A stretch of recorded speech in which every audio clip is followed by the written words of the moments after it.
There we go. Morning, everybody. We're going to go ahead and get started. It's day 2 of 2023 WRP. I hope you all got to go out and enjoy each other's company last night and meet some new people and talk about the day and just some fun stuff. So we're going to go ahead and get started. And I'm going to turn it over to Tom Wolf, who's going to give us a member update reports that you all had submitted. So thank you. Good morning.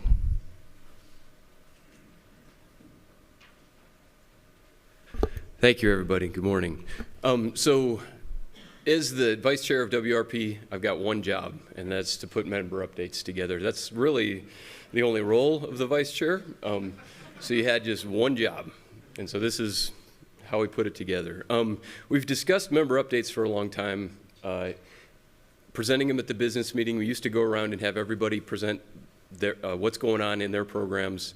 And it took a long time, and it really didn't fit with the agenda. So we've been struggling through the planning committee how we can share what you guys are doing out there, all the great work around the West that's going on with aquatic invasive species. How can we better communicate this to the group while we're here in a different format? So we do our member report in writing. You guys submit that. That's available online right now, and I really encourage you to look at that because there are great things going on. I took from that and picked out highlights. It's not everything is in there. I had to pick and choose. It took some time to take photos and stuff and put them all together into this thing. But this is my best attempt. If you don't like it, please let me know. We'll do better next time. With a format like this, we can do interpretive dance of programs too, because we got lots of space, and that may be a better way of conveying our successes. I don't know. But this is what we're trying this time. And I hope you enjoy it. And it's going to get, I apologize ahead of time too, because this is going to get a little bit repetitive because we're going through everybody's program. But I think it's the best way to kind of move through, help tell our stories to everybody. Also, you know, most of the people that submitted these reports are in this room. So if some of these little nuggets look interesting that you weren't aware of, go talk to that individual. Just a good opportunity for coordination and connection. So, and the big green arrow, I imagine, is advance. So first, Tammy wasn't able to make it. We really miss her at this meeting, but she's been up to her neck in green crab, like a lot of you guys have been. Also working on partnerships and collaboration. The green crab issue has really brought a lot of partners together, not just in Alaska, but across the West Coast. And it's just a great story to see all these people working on the same issue, pushing in the same direction. Also, northern pike eradication, as we heard from last WRP meeting, and dry synod surveys are also being conducted up there. In Arizona, expanding surveys for increased hatchery biosecurity, expanding surveys, increasing biosecurity in their watercraft inspection program. They're also dealing with mud snails in a number of places, so talk to Kate if you want to learn more about mud snails popping up in new places. California also, we don't have Martha here today, and she's missed as well. But from her member report, California Invasive Species Council, by way of recommendation of a California Advisory Committee, set aside funding within the invasive species account. So that's some additional, much needed funding to support invasive species management in California. There's zebra and quagga mussel prevention program, nutria eradication, which is an interesting thing that not all of us have to deal with. Those big old rats going after those guys is an interesting story.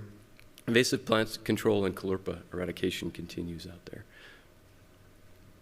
Colorado, we heard from Robert yesterday, but he does more than just eradicate mussels.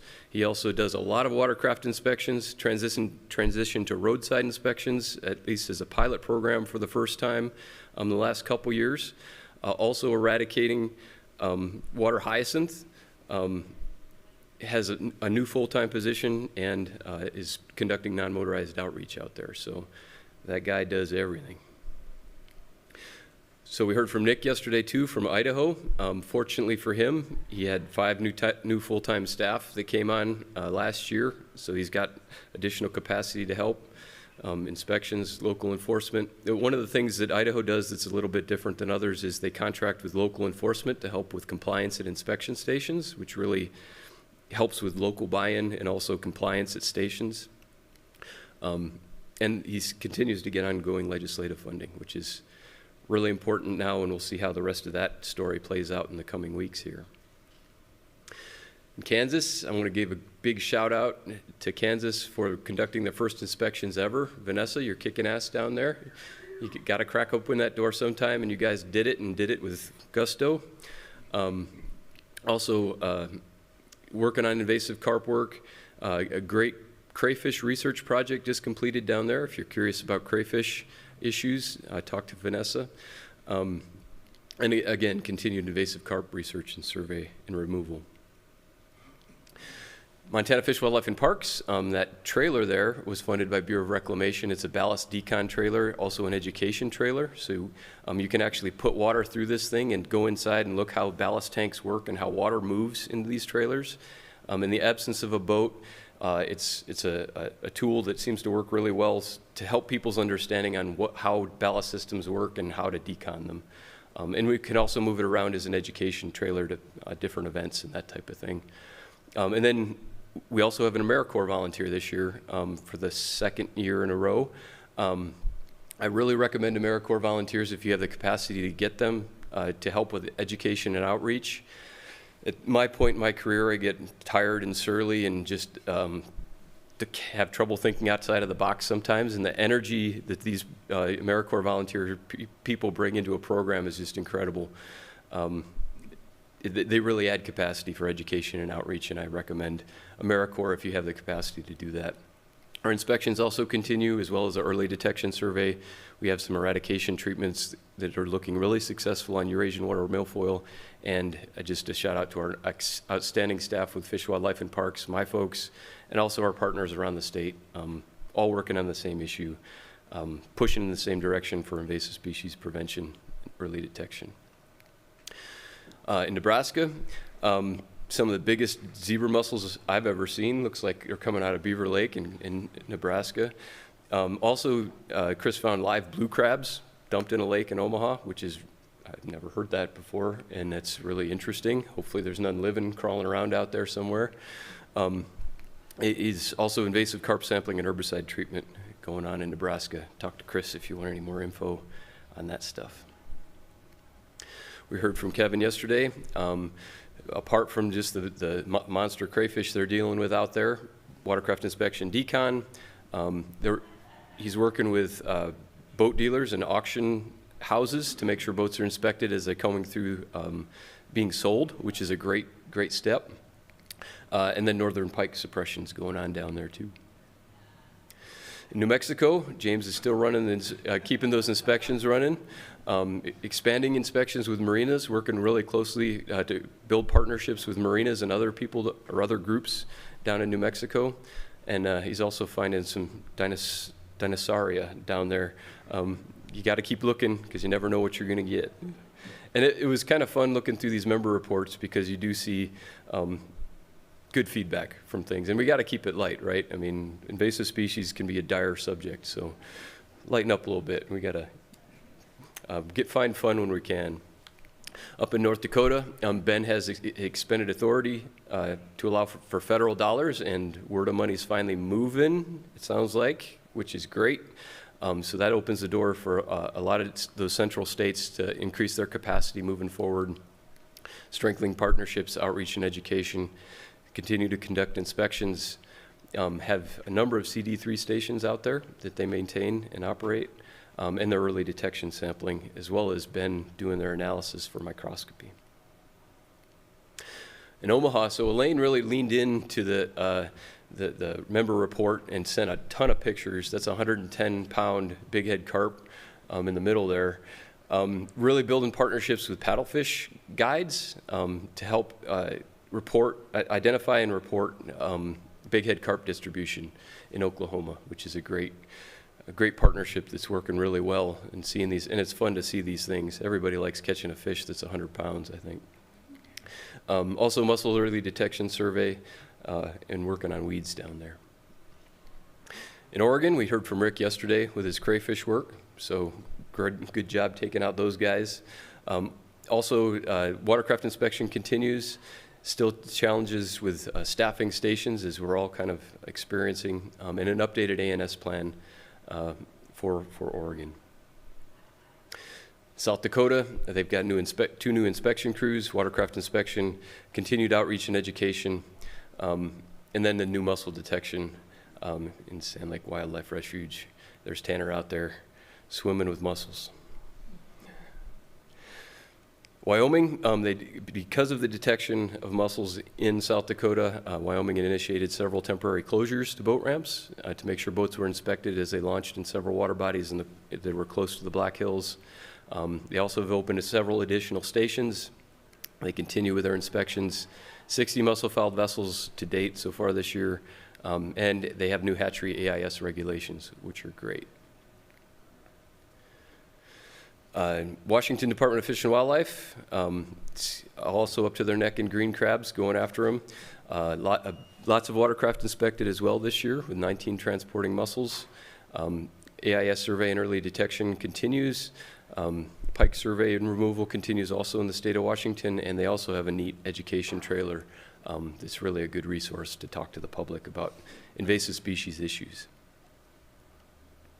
In Alberta, they have a lot going on up there, some unique things like their Prussian carp issue. They continue to do survey and suppression of Prussian carp. Himalayan balsam is an invasive riparian aquatic plant that they've been doing suppression on.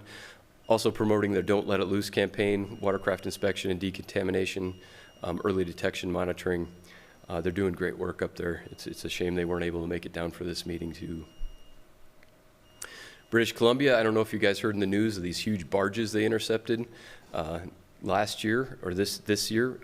It was just absolutely covered with mussels. It made the news. It was a big deal.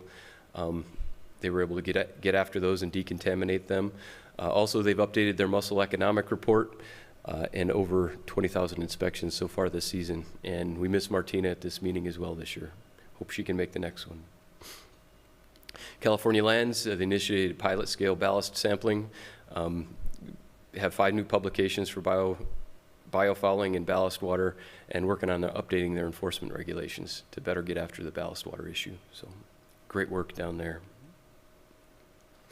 Tahoe Regional Planning Authority, they have some CD3 stations, or a CD3 station out there for non-motorized watercraft. Also outreach targeted non-motorized and non-English speaking folks, so some Spanish publications to get to that user group.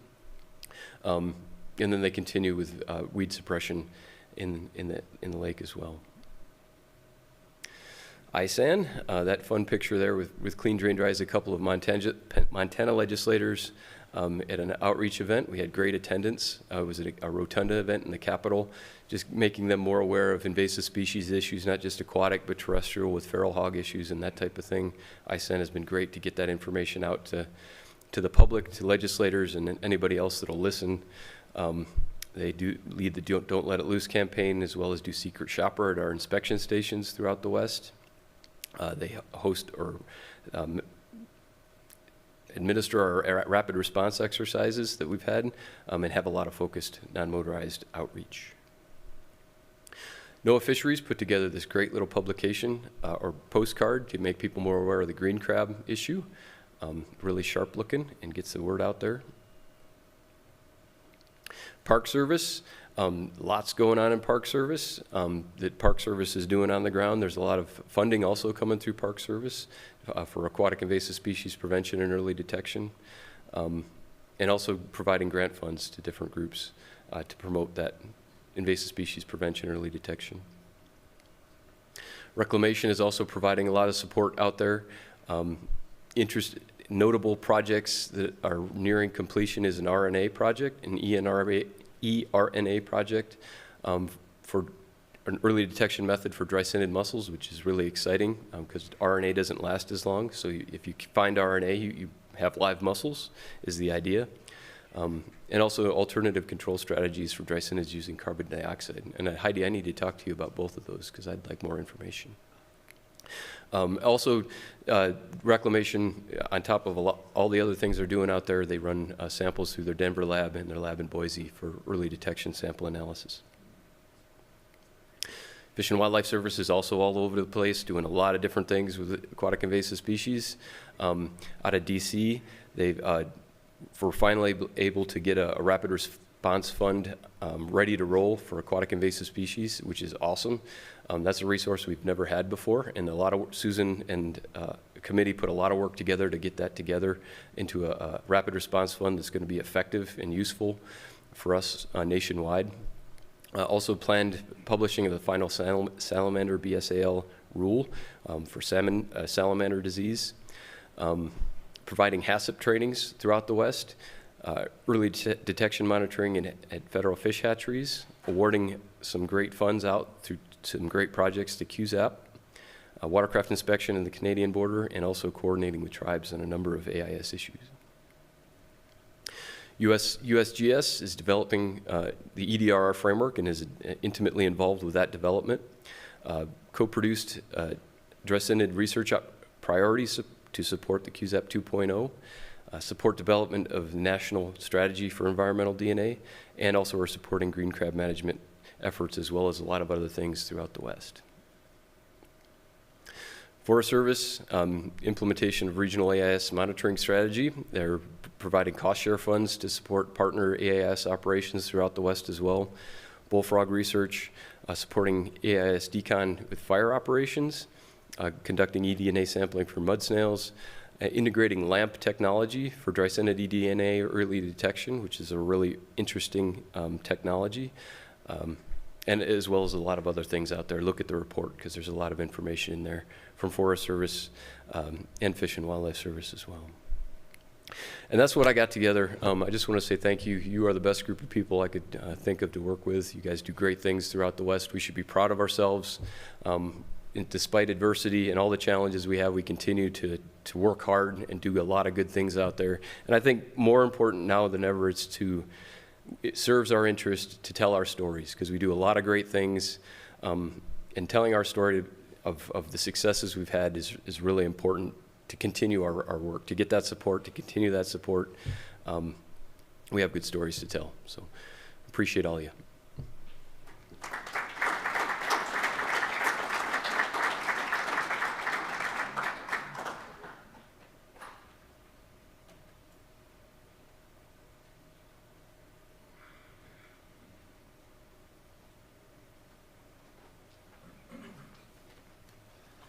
All right, so next up we have our session on technology and research.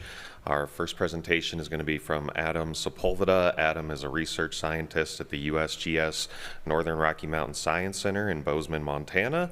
His research focuses on early detection of aquatic invasive species. He's the coordinator for the National Early Detection Framework ReadyNet project and will be providing us with an update on automated environmental DNA sampling for aquatic invasive species early detection. Thanks for being here, Adam. It is. Getting our steps in this morning. All right. That's not the right one, but. Let's see. We'll take the second from the top. It should be like WRP Sepulveda.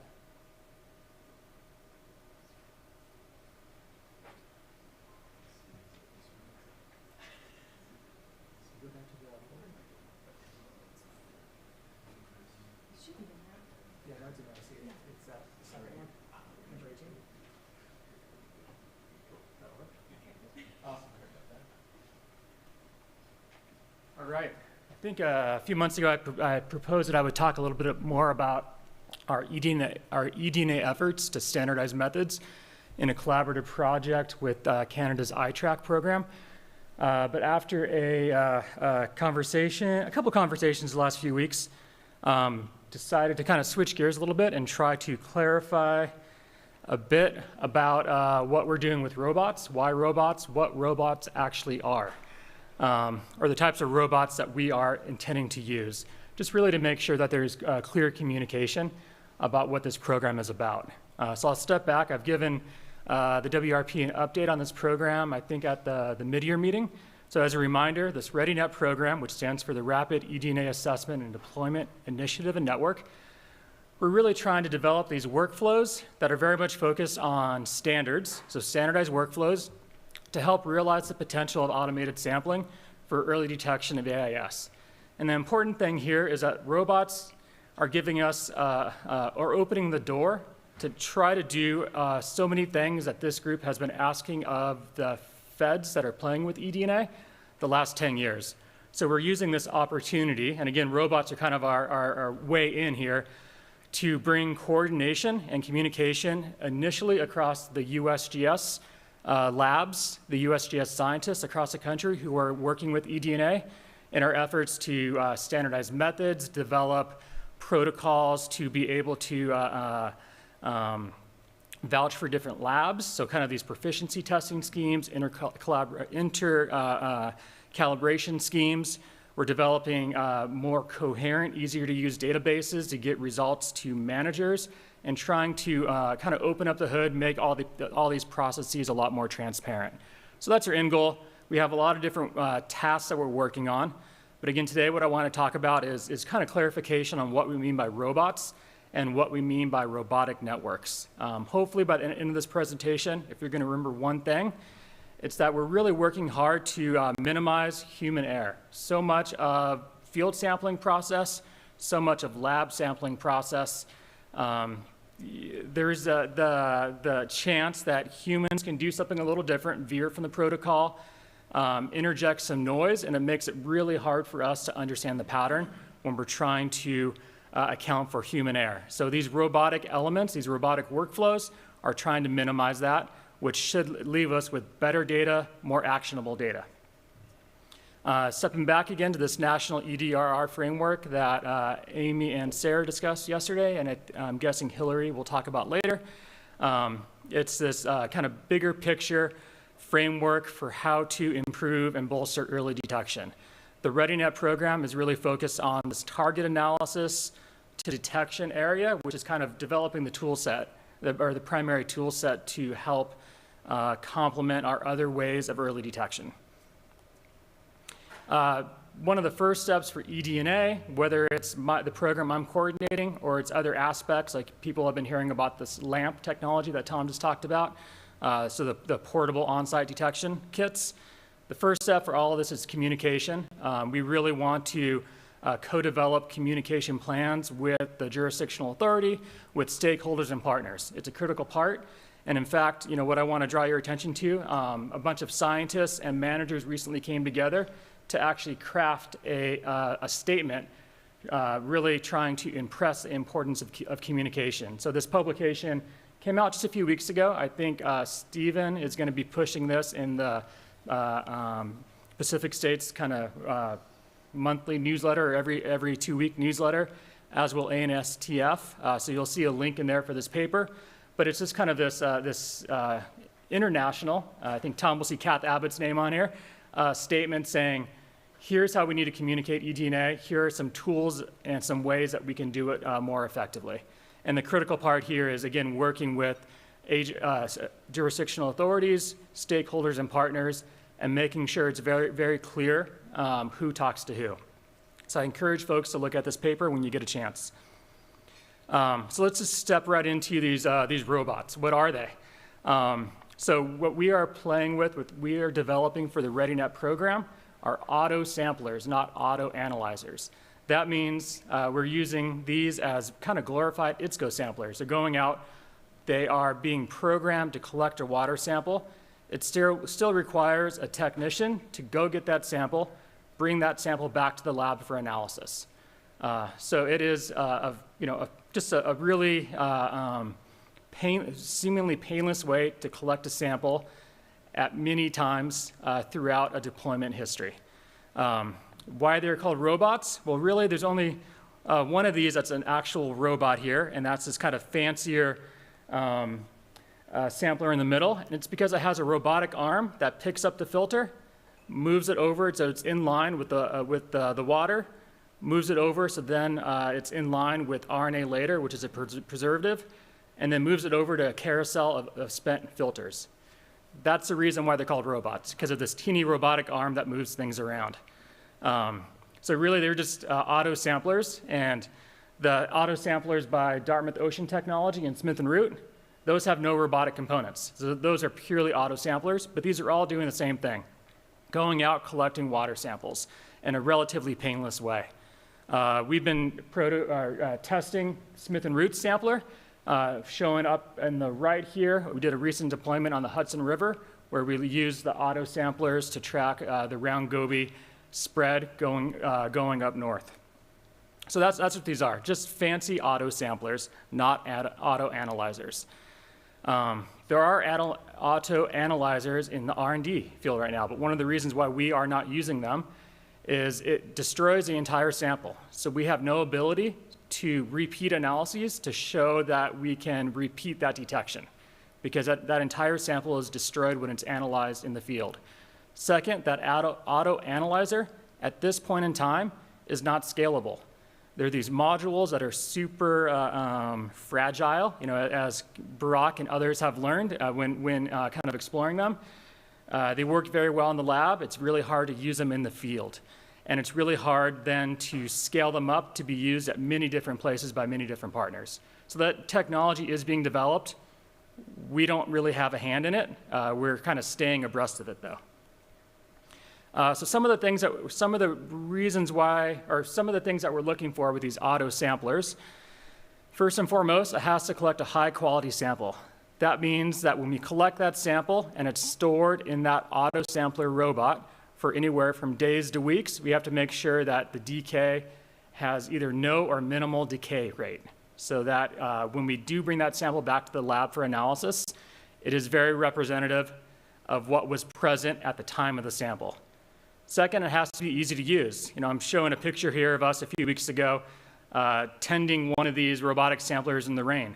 It has to work in the real field environment. So much of this stuff is just tested in the lab or maybe in mesocosms, but this stuff actually has to work in environments where we are going to use it. It needs to be able to get rained on, snowed on, beaten down by warm temperatures. It needs to be adaptable. There's going to be places where we want to deploy these auto samplers roadside, places where we want to carry them in a few miles, because we need to be able to get them to wherever the biothreat potential is. Second, they need to be robust, and if they do break, we need to be able to fix them with the Leatherman. We don't have the ability to, Amazon Prime parts or go to 3D printers. These things have to be fixable in the field because we know, despite the best of intentions, everything breaks. So why are we even messing with these robotic auto samplers? Well, first and foremost, I think we all recognize here, I show a map of the Columbia River Basin. We have so many places that are potentially high risk, but we don't have enough personnel to get to all these places, right? If, our budgets are always going to be small or too small, given, the charge of how many places we have to sample. So we need technologies that we can get out to many, many different places. It's kind of neat to look that others have developed or arrived at a similar solution. What I want to kind of highlight here is a program that was started back in the late 1990s that tackled this scalability question in a comparable way we are. There's a program out there called BioWatch. It was started after those awful anthrax envelopes were sent around in the late 1990s. It was then a program was developed to put out these auto samplers across the U.S. with one of the first places that they were put in was actually Salt Lake prior to the Olympics in 2002. I saw one in the Salt Lake City airport when I flew in. So these auto samplers are scattered around the country at these more likely to be problematic areas. So like, football stadiums, airports, near Capitol Hill, and every day they are constantly scanning the air for potential biothreats, things like anthrax. Every day, someone comes, grabs those samples, brings them to the lab for quantitative PCR, where they scan for a suite of different biothreats. And if there's a report, just like with eDNA, it becomes a smoke alarm, and then a crew is sent immediately to the site to gather more information to get more samples. This program has been going on now for about 23 years, and it's kind of, again, the Department of Homeland Security's solution to how do we be everywhere all the time? Because we never know when, an individual, much like we never know when a motorized watercraft is going to be carrying a threat. So they turn to robots just like we are turning to robots or these auto samplers for the scalability issue. Second, as I said, the take home, this is our way to minimize human error. I don't know how many of you folks have had the opportunity to filter samples. It is boring. It is so boring. And there's a lot of opportunity for human error, whether it's not knowing if you successfully filtered 1.9 liters of water or 2.0 liters of water because you're filling it into a 5-gallon bucket, not a graduated cylinder, or if it's a windy day and you have to mess with getting a filter or using tweezers to get a filter. There's a lot of opportunity for human error. One thing I've tried to impress to this group, but also in kind of the field of eDNA science, is that eDNA is an indirect tool. We use the eDNA detections to make indirect inferences about species presence. It does not directly measure species presence. Because it's indirect, that means we need a model, right? That's kind of how we connect our inputs and our outputs is a model. And anytime we have a lot of human error, it makes those models really hard.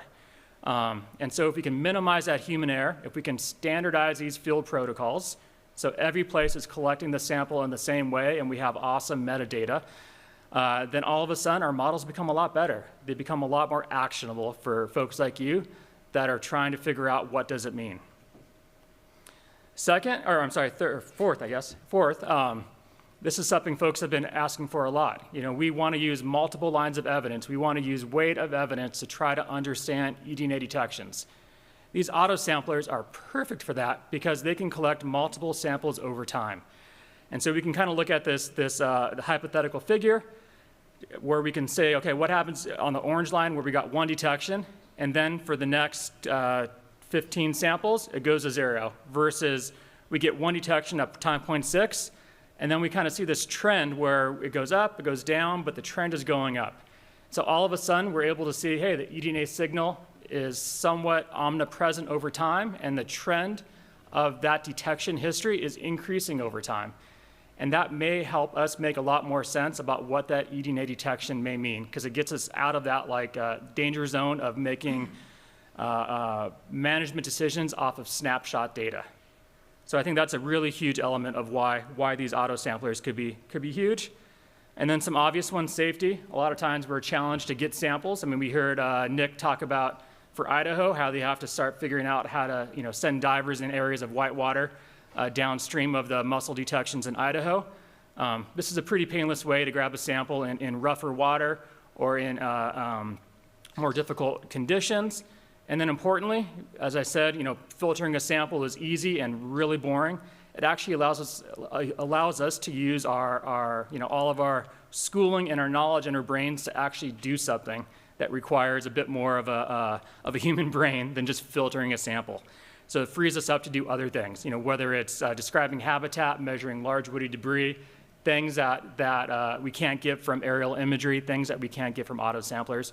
We can now do that because we're not sitting there listening to a filter for pumping water for about an hour. So where are we going to put these? Well, right now, ReadyNet is in this R&D or development and vetting stage.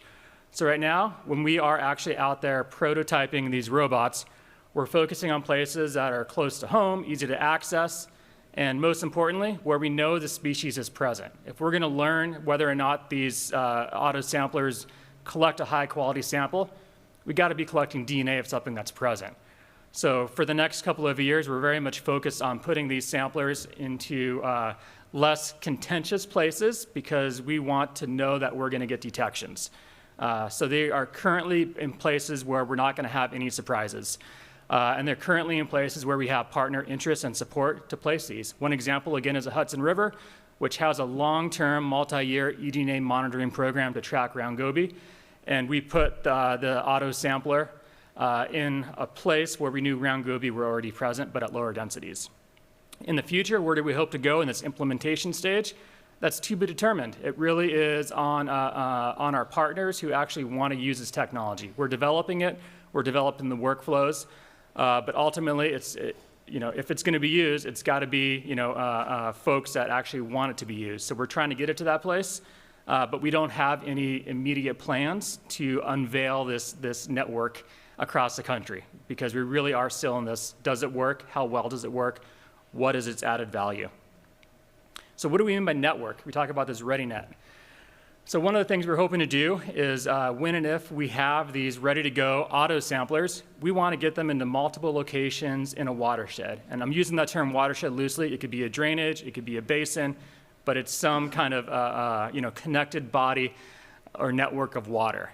Other thing we mean by a network is a lab network to process these samples. So I'll go into this in a bit more detail here. So why do we want an auto sampler network?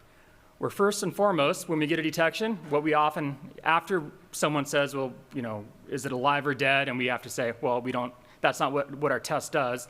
The next question is, where is it? We're getting closer and closer to developing these really useful models that can combine hydrology with ecology to start to understand what's called eDNA fate and transport. How long does it last? How far does it move? And if we are able to locate robots spatially in a network, so you can imagine every couple of 100 meters, and those robots are collecting samples every hour for days and days and days, we're able to piece together that detection information over space and time to actually start to make some pretty informative inferences about where is the source of that eDNA. Is it more likely to be 500 meters upstream or 10,000 meters upstream? Or is it more likely to be in this trib or that trib? So we're getting really close to having some very useful models to help narrow in or delimit where that source is likely to be, but it really involves being able to merge space and time. We can't do it alone with space, and we can't do it alone with time. We need that network. Second thing we can do is optimize coverage. So this is going to be expensive, just like human sampling is expensive, so we want to make sure we're not undersampling. If we are, then we're going to have a lot of false negatives, we're going to have a lot of gaps, and if we're oversampling, we're wasting money.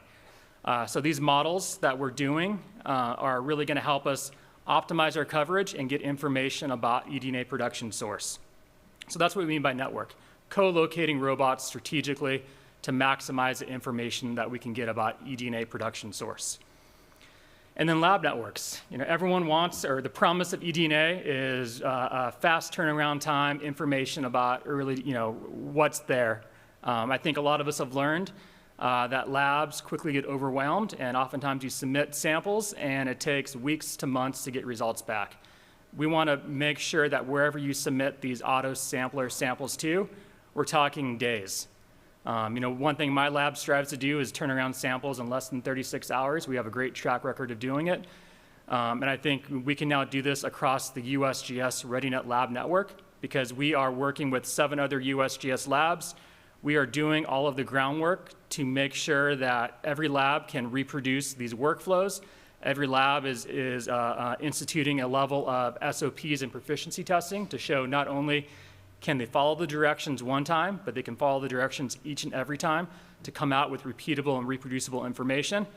And we're co-developing this with a bunch of Canadian labs as well to make sure that it's kind of this one message from all of the eDNA communities. So you're not hearing something different from different fields. And what we hope to do across the ReadyNet lab network and arguably across the DOI family and hopefully across at least the federal labs as part of a national eDNA strategy is actually to institute a lot of these practices that we're developing with the ReadyNet program, like the proficiency testing, across all federal labs. Next steps here, I think I'm just about done. So we are developing and validating these workflows that hopefully result with more actionable, credible data.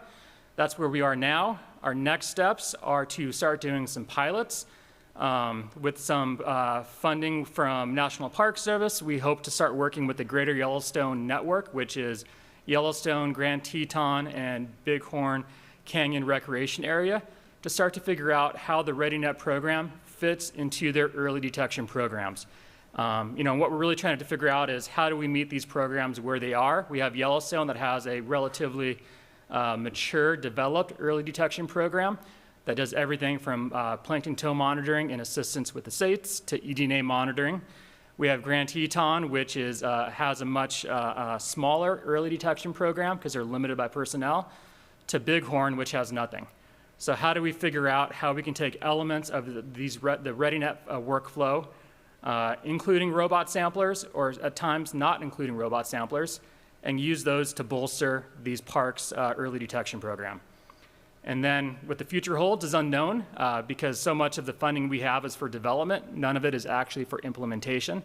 And so that's really kind of to be determined, and we'll see what happens with funding and what happens with the national EDRR framework. But hopefully we're poised, if there is funding, to roll out and implement different elements or all the elements of the ReadyNet program to start to help partners better use eDNA and make better sense of those eDNA results. A lot of people from across the country working on this, and it's my pleasure to be able to get to work with them. So thank you.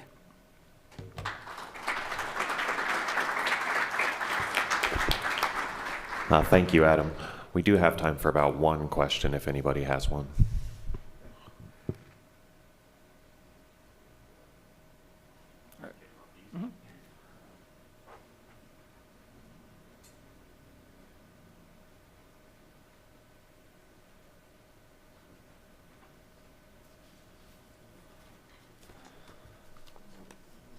Okay, next up we have a joint presentation from Garrett Atwood and Michelle Cox. Garrett Atwood is the founder and owner of Clean Wake LLC. He has nearly 20 years of experience in heavy industry, including mining, construction, fabrication, land development, project and equipment sourcing, commercial management, and project management. And Michelle is the U.S. Forest Service Northern Region Invasive Species Program Manager at the regional office in Missoula, Montana. She worked for the Park Service and BLM for 13 years, the Navy Marine Corps for 10 years, and has worked across the West from Alaska to Texas. Thanks for being here.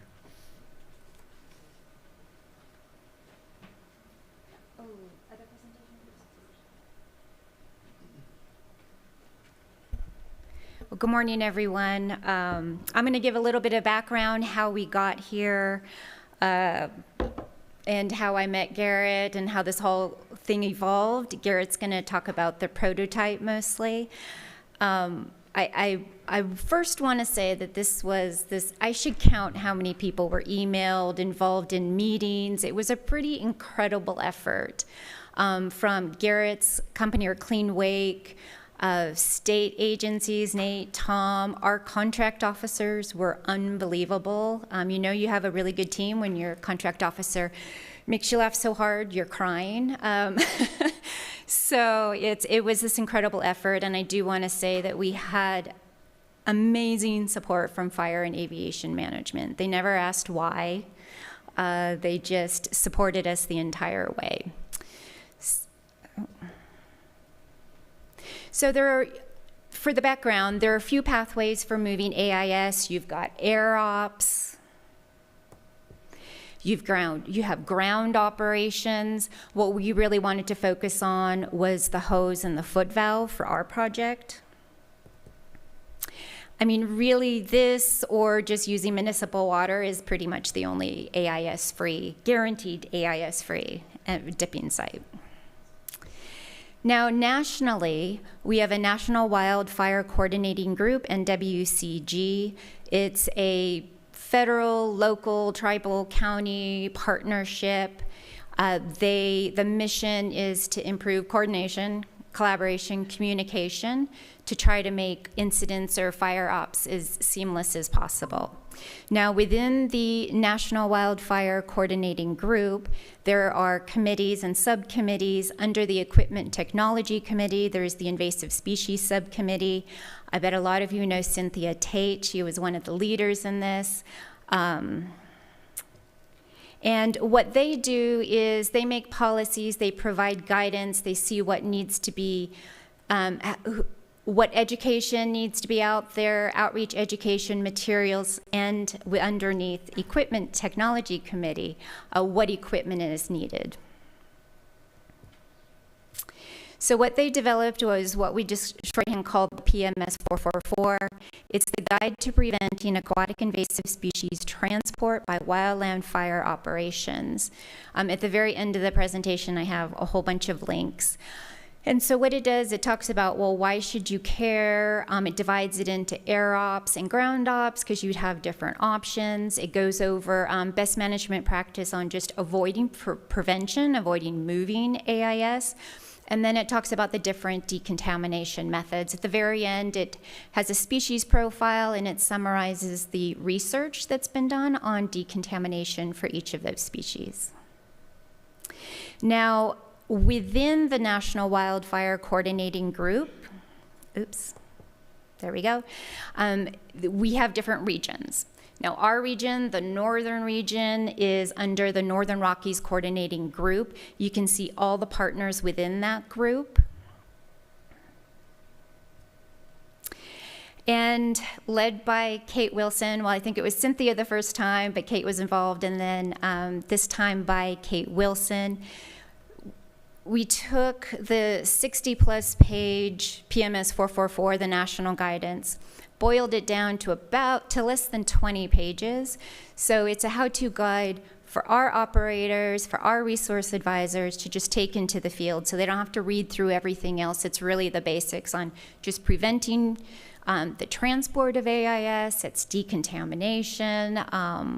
Again, it took us about 2 years. Kate was so patient. And it was a collaborative effort with our resource advisors, a bunch of different agencies, our fire and aviation management. Kate took it to the Northern Rockies Coordinating Group Board of Directors.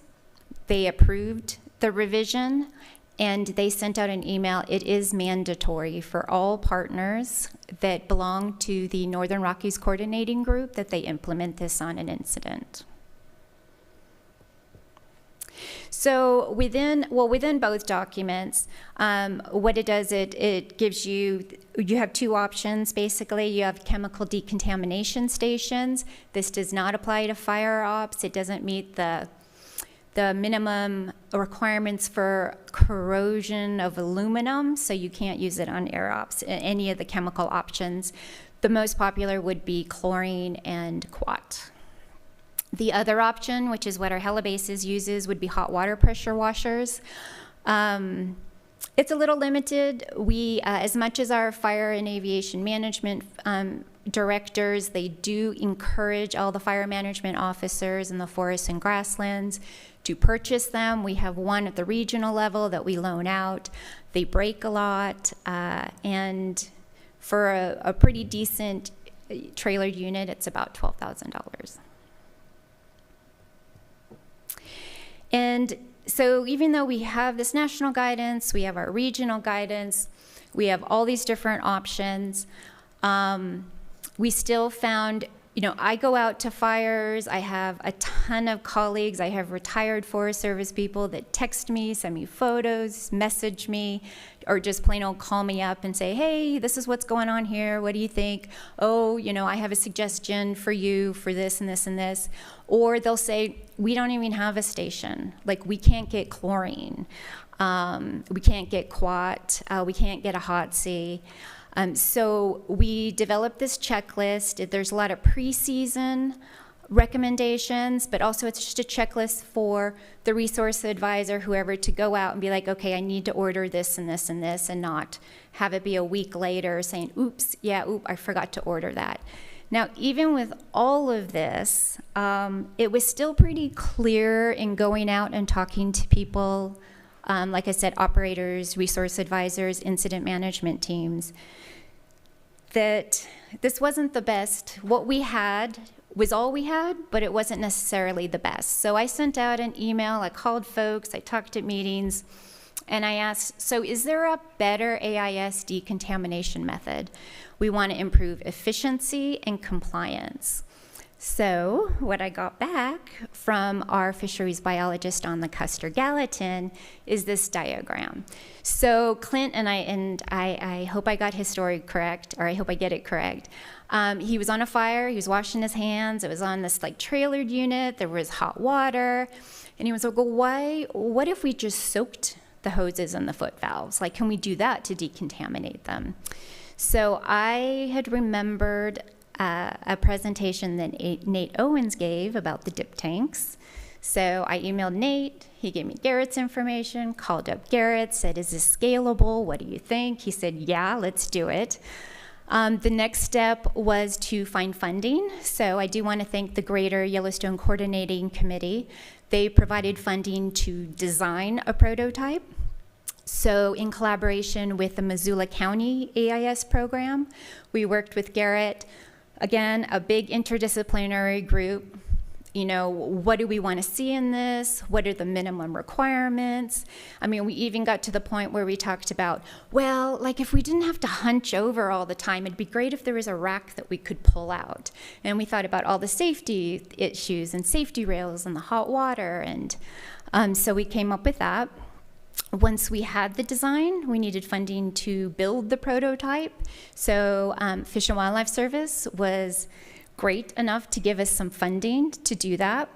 Next step was, we're a federal government agency. How do we advertise this? Make this, you know, competitive? So our contract officers came in, incredible, from the Washington office down to our region, really creative, solution-oriented. They were all very excited about this, and I feel in government time, they turned it around really quickly, sent out the solicitation, Clean Wake received the contract, and here we are. So that's about it. And this is the first time we've met. Yeah. I've talked to Michelle 100 times. We just met just now to the side of the podium, so that's pretty incredible. But so my name's Garrett Atwood, along with my business partner Jonas Heite, who's over there by the door.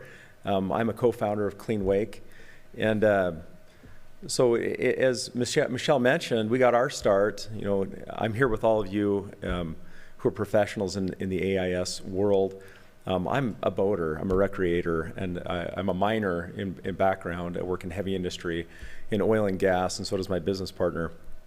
And so, you know, big equipment and things like this are second nature to us. We work with a lot of things that, you know, seem like they would be big and hard to do to the, you know, normal people that don't work in that industry. And so we originally, you know, went to Lake Powell, and like everybody there, we want to make sure that we, you know, follow the rules and get decontaminated. And we would wait in long lines because it's 4th of July and everybody's trying to get off the lake, and you want to go and get inspected and decontaminated. And we were watching that, and we thought, man, there's got to be something better we could do. And we came up with this dip tank idea. And so big thanks to the state of Utah and the folks at the National Park Service, Nathan Owens and Bruce Johnson, and these folks for taking a chance with Clean Wake and partnering with us to build the dip tank. And then it sounds like Nathan Owens, you know, took that experience, and when the folks from the firefighting, you know, world said, man, can we do something like Michelle said, that diagram, he remembered us and you know, brought us together. And so, you know, that's who we are. We're leveraging that technology we use for the dip tanks, which you're going to see tomorrow. I think there's a field trip to go see the one at Utah Lake. And so, oh, and the prototype should be there tomorrow too, this prototype, so you can take a look at this system as well down at the parking lot at Utah Lake. So do I just click next slide on my own here? Nope, I just wanted to make sure I didn't push the wrong button.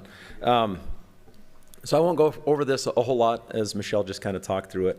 One thing I was thinking about, you know, it seems like a little bit of frustration to wait to get your boat decontaminated. I can't imagine being a firefighter in the middle of that and trying to, you know, fight a fire and all the urgency that comes with that, and having to worry about decontaminating my equipment. And so my appreciation for all the folks that fight so hard to keep us, you know, safe and protect our forests from fires, and then also trying to prevent the spread of AIS in the midst of that. And so I'm proud to be able to help to try to find a way to simplify the decontamination process and make that job easier. So obviously the current state, Michelle went through it, sounds like there's lots of challenges to make sure that the foot valves and the hoses, the draft hoses, are decontaminated efficiently and quickly so that you can get back out there and use that equipment again. The benefits of this mobile submersion system, right? It decreases the wait time. It fully contacts all the surfaces of the water. It would use less water because it's self-contained. We're filtering the water and reusing it to the extent we can.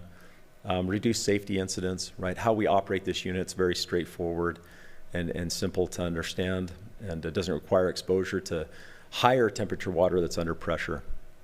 The water is not disposed of on the ground until you're done with it, and so there's not as much water being dumped on the ground. No chemicals or disinfectants in this water, and we're actually reducing the water temperature a bit. I'll talk about that in a minute because of the increased residence time, that's the word I use, for the equipment in the hot water. So it's been about a year. I was thinking about that from the time we started talking, maybe a little more than that, till now.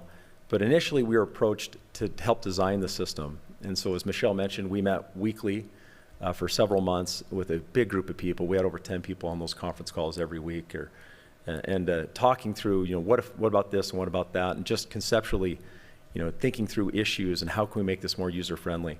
And so we had this timeline to go through and develop a system, engineer it, get it drafted by an engineer, and those sorts of things.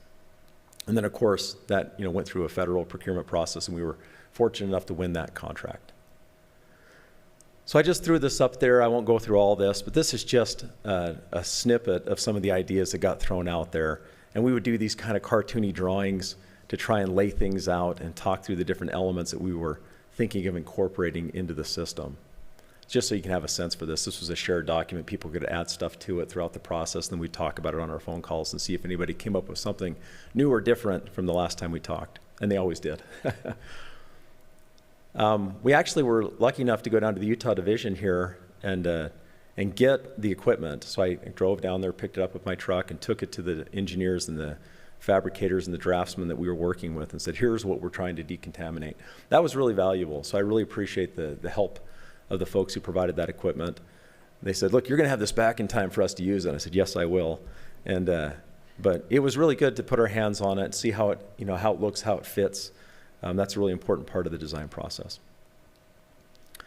So some of our initial renderings look a lot like the drawing that Michelle threw up there. So this is kind of what it looked like. We were coming up with the weights of the system. How do you make this thing strong enough that it can support all the weight of the equipment and the components we're putting on it, but also be something you could tongue pull with a standard truck, right, that you guys are using out there in the field. Without the water, it's around 4,000 pounds, something like that. With the water, over 8,000 pounds, but we wouldn't recommend pulling around full of water. So some of the design options, option one, we said, how simple can we make this thing? The problem with this design, it's on a smaller trailer, not as strong. Getting in and out of the tank would be difficult. It's right on the edge, maybe higher than you'd want to be.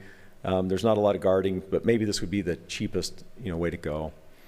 Design option two, we put the tank in the center, got a bigger deck, made it with guarding and railing and stairs so you can get up onto it. We originally thought, in the oil and gas industry, we use these chain lifts to keep your hands out of water. You can lift things out with these chains that have hooks. We thought that'd be a simple design. We actually went away from that, and so I'll talk about that in a minute, to something that's a little easier. But this is what it looked like for the second design option. And then at the head of the tank and the bottom of the tank, we were installing these rollers so that if it happens to be a longer than normal foot valve, or not foot valve, a draft hose, you can roll it in and do it in sections.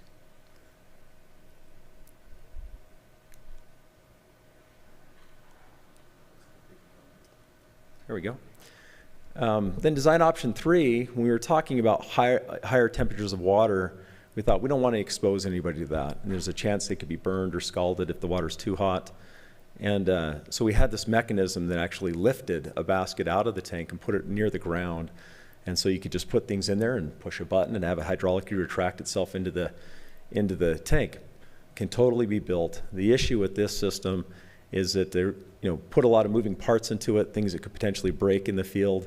And there are some pinch points associated with the way the scissor lifting mechanism came in and out of that. Still, it was really cool to go to a fabricator and see some of these prototypes start to get put together. I kind of wanted to see this built just because I thought it was cool. But it wasn't, probably wasn't the right idea. So ultimately, we kind of went with a hybrid of design option two. So, go up on the stairs, lots of guarding and signage. The tank is centered on the axles and on the middle of the tank. And so a lid will lift up. You can put your draft hoses, foot valves, and other components inside of it and lower this into the water. Close the lid and a timer will start. When the timer's done, you lift the lid and pull things out. The actual final design has a hydraulic basket, so it just goes straight up and straight down. So nobody will have to lift anything out with a chain. You can put things into a dry basket, all the components, push a button, it will lower, the lid closes automatically. Push a button, the lid lifts automatically and raises. So that's how it's going to work. And you'll see this tomorrow, hopefully. Get that up there for you guys to see. Just another drawing. Now, we initially had a little cage, kind of like a basket you would deep fry French fries with. That's what I think of it as. And they would go into the tank, and you could hook these out with J-hooks for smaller components that you didn't want to lose in the bath. But now that we're using a full basket, we don't have to have something where you're manually retrieving these things with hooks anymore. That was another benefit of moving to that design. So fabricating it, we picked a shop, like I said, we're from the mining industry, and we picked a shop that does mining type fabrication down in Helper, Utah, and JLC Fabrication has partnered with us to construct this. So here's a couple of photos of that being welded, very heavy duty, high off the ground, good solid construction so it can handle being pulled around, I'm sure on lots of dirt roads, things like that. Now painting it, the original one is going to be forest service green, kind of a minty green. The housings on it are coated in black. There are a couple things we kind of learned. When you conceptualize it and you spend all this time talking, it's very different than when you start putting things together and thinking, well, how does this fit? If I'm a person in the field, is this going to make sense to me, or am I going to be very frustrated with this? And inevitably, when we deploy this, there will be a lot of feedback and improvements that we'll make on future models based upon what people that are using this system say. So I thought I'd share a couple of those adaptations and key learnings we found so far. The hydraulic lift mechanism that we've settled on, I do believe it simplifies things quite a bit, and nobody's going to have to lift these things in and out of the water, which I thought was a opportunity for exposure for injury or hot water contact, that sort of thing. The placement of components, it's one thing to draw it, but when you actually go to start a generator and realize your hand's going to crack on a housing, that's something entirely different. So those types of things are important once you start putting it together. So we've made little changes in the way it's laid out so that we're being conscious of those things. Something we hadn't thought of, the auxiliary tank, we have a water tank there to replenish water as it's evaporated or drips off of components and starts to deplete the tank. And it also feeds a pressure washer so you can spray off mud and things before you dump it in the tank. But to feed a pressure washer, you need a little bit of pressure to start with. And so we had to pressurize that auxiliary system. Just little things that we kind of figured out as we built it. Propane tanks, we were originally going to go with one 250-gallon tank at the head of it. And then we thought, well, that's kind of hard to source and refill. So having two tanks allows someone to take a tank off like you would with an RV, go get that filled, bring it back, and then you can keep operating while you're refilling individual tanks. So little things like that we thought of as we put it together. And there's going to be lots more. I hope that we get a lot of feedback from people in the field. But that's essentially what I had to share with you all today. Just wanted to give a thanks to everybody here. It's exciting to be part of this. It's interesting for Clean Wake to become involved in your world to the extent we can and to help. But big thanks to Michelle for having me come here, and Leah and the other organizers of the event to have us partner here. So thank you very much.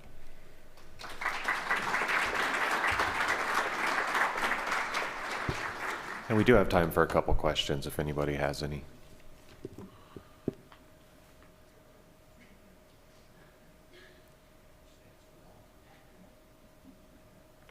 Hopefully that means I did a good job answering the question. I guess I have a question. So when are you hoping, or when or where will you deploy the first unit for trial, if you will, So on a fire? So we have two that we ordered. If you can step up to the mic.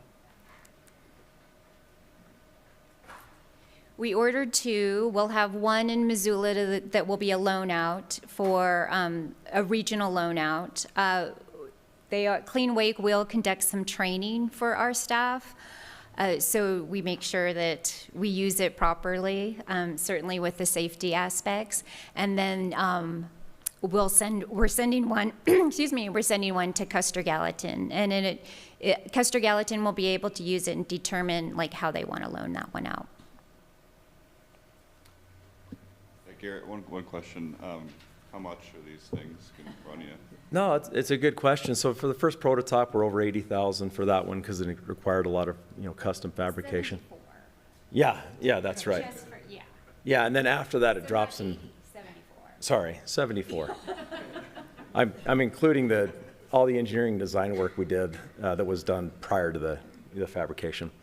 One thing I was thinking of too, we're deploying these, and there's 2 of them they've ordered, and we're building them, but we're going to build a 3rd one because we had a service, agreement to say, hey, we'll run out there and take care of this and get it back on the road as quick as we can.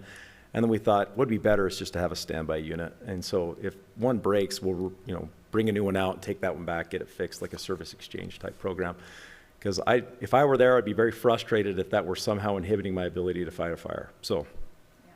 Oh, and just to add that our Washington office, our equipment folks are extremely interested.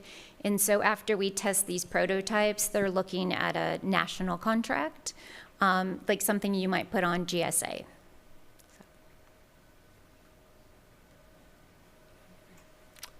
Thank you again. And thank you, Garrett and Michelle. It's always awesome to see these collaborations between private industry and government. That's outstanding. Next up, we have a presentation from Steve Sir. First, I want to thank Steve for helping me out with some of the pronunciation on this bio here. Steve co-founded the Biomi Lab as a contract research company along with fellow scientist Marie-Claude Sanut in Lansing, Michigan in 2015. In 2019, he and Marie-Claude won the grand prize in a competition issued by the U.S. Bureau of Reclamation for ideas to eradicate invasive mussels in open waters. Since that time, they've been working in collaboration with Reclamation to develop the project to a stage where it can be tested as a new type of targeted control agent for select invasive species. There's Steve. Hi, can you hear me? Yes. Yes, I think. Okay, I'm going to try to present.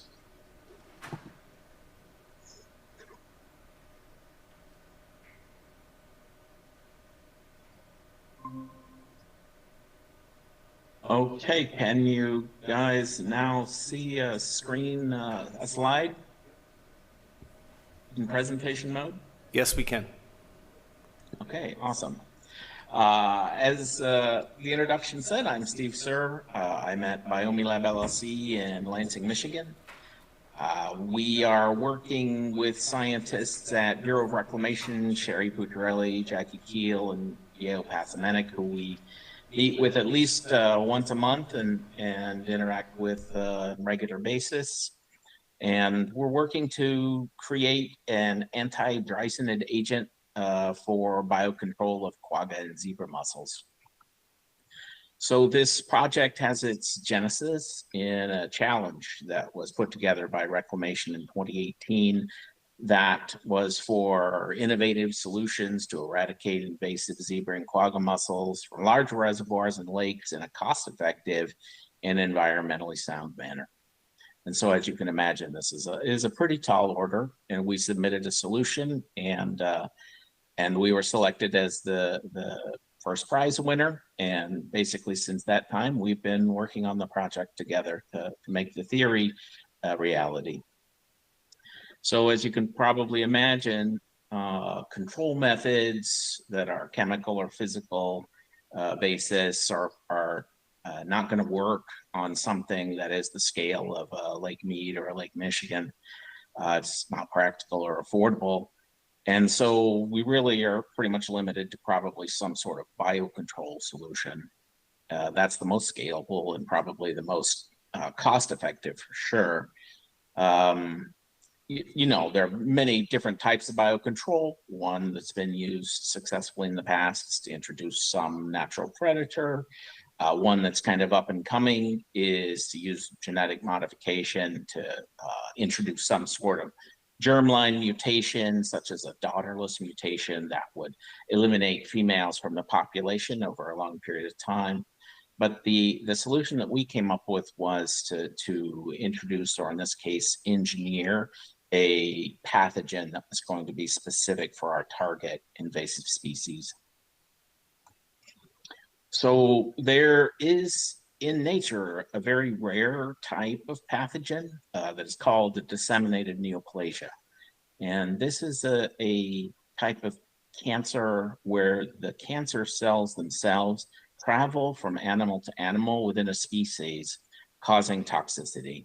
This is just an image taken from a recent review from French scientists that were looking at these and how to diagnose the disseminated neoplasias of marine mussels, which a lot of folks are interested in that because in very close populations of, say, farmed shellfish, disseminated neoplasia is a relatively common disease.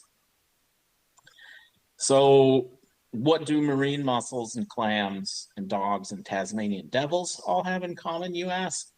Besides being delicious, steamed in white wine with garlic, they are the 3 organisms or types of organism on Earth that are known to have disseminated neoplasia.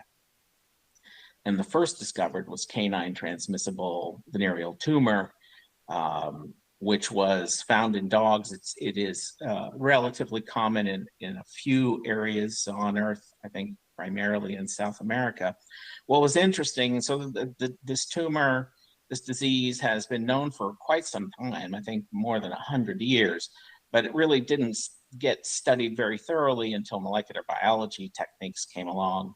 And I think now about a decade, a little more ago, it was found that these tumors in dogs did not match the genome of the dog that had carried the tumor.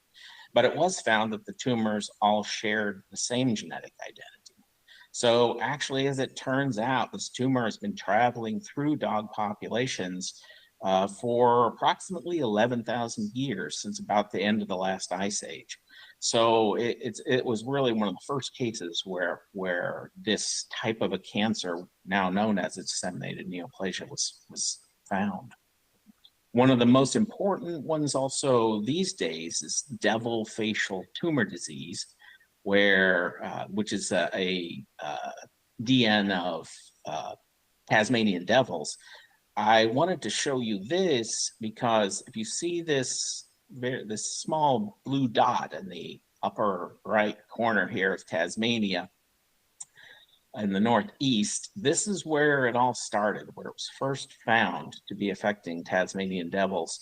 And over the next 25 years, it spread to cover almost the entire island. Not only that, but it also eliminated all of the Tasmanian devils in that area. So even with some of the best efforts of scientists and wildlife workers, this was a very devastating disease. And if they hadn't bailed a lot of Tasmanian devils off of the island and done other things, they would have probably been extinct by about now. So it can be a very potent eradication mechanism in nature. I also wanted to just note that something like Lake Michigan is really not that different in total area than Tasmania. And so if we say wanted to eliminate all of the quagga and zebra mussels in this lake, we wouldn't necessarily have to start at one place and then wait 30 years. We might be able to start at 10 places and just wait for 3 years or something along those lines. We could probably control that to some extent. And then the last known is marine bivalve transmissible neoplasia, which, like I said, has been studied quite a bit because folks are trying to figure out how to prevent it actually in farmed and important marine bivalve groups. So it is relatively well known. It has never been found in freshwater. So how would an engineered disseminated neoplasia for invasive mussels act? Why would it be a relatively safe and effective eradication agent?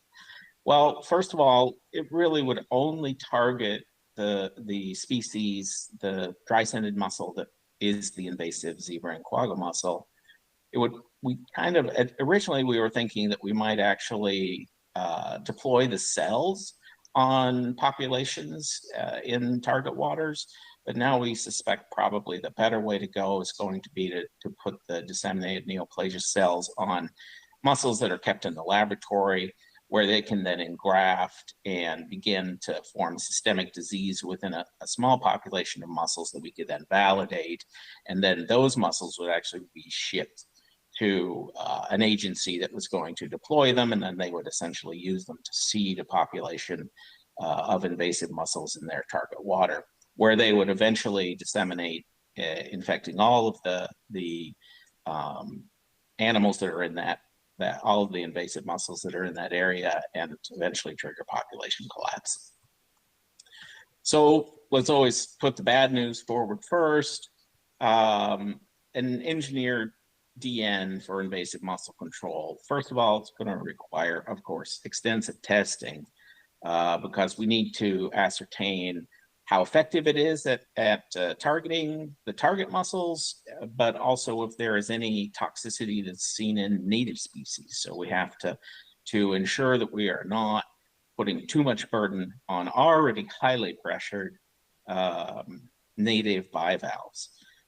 On the positive side there, we will probably have multiple disseminated multiple lines, transformed cell lines that would be the disseminated neoplasias. So we might be able to sort of screen them for the ones that have the best properties. It'll probably also have a relatively high development and testing costs. We estimate something around $9 million over 10 years to get the project completed and tested in a laboratory setting. And of course, this is true for many biological-based eradication ideas, that if the DN was relocated to the native range of zebra and quagga mussels, then they could be significantly damaged. So that's unfortunately an unavoidable possibility.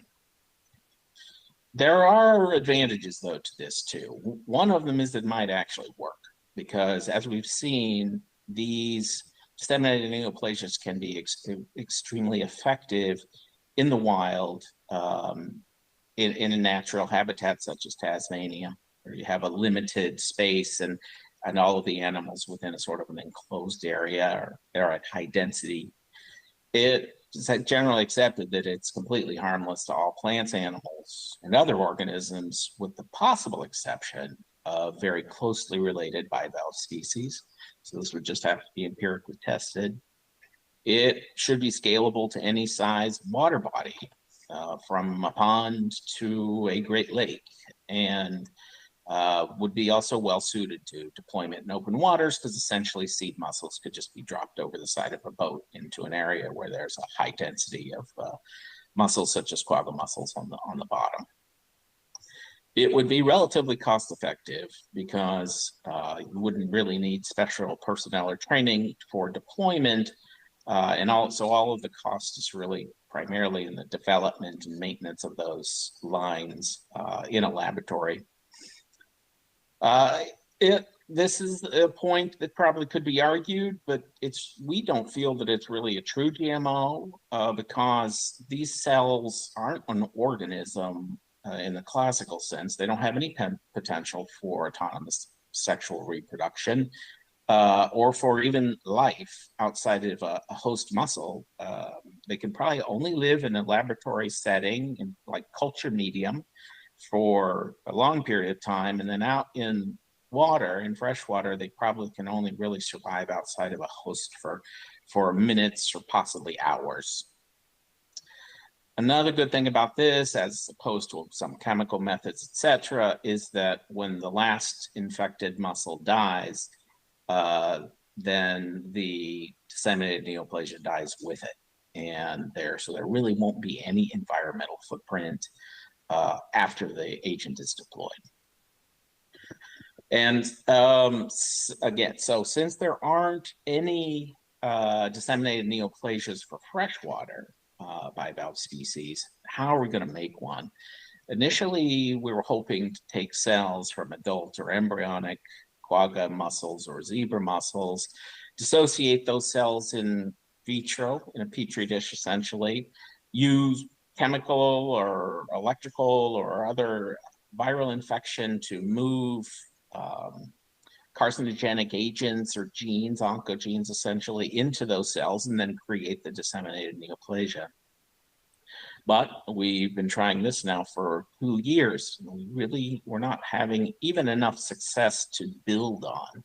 So we bit the bullet, and now we're pretty much reconciled to doing this in the context of zygotes. So we actually are working from single-celled embryos, fertilized eggs, basically, that are then micro-injected. They then develop with the agent incorporated into their DNA eventually, which will give rise to cells, and then those cells to the disseminated neoplasia. And then what would we introduce into these cells by microinjection? Well, we would put in oncogenes such as SV40 large T antigen. We're probably getting a little too technical for a lot of folks in the audience, but this is an oncogene that's been used to transform cells into cancer cells in a variety of species and for a variety of purposes. Or alternatively, if you really want to leave essentially no foreign genetic material behind, you can also use a technique which you might have heard of in the popular press called CRISPR-Cas9, where you can actually target a specific gene and mutate that so it's no longer functional in the cell. And there are factors like p53, which are the master regulators of cell division, that if you lose p53 function, then you will basically promote that cell becoming a cancer cell. So probably we're actually trying these two methods specifically and combinations of that to try to coax the cells to become cancer cells. Now I'm just going to show you a little bit of sort of what we've done over the last 4 years. We established a muscle aquaculture within the laboratory, a station where we essentially receive mussels a couple times a year from Ashley Balder-Jelgen at NOAA in Muskegon, Michigan. We go up and pick those up from there.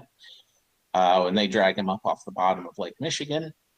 We've been housing them now for several years, and these guys can last for a year or plus in our system.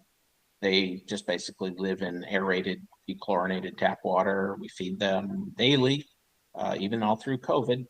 And they live at a water temperature of roughly 15 degrees C.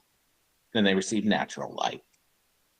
A lot of what we have done, once we sort of were able to keep these guys alive in our system, was we've tried to produce tissues and cells from them to begin to characterize them at the culture level.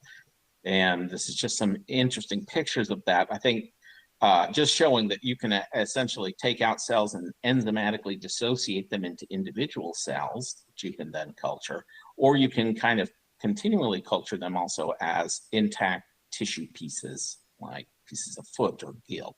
We work with gill a lot because it's relatively straightforward to work with. And then we've done a lot of characterization of these guys in culture. We can keep them happy and surviving for months in a dish. This is probably my favorite picture of all of this. I don't know if you can see it very well, but there are little cubes here. And these are little cubes of shell that this cultured mantle tissue is actually trying to make.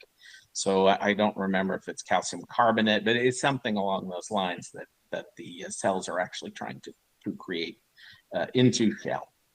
So if they're doing that, then we think that they're pretty happy in a dish under the conditions that we've eventually worked out. But there is one major obstacle, and that is that even though we can keep these cells alive for weeks and months, they don't divide, so they're not growing. They're just surviving. And so with something like mouse cells, we can see them expanding in a dish, and we can use biochemical methods to label them and show that they are actually dividing. But when we try to do the same thing with quagga mussel or zebra mussel cells, we work primarily with quagga mussel. There's absolutely no trace within a couple of hours of removing these cells from the actual live mussel. There's really no indication, and this is consistent largely with the literature, there really is no cell division. When we started to investigate this and understand why, when we went in vivo and we were looking for cell division in vivo, what we actually found there was there's probably actually precious little cell division happening anyway, even at the in vivo level inside these guys. Probably because they live in the cold and because of their lifestyle, they probably really don't have a lot of cell division happening. So this may almost just be a mathematical result as opposed to something more meaningful than that. But again, and we think it's very interesting because there have been some publications looking at cell division. We think that a lot of those are actually DNA repair or a process called endoreplication, where there is some division but not true mitosis. And so that may be what's actually happening, is that there just may not be very much cell division in these guys anyway. The great significance of that, unfortunately, is that without true mitosis, if we introduce DNA, we can relatively straightforward to get that DNA into the cytoplasm of the cell. If you think back to your Bio 101 classes, we can get it inside the cell membrane and into the cytoplasm. But unless the cell divides and the nuclear envelope dissolves and then reforms during karyokinesis, unless that happens, then we can put a boatload of DNA into these cells, and it will never enter the nucleus where it can express and actually do its job. So we've made a variety of different DNA plasmid, or just little rings of DNA, that should work very well in quagga muscle. Many of them are made from quagga muscle components, and we can test them in human cells. We can test them in insect cells. We know that they work. We just can't put them directly or test them yet directly in quagga muscle tissues. So, like I said, we've kind of given up now on cells in adult tissues as a ready source. We're still investigating constantly, but we've really turned everything now to producing embryos, and Marie-Claude really spearheaded this whole effort. We can now spawn individually muscles to produce sperm and produce eggs. We do fertilization in vitro, so in vitro fertilization. She has found that they can always be induced to spawn. If we receive them in July and put them in our system, they can spawn seemingly indefinitely. But what we are also seeing now repeatedly is that after 4 or 5 months in our system, even though spawning happens, and in vitro fertilization can get a little bit down the line, 2 or 4 cell stage, they don't survive and really go much past that point. So right now we're sort of in a heyday where we have some pretty fresh muscles, and one neat thing that's happened recently is we've been able to take them all the way from sperm and eggs to something that actually has a shell, which you can't see very well in this picture, that you can see here because it's got a piece of debris basically sticking in its mouth.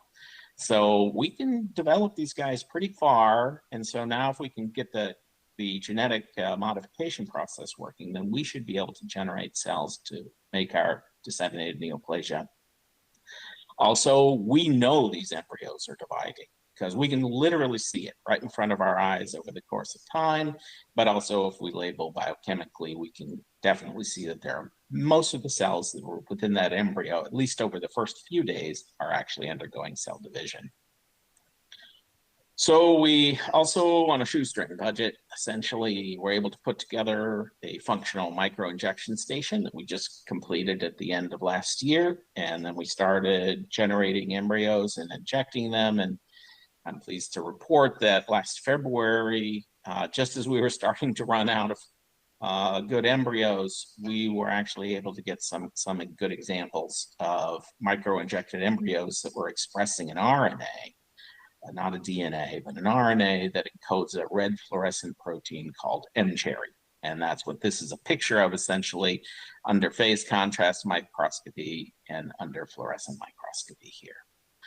It's still extremely inefficient because the vast majority of embryos that get poked at the 1 cell stage are going to go forward and die. But we think we're writing right around 0.5% of injected embryos are going to survive, and a subset of those are going to develop to a large extent and make a lot of cells. And I got to stop there because due to time constraints, but final thoughts. So Reclamation has provided all of the project funding and support for the 2 scientists and supplies that we have working on the project. With that successful introduction of mRNA, which we've been trying to accomplish now for years, we're hoping to increase personnel and accelerate basically every aspect of the project. We recently learned that we're funded as a project that we put in for the QZAP implementation is going to be funded for the next couple of years to bring in a new research fellow. So that's fantastic. And thanks to probably many of the people who made this decision are in the audience today. So we really appreciate it, and we're going to make the most of it. Also, if you are yourself or know of a person who's recently graduated with a degree and is interested in this sort of project, please don't hesitate to contact us at BiomeLab at office@biomelab.com for more information, and we'll start a dialogue. Also, if anybody out there does have ideas for our science or possible support, also please don't hesitate to contact us. And so beside BiomeLab and Reclamation, we've also had help from NOAA. Now we're getting new assistance from Fish and Wildlife Service. Michigan DNR and Eagle have also provided a lot of moral support, and then a fellow named Jose Sabelli at MSU helped us set up all of the microinjection. That's it. I'll take any questions y'all might have.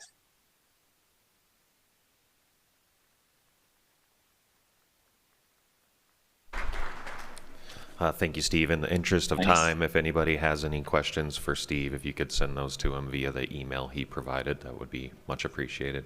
Thank you, Steve. Yep, thank you. Okay, our last presentation in this session is going to be from David Hammond. David Hammond is an environmental chemist who's consulted to private industry regarding pest management, water treatment, taste and odor problems, sustainability, and biomimicry. He holds a master's degree and a PhD from the University of California, Berkeley. Dr. Hammond has 4 patents, numerous peer-reviewed publications, and currently serves as a senior scientist with Earth Science Laboratories. And if you haven't had the pleasure of working with David Hammond, he's also not afraid to get out in the mud, even at Highline. So thanks for being here, David. Thanks, Robert. I'll be sharing with you today my experiences of trying to eradicate zebra mussels from an entire lake in Chicago. My co-authors are Jim Bland, who's an aquatic ecologist, and Shelby Johnson, who's a student at DePaul University. There are 2 primary questions that arise when you talk about eradication of an invasive species. One is, did it work? Eradication means 100%. The other is, what are the impacts on non-target organisms? Are there any collateral, what's the collateral damage? So in order to answer better those 2 questions, I've decided to expand the scope a bit to include 2 previous projects that also used EarthTech QZ to treat entire water bodies. One is Bill Meyer Quarry in Pennsylvania, and the other is St. Albans Bay in Lake Minnetonka in Minnesota.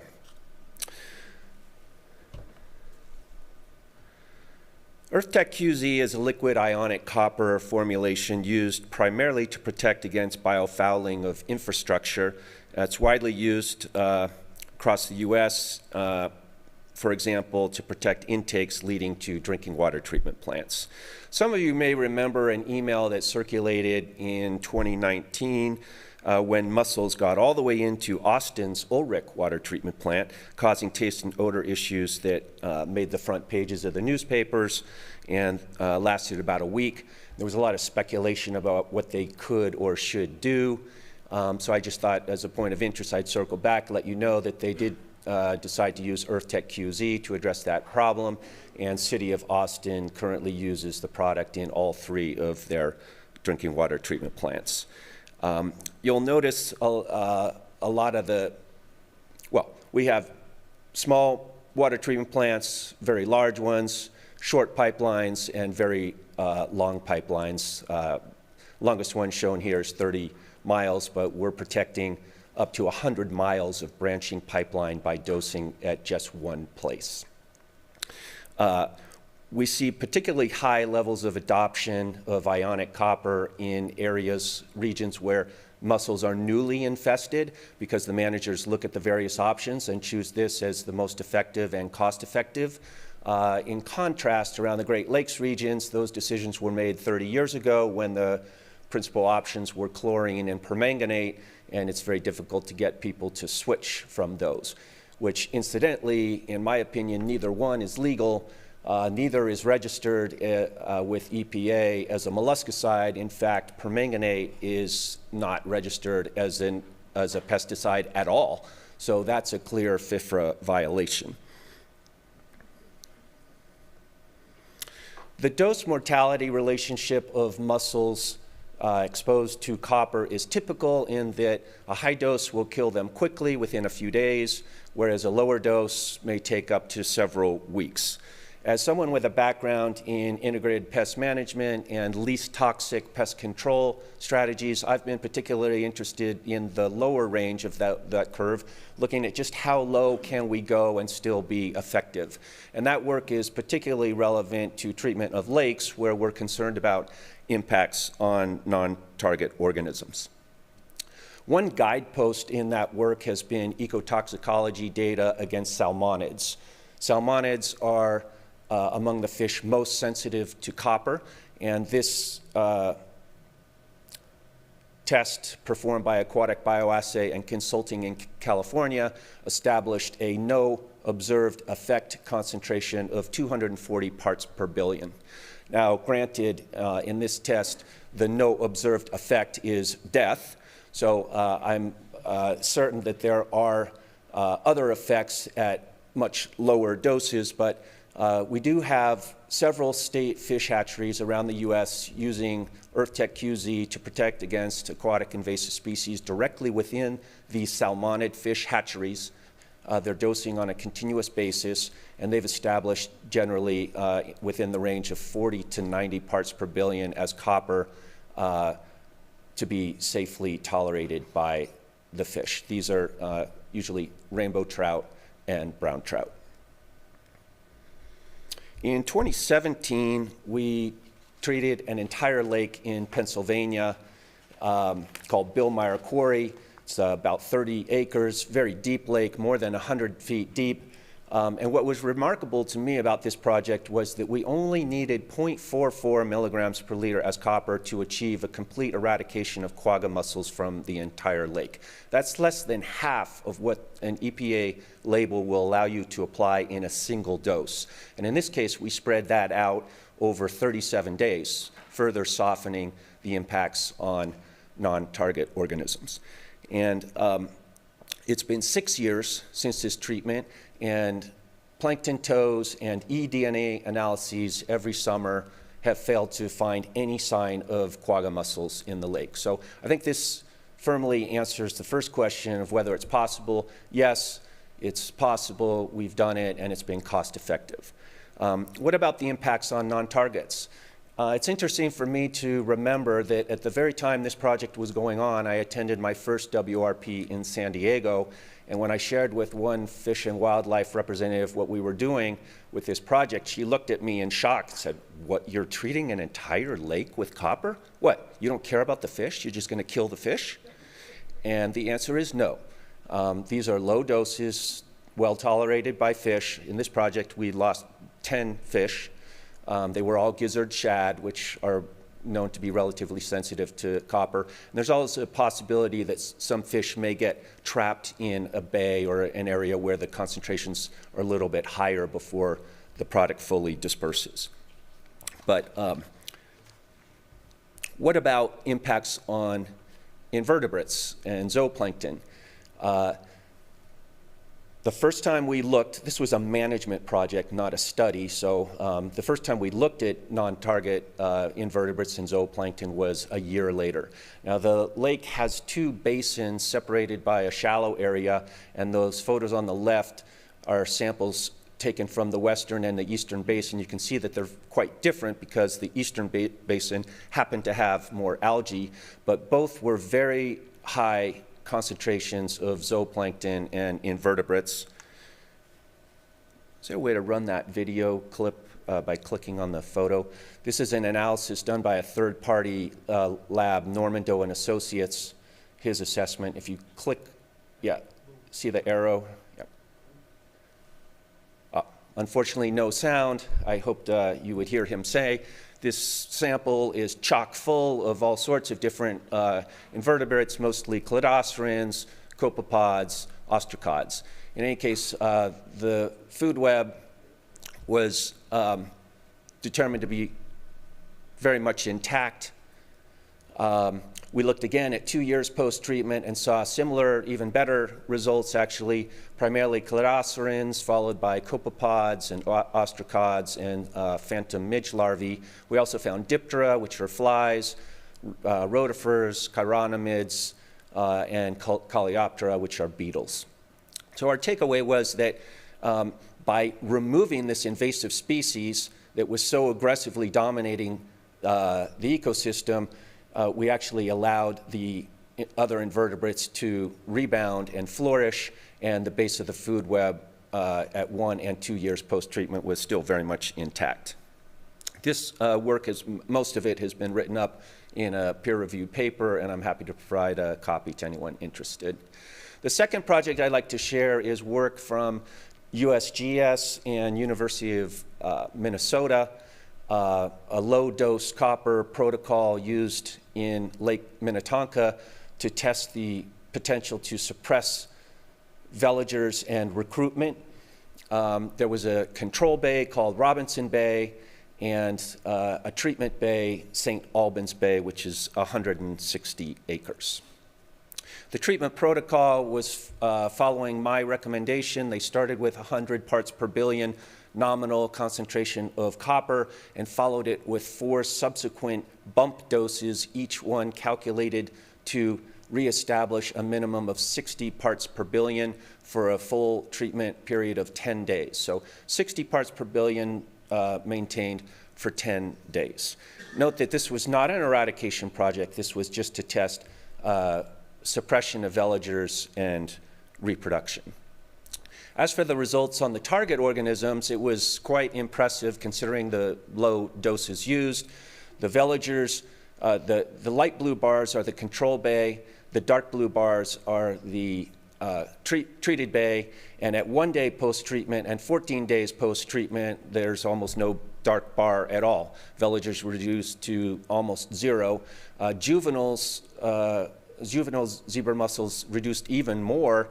Looks like there's no dark bar at all. They're not truly 0, but they reduced from tens of thousands to literally hundreds of thousands of juveniles per square meter to less than 100 per square meter. So really remarkable impacts considering the low dose used. That was 99.95% decline in juveniles. Resident adult mussels also were reduced greatly from about 100 per square meter to almost 0. A scuba survey 2 months post-treatment found just a few adult survivals. And I should mention, this study is still not published, but this is data that the co-authors presented at a webinar, and I think it's a good preview of the publication that is coming. Algal productivity did go down because, of course, copper is an algicide as well, but that was temporary. Benthic, turning now to invertebrates, benthic invertebrates took the hardest hit 1 and 14 days post-treatment. You can see the blue bars, it declined pretty severely, not as severely as the mussels themselves. Zooplankton 2, a decline, but we started to see a rebound as soon as 14 days post-treatment. As for macrofauna, there was no statistical difference for fish between the treated bay and a control bay. That's including yellow perch, largemouth bass, bluegill. Fathead minnow did see a little bit more impact, but the authors felt that was confounded by difficulties of just handling the minnows. They were sensitive and they died anyway.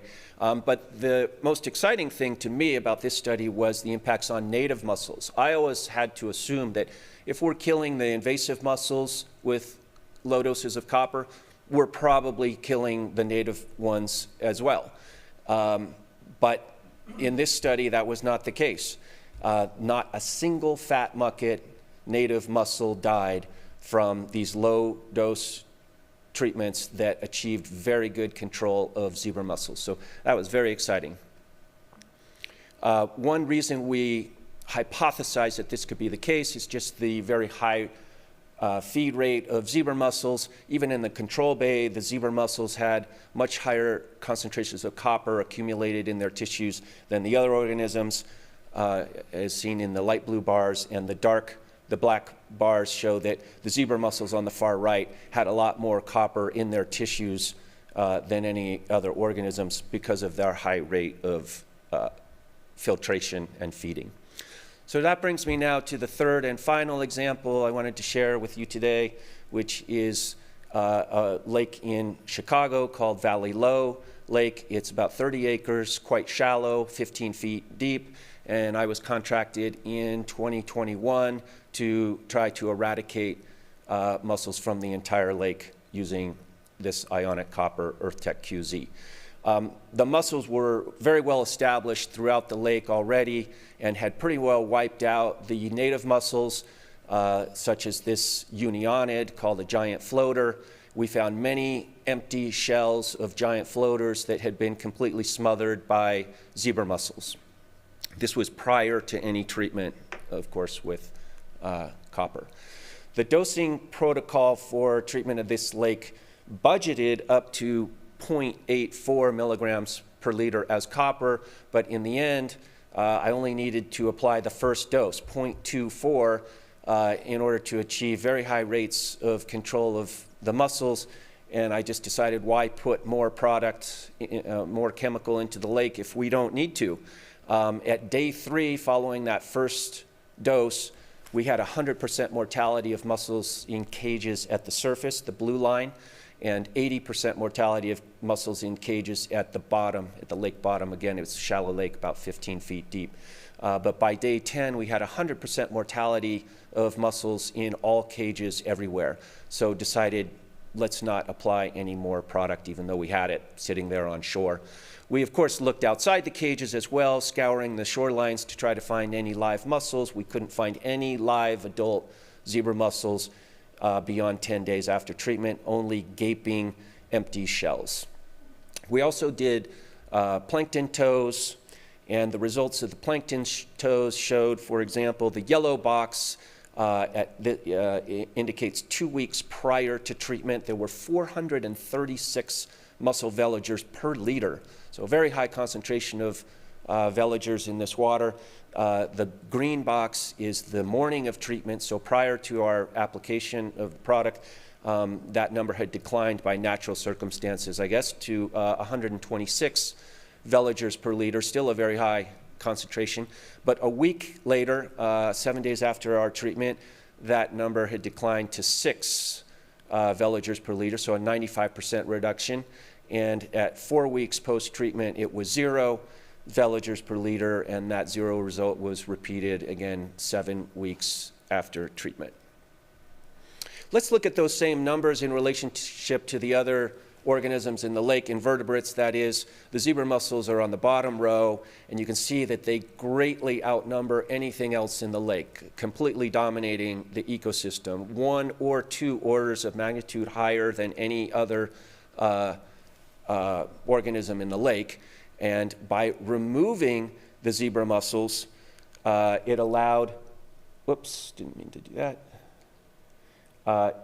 It allowed these other invertebrates to rebound and flourish to concentrations much higher than were present prior to treatment when the lake was dominated by the zebra mussels. And in some cases, such as Daphnia, there were no Daphnia at all prior to treatment, and at 7 weeks post-treatment, once we removed the zebra mussels, the Daphnia really exploded. So let's take a closer look at this period immediately following treatment. If it looks like we kind of sterilized the lake and killed everything, that wouldn't quite be an accurate interpretation. It was really a shift to different population dynamics, much smaller things, nanoplankton, beyond the expertise of our aquatic ecologists to be able to identify by species or even family, but mostly heterotrophic bacteria and microalgae such as chlorella and nanochloropsis. But it was interesting that productivity actually increased following treatment, as measured by dissolved organic carbon, which was 4.5 milligrams per liter pre-treatment, and at 2 weeks post-treatment had increased to 4.9 milligrams per liter, and at 7 weeks post-treatment had increased again to 6.1 milligrams per liter. So by removing this heavy feeder, the zebra mussels that dominated the system, it allowed other things to flourish. There was a juggling of species to sort of see who shakes out to win as it reestablishes without that keystone species of the zebra mussels.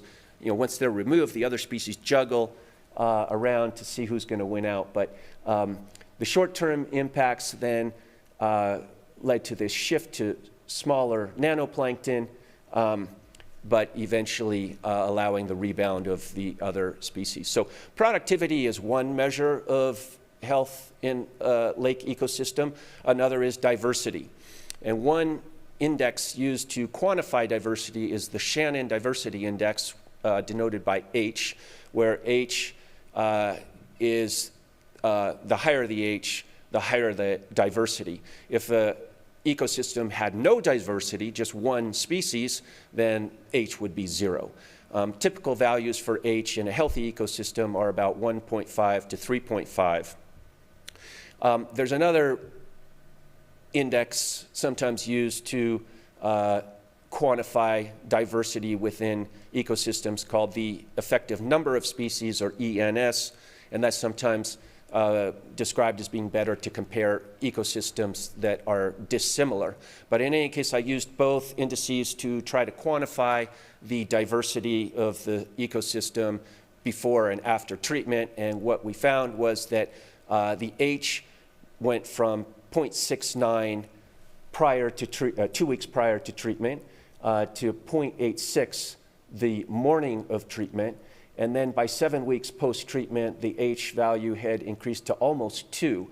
And again, a healthy ecosystem is in the range of 1.5 to 3.5. So by removing the zebra mussels, we changed the ecosystem from essentially an unhealthy level of diversity to a value right in the middle of the healthy range. So that was nice to see. And the ENS also improved by about threefold. So my conclusion was that by, again, removing this dominant invasive species that was out competing everything else, diversity was improved, as well as productivity as measured by organic carbon also improved. This is a timeline of the treatments or of the copper residual concentration following treatment on July 26th. We had 100% mortality of mussels in the cages by 10 days later. There was this shift of the zooplankton to more nanoplankton that lasted a couple weeks, and then a rebound at about 7 weeks post-treatment. Fast forward to 2022, which was 1 year following the treatment. Did it work? Well, sampling plates showed 0 settlement 1 year post-treatment. This is just by comparison another nearby lake that did have zebra mussels. Unfortunately, we were disappointed to find that in 18 plankton tows performed a year post-treatment, there were 3 that had just a few veligers. So maybe I was overly optimistic in not applying a second and third treatment. So we, with the permission of the customer, we treated a second time in 2022, same dose, 240 parts per billion, but applied as 2 events, 120 each. And the copper residual following those applications were similar in that it took about 2 months to return to pre-treatment concentrations of copper. And the results versus zebra mussels, we haven't found any since. The other organisms, I'll say there's a lot of numbers here, so I'll just say my takeaway is that it's hard to draw many conclusions. These numbers go up and down even if you're not applying any pesticide. But one thing I can say is we're not sterilizing these ecosystems at all. Here's, for example, rotifers exploded to almost 1,000 in the weeks post-treatment, and a year later we're seeing very robust numbers of all sorts of invertebrates as well as excellent diversity.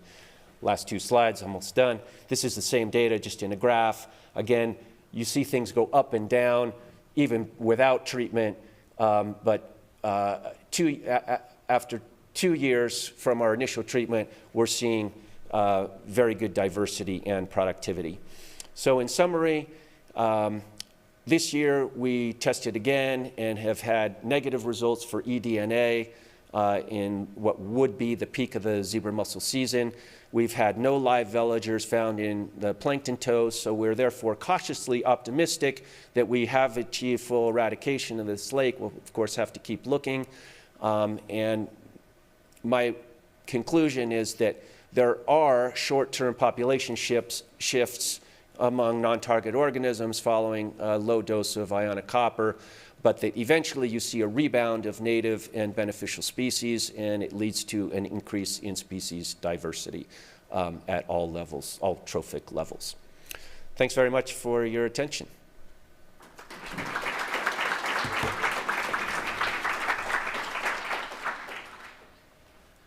Thank you, David. We're going to go ahead and take a 15-minute break, so let's plan to be back at 10:45. Thanks to all of our presenters.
Hey folks, if you can take your seat, we are going to begin the business meeting.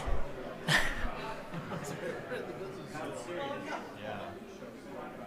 also do the retirement stuff too.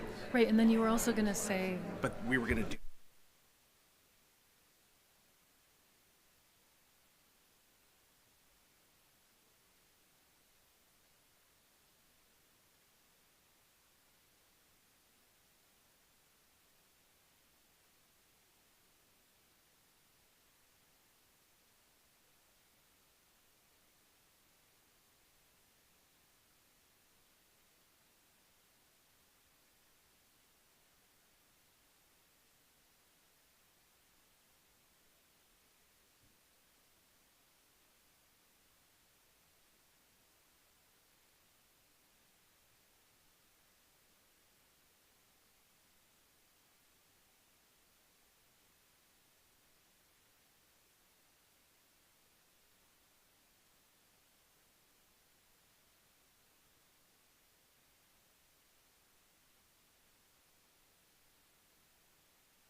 All right.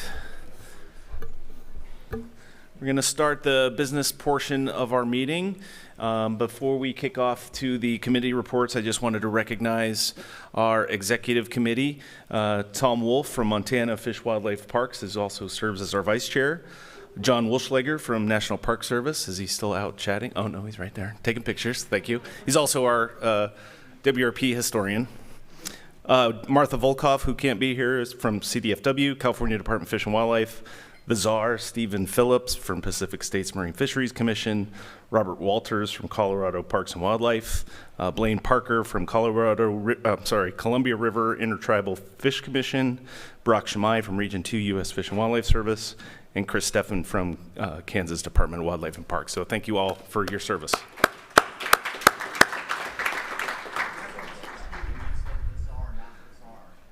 Both.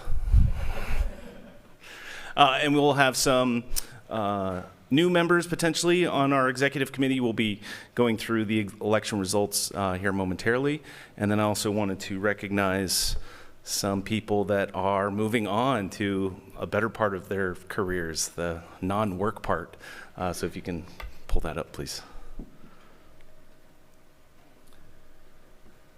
So we have some retirees. I'm very jealous. Which one is this? The green one, probably? Oh, Rick James Boatner. I don't know, Rick, how long have you been serving the state of Oregon? Many years, I presume. Is he even back at his table yet? I think he's around 32. 32. So Oregon has one of those weird requirements where you have to have a last name that serves the purpose. Boatner, Glenn Dolphin with the Marine Board. So, We thought we needed to switch last names. He's for Fish and Wildlife. He should be Rick Dolphin. He worked for the Marine Board for boating. you can work that out with him. If you want to swap and retire, I'm sure he'll be happy to take over. But yeah, we wanted to thank Rick for all of his many years of service. He'll be greatly missed at these meetings. He always provides a lot of great input. So it's a nice picture there of Rick and Leah. Very sweet. Thank you, Rick. And then Mr. Alan Ployce, State of Washington. Also many years of service with state. How long? 17 years. And he's going to Tasmania, Tanzania, Turkmenistan, something with a T. And you've only got like 2 weeks left. Less than. He's not counting. He's not counting. I think Rick will be with us till the end of the year, but Alan will be leaving us in more recent time, or in more short order. But I'll remember my first building consensus meeting, and everything had to be in threes. If we did it, we had to do it 3 times, and that was like the mantra of the meetings. But it was all in. It was all good because you want that repetition, right? You want to be able to be sure of your results and for your decision making. So, Alan, thank you.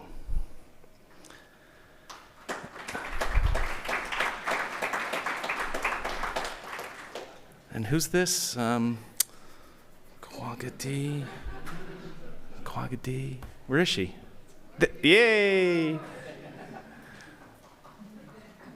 Kwagadi is retiring also.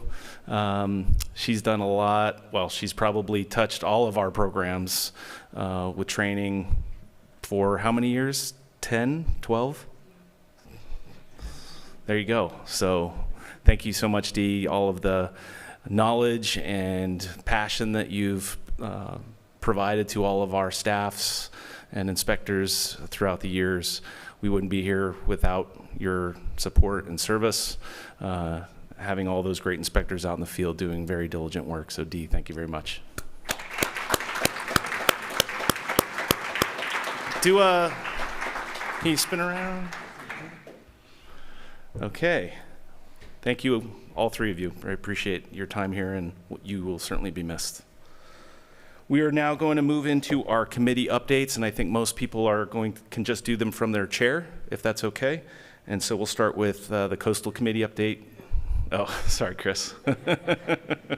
He's so used to giving presentations yesterday, filling in for a lot of people. But so we'll just pass it around. Chris, you're first, and then we'll have Education and Outreach Committee. That'll be Monica, and she's doing that virtually. And then field sampling is Kate, and then membership will be John Wolschlager. So, yep, back to your seat. And then Robert Walters for think tank, Decon think tank. So take it away, Chris. Thank you, and we'll be quick. So most of the work that we've been doing within the Coastal Committee of late has been done by some subcommittees that we created. So the first one is our Mobile Marine Infrastructure Subcommittee that we created a couple of years ago with the goal of creating some guidance for agencies that have authority for permitting or leasing around coastal projects that involve mobile marine infrastructure, to give some suggestions for how to mitigate the risks of species introductions from moving things around in the coastal area. So a couple of years ago, we created this subcommittee. We put together some draft guidance for agencies. We sent it out to a bunch of state and federal agencies for a practicality review, got some really good feedback, and then we haven't done much with it since until recently. So we re-engaged that subcommittee, met to talk through the feedback that we got, and we made a decision to apply for some outside assistance from the UC Davis Graduate Program of Environmental Policy and Management. They have a policy clinic where they accept applications, and if you get approved, they have groups of graduate students work on a dedicated project with a short timeline with a definite end product. So we think it's a good fit, so we applied last week, and hopefully we'll hear back within the week or 2 weeks. But the timeline for that would be January through June of next year, and we'd be working with those graduate students to hopefully finalize that document. The other subcommittee is focused on offshore wind, so specifically the species introduction risks of the development and deployment and maintenance of offshore wind structures. So this is a newly created group that just has met a couple of times, and we're working on putting together an outline for a white paper focused on all of those things, identifying risks, potential mitigation measures. So once we have that outline finalized, hopefully pretty soon, we're going to be working with Kat de Rivera's class at Portland State University. She has an invasions class that does a similar thing and has groups of students work on specific projects. And for this project, they're going to be doing a literature review based on the outline that we provide them, and an annotated bibliography to help with the writing of that. And so the timeline, I think, is this fall. So by December, we should have some good product. So it's kind of the update of where we are now. Maybe a time for one question for Chris, if there's any. Okay, we're going to move to Monica McGarity from Texas. She's going to be virtual. Good morning, everyone. Wish I could be there with you in person. Just some updates from Education and Outreach Committee. So last year at WRP, I presented on a study of campaign outreach methods and messaging effectiveness that our committee collaborated on with Dr. Jared Kyle of Texas A&M University and the Invasive Species Action Network. And the full report and all the long appendices were posted on the WRP website and shared. But we recognize that's a really long report, a lot of information to try to wade through. Everyone's busy. So we've been working with support from Wildlife Forever and the service, thanks Brock, on a brief 2-pager, really diving into the report to provide key findings, takeaways, and recommendations with insights on key boater and boating demographics that extend really beyond my WRP presentation last year into some concrete actionable items. So we expect that'll be completed at the end of this month and sent out to the WRP membership. And hopefully we'll also be able to send that out to other panels through the ANS task force. We also have 2 new projects we'll be collaborating on that seek to address a number of key QZAP strategies and action items. One of those QZAP objectives is to increase national awareness of the WID requirements for Western states to aid in increasing both awareness and compliance. And some time ago, Wildlife Forever and partners developed a Protect the West webpage to communicate this information. So we worked with Wildlife Forever and the ANS Task Force Education and Outreach Committee on kind of fleshing out an idea to make this into a national resource. So Wildlife Forever successfully applied for a QZAP grant for this work, and we'll be coordinating with them moving forward, and hopefully this can become a resource shared with the public by states across the country. Another key QZAP objective deals with development of a social media strategy. So Elizabeth Brown worked with the committee to develop a proposal to address this key objective, which is also linked to several other key objectives. And this will include development of essentially a social media playbook and toolkit, and we'll be also receiving a QZAP grant to support this work. So the committee will be coordinating with Elizabeth on this project moving forward as well. So those are the key updates from the Education and Outreach Committee, and I'd just like to acknowledge all the efforts of the committee toward making substantial progress, I think, on addressing key QZAP action items.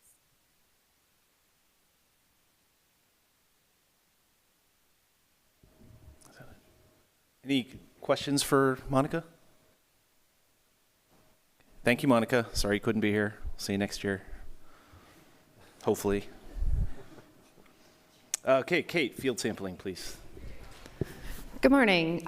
So the Sampling and Monitoring Committee has just started its work. We've only had a couple meetings, but what we're planning on doing is taking the existing and sampling monitoring documents and updating them and making them a little bit more robust. What I noticed over the years of referring to the document, and so have some others, there weren't a lot of details in there. There weren't a lot of protocols. It was a lot of the overarching things like plankton tows, and it didn't really deep dive into a lot of the other things, like substrates, dealing with plants. There was a lot of information not in there about plants, and a lot of us are looking to add that to our sampling and monitoring programs. So what we're going to do is we're going to update the key components for some of the science updates, like with Dellinger tows and things like that. Those are the easier tasks to take over. But we're also going to add a bunch of appendices with a variety of different sampling protocols that seem to be used commonly throughout the West, and then put in a few that are less common but might be more appropriate for whatever water body you are looking to sample.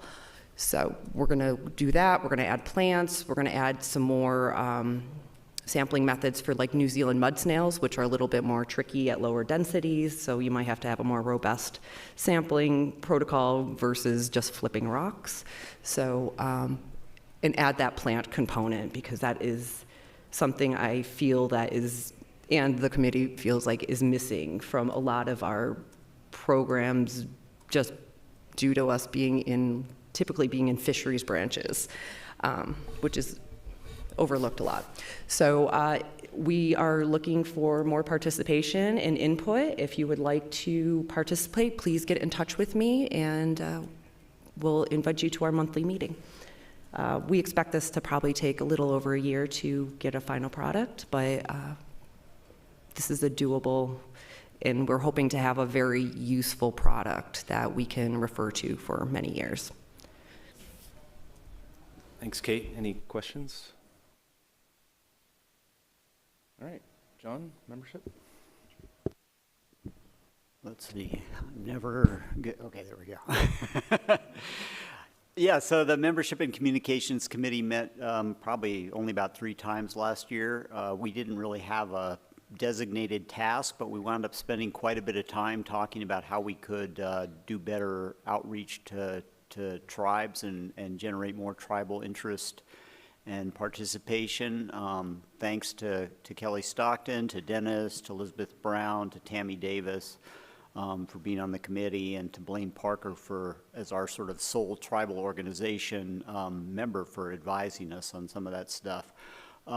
We did do a little bit of outreach to tribes. I reached out to some of the state representatives, you know who you are, and asked about tribes who they've been engaged with as potential WRP members. I communicated with some staff, but it's been sort of spotty so far. There is some interest from a couple of groups, and our intention is we've developed a letter to send out to tribal leadership and stuff like that. I don't know that we've sent that to anyone yet, Leah, wherever you are. So we're kind of in this phase of like going back and forth trying to figure out if there's interest, but the intention is ultimately to identify that interest and send a letter out to some of those tribes, see if we can get some more folks involved. And we've had a little bit from the Navajo, a little bit from it's the 3 affiliated tribes up in North Dakota, I believe. So there's some interest out there. We have 10 tribal membership seats or something like that. So we're hopeful we can maybe fill a handful of those and get some involvement from either tribes or tribal organizations. So that's been most of what we've done this year. I believe going into next year, 24 is a year when we would entertain changes to the bylaws. So if anyone has anything like that in mind, you might consider shooting me an email or something like that. So I think that's it from us. Thanks, John. Any questions? Okay, Robert, think tank. Yeah, thanks, Dennis.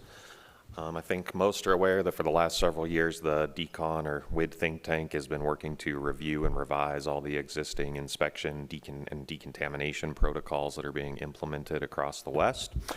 We've made a lot of ground on that, and at last year's WRP meeting, we really committed to closing the loop on this and completing the revision of the full decontamination procedure.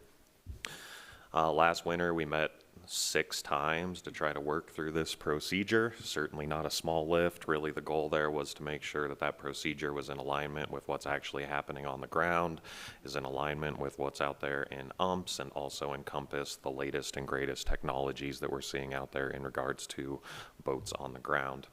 Again, we met 6 times, so pretty big lift for us there. We kind of let this sit over the summer to make sure that it was an accurate reflection and that we weren't going to see too much change. And we had one more meeting in the last several weeks where we actually finalized our draft of this full decontamination procedure, which feels great. Woohoo, go team. So where does this sit now?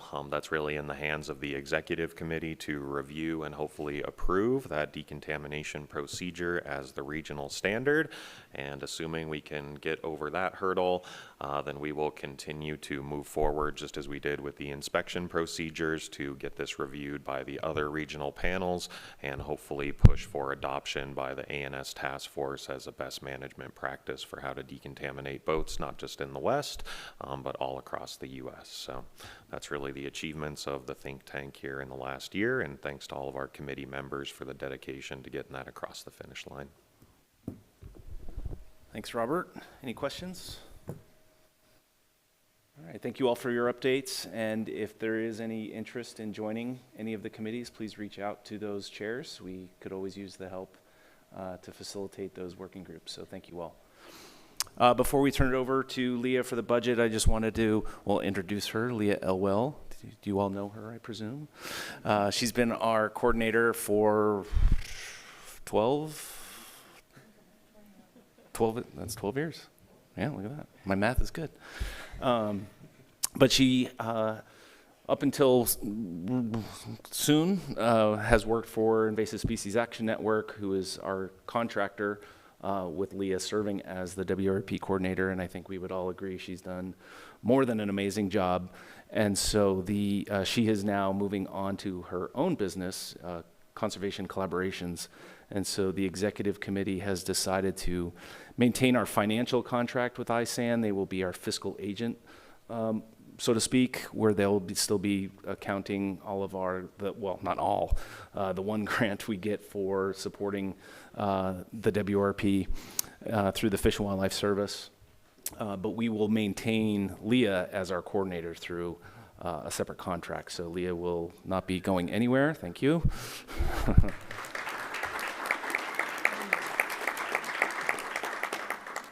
But I just wanted to let you all know there's a little bit of a shift in how it's all going to work. So ISAN will remain our fiscal agent, but Leah will remain as our WRP coordinator, thankfully. So she's now going to give us a budget update. So thanks, everybody. Thanks, Leah. Thank you, Dennis. Thank you, everybody. It's like a pleasure to work with everyone.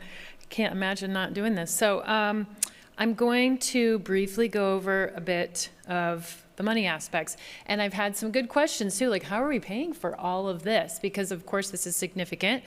But sort of the base aspect of this in terms of the coordination piece, so the U.S. Fish and Wildlife Service has been the one that has provided funding to each of the panels, not just the WRP. Each of the panels receives $50,000, and the panels choose what they want to do with that 50. And the WRP for 12 years has determined that they want to use that for coordination. So that's been parsed out into paying for the coordinator, myself, travel if need be, and then a little bit of overhead there.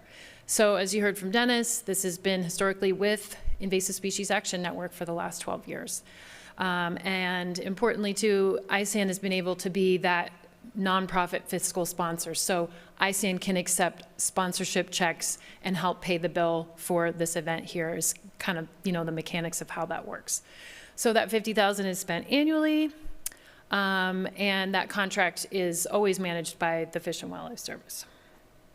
Oh, and I guess a point of note, because that contract was a 5-year agreement, and that agreement actually ends at 9/30 of this year. So as a housekeeping item, I will say, look for an email from me. It will be it won't be Leah at Stop by AIS as your communication point person. So that'll be a shift that you'll see in the coming weeks. One thing that the executive committee determined to do when, in 2015,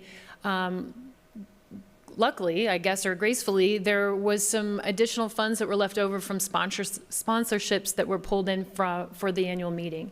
So this is kind of uncommitted support from sponsors, and that was able to kind of start this seed funding for a savings account. That has kind of continued to grow, whether it was, $500 that was remaining or whatever those little bits were. So right now, the current balance of that is just a little over $9,000. That $9,000 goes to things like if we need to spend money on providing, coffee for this meeting, or if it went towards travel for the chair or the vice chair, that's where this gracefully is sitting. So for use for WRP. And I guess as a point, as I mentioned, ISAN holds that in trust for the panel. Okay, so in terms of expenses, so the annual meeting, we're looking at, I don't have the final bills yet, but we're looking at around $9,000 to pay for the meeting space, room rental, field trip transportation, coffee. Of course, because we've had some really great sponsors, so having Istana support the lunch, that's really, they choose to take that on. That's above and beyond the 9. And then also that social hour, that's above and beyond the 9,000. So, I mean, obviously that fluctuates. We probably wouldn't be hosting a luncheon if we didn't have really great supportive sponsors. Things like printed materials, and then these guys over here are doing an amazing job. Like, to pull off a meeting, we really need AV technology to make this move smoothly, but this was all absorbed by the Utah Division of Wildlife Resources. So thanks, you guys. This is awesome. The other things in terms of expenses are travel. So there was talk of having a task force meeting, which the panel would have attended, and that would have supported, Dennis to potentially, or a portion of your travel to go there, or a future chair, or vice, if it would be, whoever's serving in those capacities. Unfortunately, because of the potential government shutdown, there's no anticipated travel in this coming fiscal year for anyone from the WRP. That meeting will be in January. Okay, in terms of income, roughly $11,000. That's not all finalized. Some of it sort of depends on the actual expenses and then sponsors. So Stephen at Pacific States Marine Fisheries Commission will help support some of those expenses that I mentioned back there. But then all of these other folks that I've had on, we've had logos, scrolling, et cetera. So we couldn't do this without the sponsors that we have here. And I have had a question too of how that works. And essentially, sometimes when we find out where we're going, which locale, we ask logical partners that may want to help support the meeting, and that kind of starts the ball rolling. I've approached everyone from the folks that make boat seals, that provide chemicals, anything that's kind of related to the trade of the work that you guys are doing, we ask people to help support. And sometimes there have been circumstances where the voting member agencies have been able to provide funding as well. So, but these are our folks this year, so thanks to them.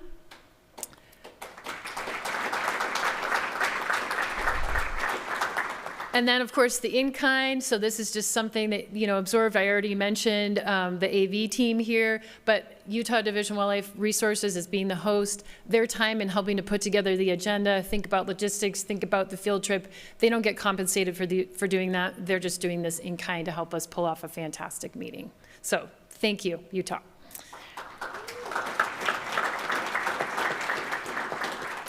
Okay, moving on. Leah, and let's, sorry, yes. just one thing on budget. Yeah. Correct me if I'm wrong.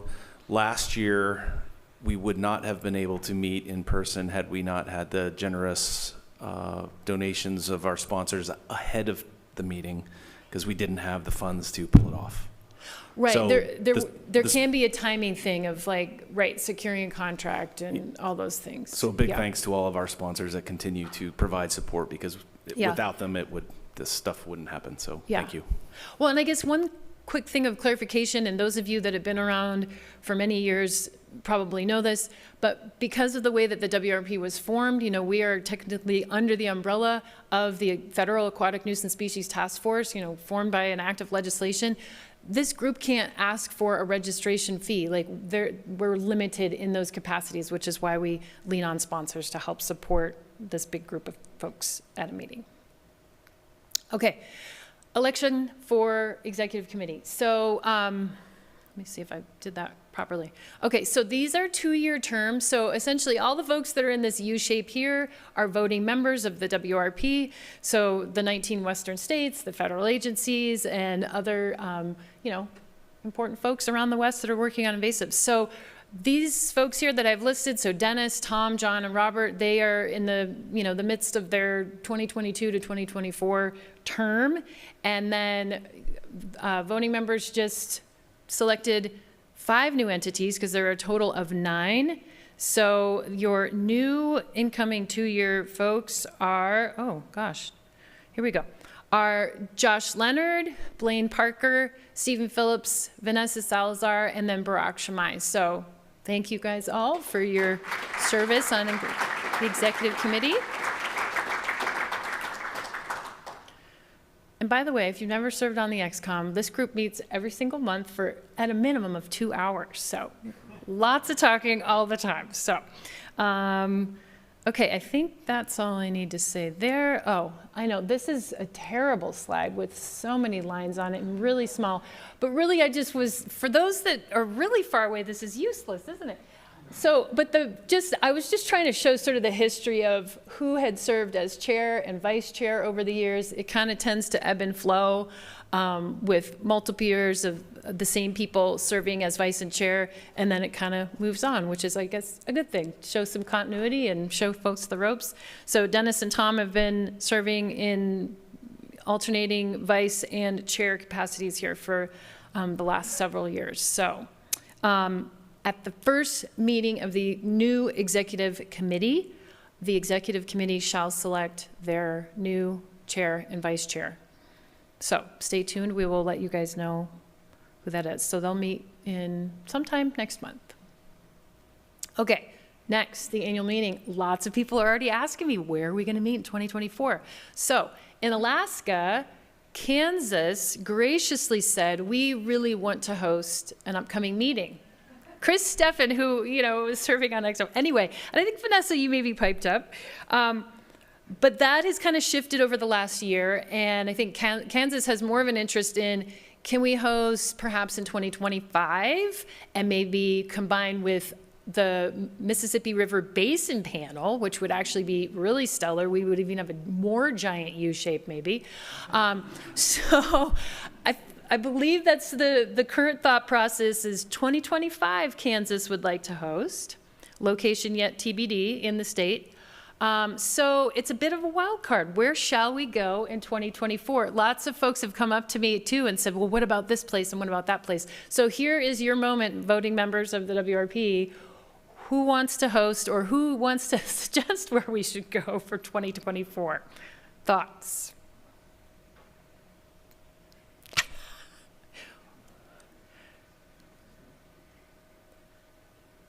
Okay, here's the map. Oh, yes, Tom, go ahead. I'm not volunteering for you to come to BC, although that would be very nice. That would be so cool. But historically we have transition, interior, exterior. So it would be nice if we could go back to the coast for 2024. That's a great reminder. We do try to go back or go inland and coastal if it works, for sure. People are nominating Washington. Too soon, okay.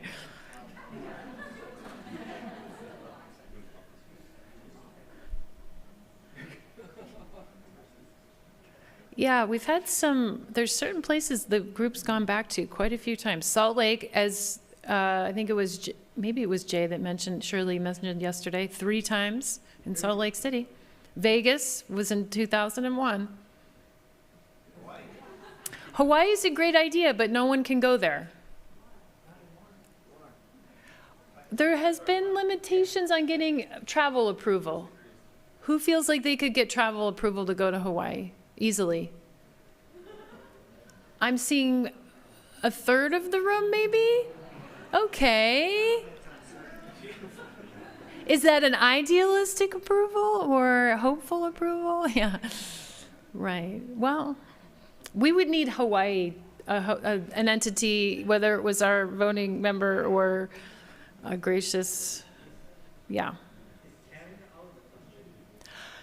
We've never had a meeting in Canada, clearly from this map. And I guess I don't understand any limitations on travel to Canada from a majority of U.S. Okay, Brock's shaking his head no from the Fish and Wildlife Service, no. Okay, not easy.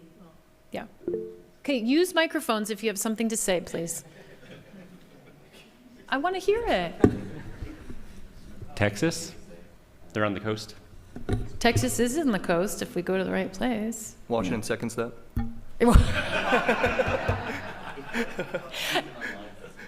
Oh, Susan had, yes, Susan.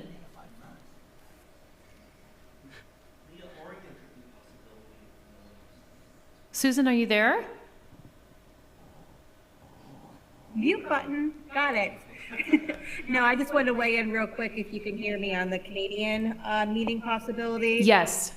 For a regional panel meeting in Canada is possible. It does require another level of review and approval from the service. But Great Lakes panel, for example, is considered hosted their next meeting in Canada. So I'm currently working that process with them.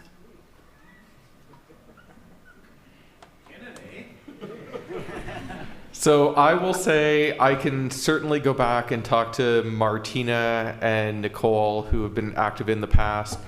I'm not suggesting that this would be possible for next year, but if the Western panel is interested in coming to Canada, I can look at some sort of Fed-Prov discussion for a future meeting and report back next year to see what that would look like operationally, logistically for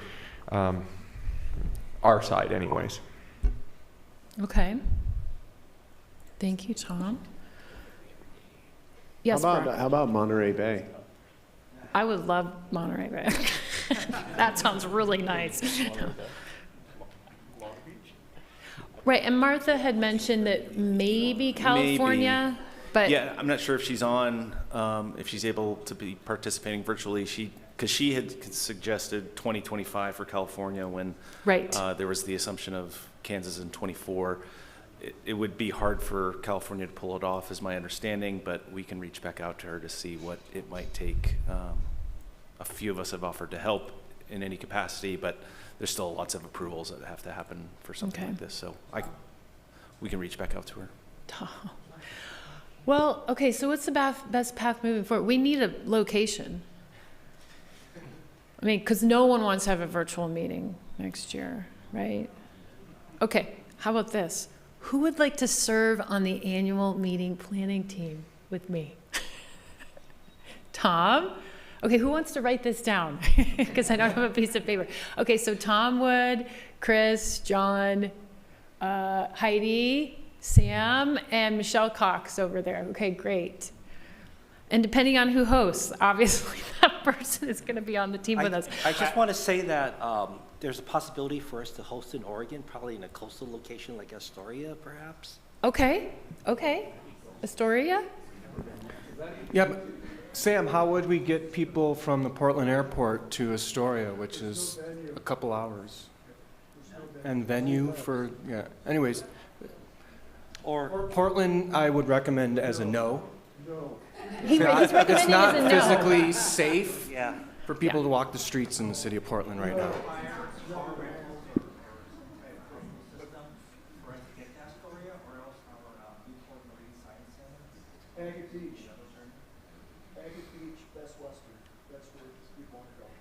Okay. A party bus. Okay.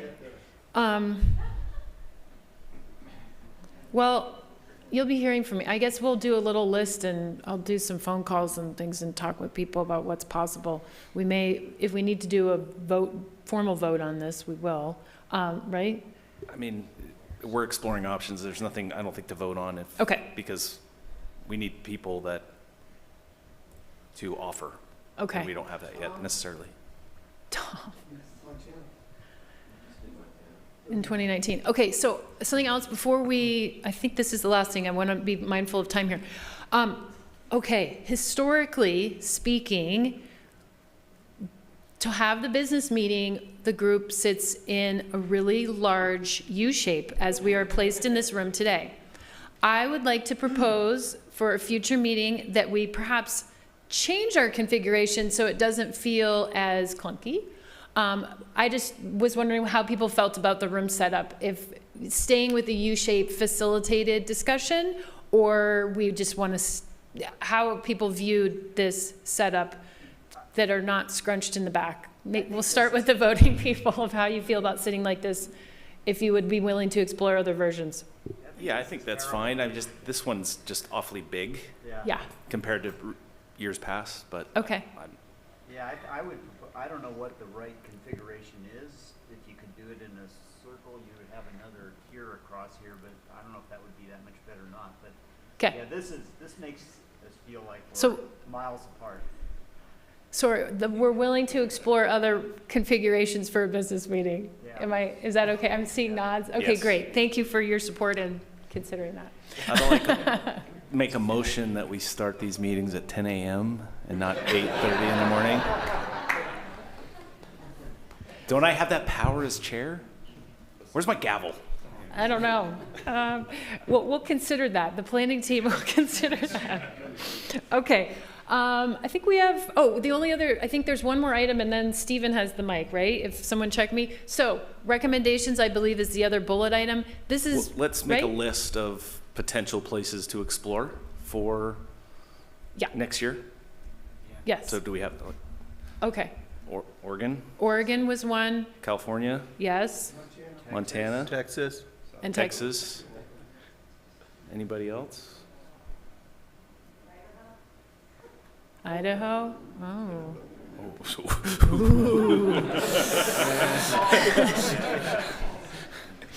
Okay. So maybe next week, next month, we'll make Okay. some cold calls to, because some of those people aren't here. Correct. So, Okay. Or are departing. Great. Rick. Good point. Okay, can I just make a comment about recommendations? Okay, had we been the task force meeting in October, we wouldn't have made a deadline to submit recommendations. But for those that may not have been a part of that process, the WRP may submit recommendations to the task force for their consideration. Enough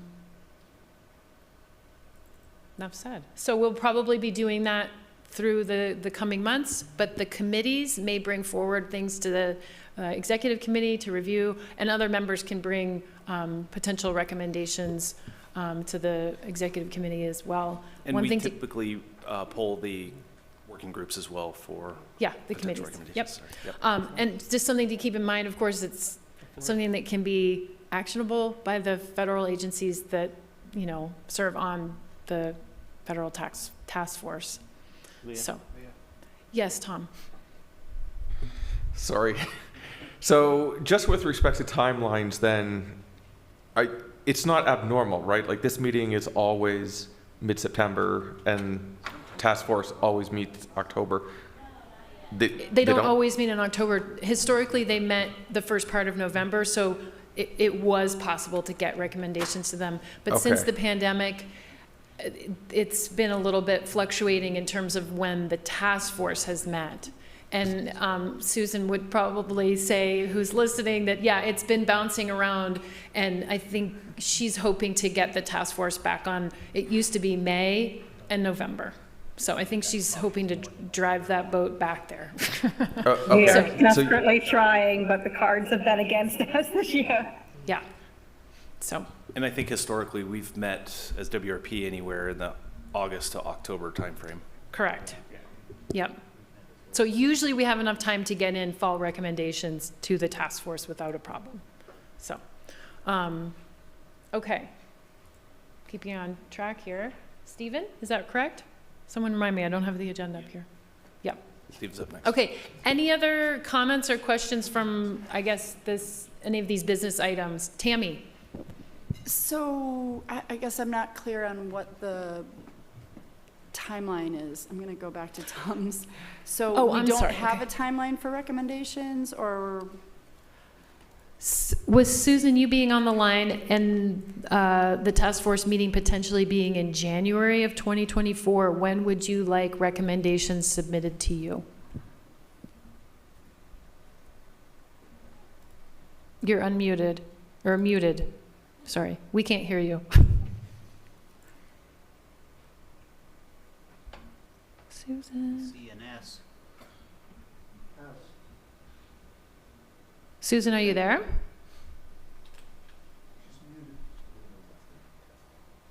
Yeah, she's there. Okay, how about now? Can you Yep. hear me now? Yep. Oh, thank you. All right, so as I was saying, is right now I'm still waiting on a room contract to be finalized, but I am about 95% sure that we will be meeting in the third week of January. So I know timing may be a little strained since it will be over the holidays, but if I could get them by even the first week in January, right off the holidays, that would be great. I can take them up to the last minute, as long as you're not looking for an immediate response from the task force. But if you just want to give it to us even prior to the meeting, we can certainly address them and then have an action item to follow up with the panel afterwards. So I guess my long-winded way of saying is that any time in January would be fine. So we have a little bit of time, and that's one of the items I'll be prodding the committees for content. So, any more questions? Yes. So if we have any ideas right now, would you like to hear them, or would you like us to wait and send them for the executive committee? I mean, time-wise, I don't know if we have time to discuss, but if you have something you want to just say you anticipate the committee is going to present something, go ahead. Sure. Really quickly. So one, a lot of the engagement at the national level has, and in particular with VITA, but in other cases as well, the Pacific territories in the offshore with time zones and everything, the timing never works out for them to participate, so they're pretty much excluded from those conversations. So our committee wanted to make sure that we put out a recommendation to consider them when setting times for things. And the other one was, Karen McDowell mentioned that at the ANS Task Force Prevention Subcommittee, they were talking about convening a group to talk about VITA specifically, and it may not happen until they meet in January, so the potential recommendation to convene that. Okay, great. Any other thoughts or questions before we go to legislative update? Okay. Stephen, how's this work? Just the big green button. Stephen Phillips with Pacific States Marine Fisheries Commission. What if I want to go back? Then you press red. That one? That one. Here. Stephen. He doesn't need an introduction. I want to thank Leah for her patience, because changing this several times over the last few days as things are happening in Washington, D.C. We're going to go down some of the legislative AIS-related tidbits here. This is Recovering America's Wildlife Act. Many of you know about this. On the Senate side, it was reintroduced on 3/31, and it's got $1.4 billion in dedicated annual funding. That will go to tribes and then states and others. It includes funding for invasive species if a state, for example, sees fit to spend money on invasive species. Again, this year, there's got down at the bottom there, they're still working on a funding mechanism. The House has not introduced its bill. We've been hearing for months the House will introduce its bill. I don't think it's going to happen in the next 10 days. So this probably will leak over into 2024. But there's still generally a lot of support for this thing. And it's one of the issues that both Democrats and Republicans can work on together, which is not the case for, as you will see, the appropriations process.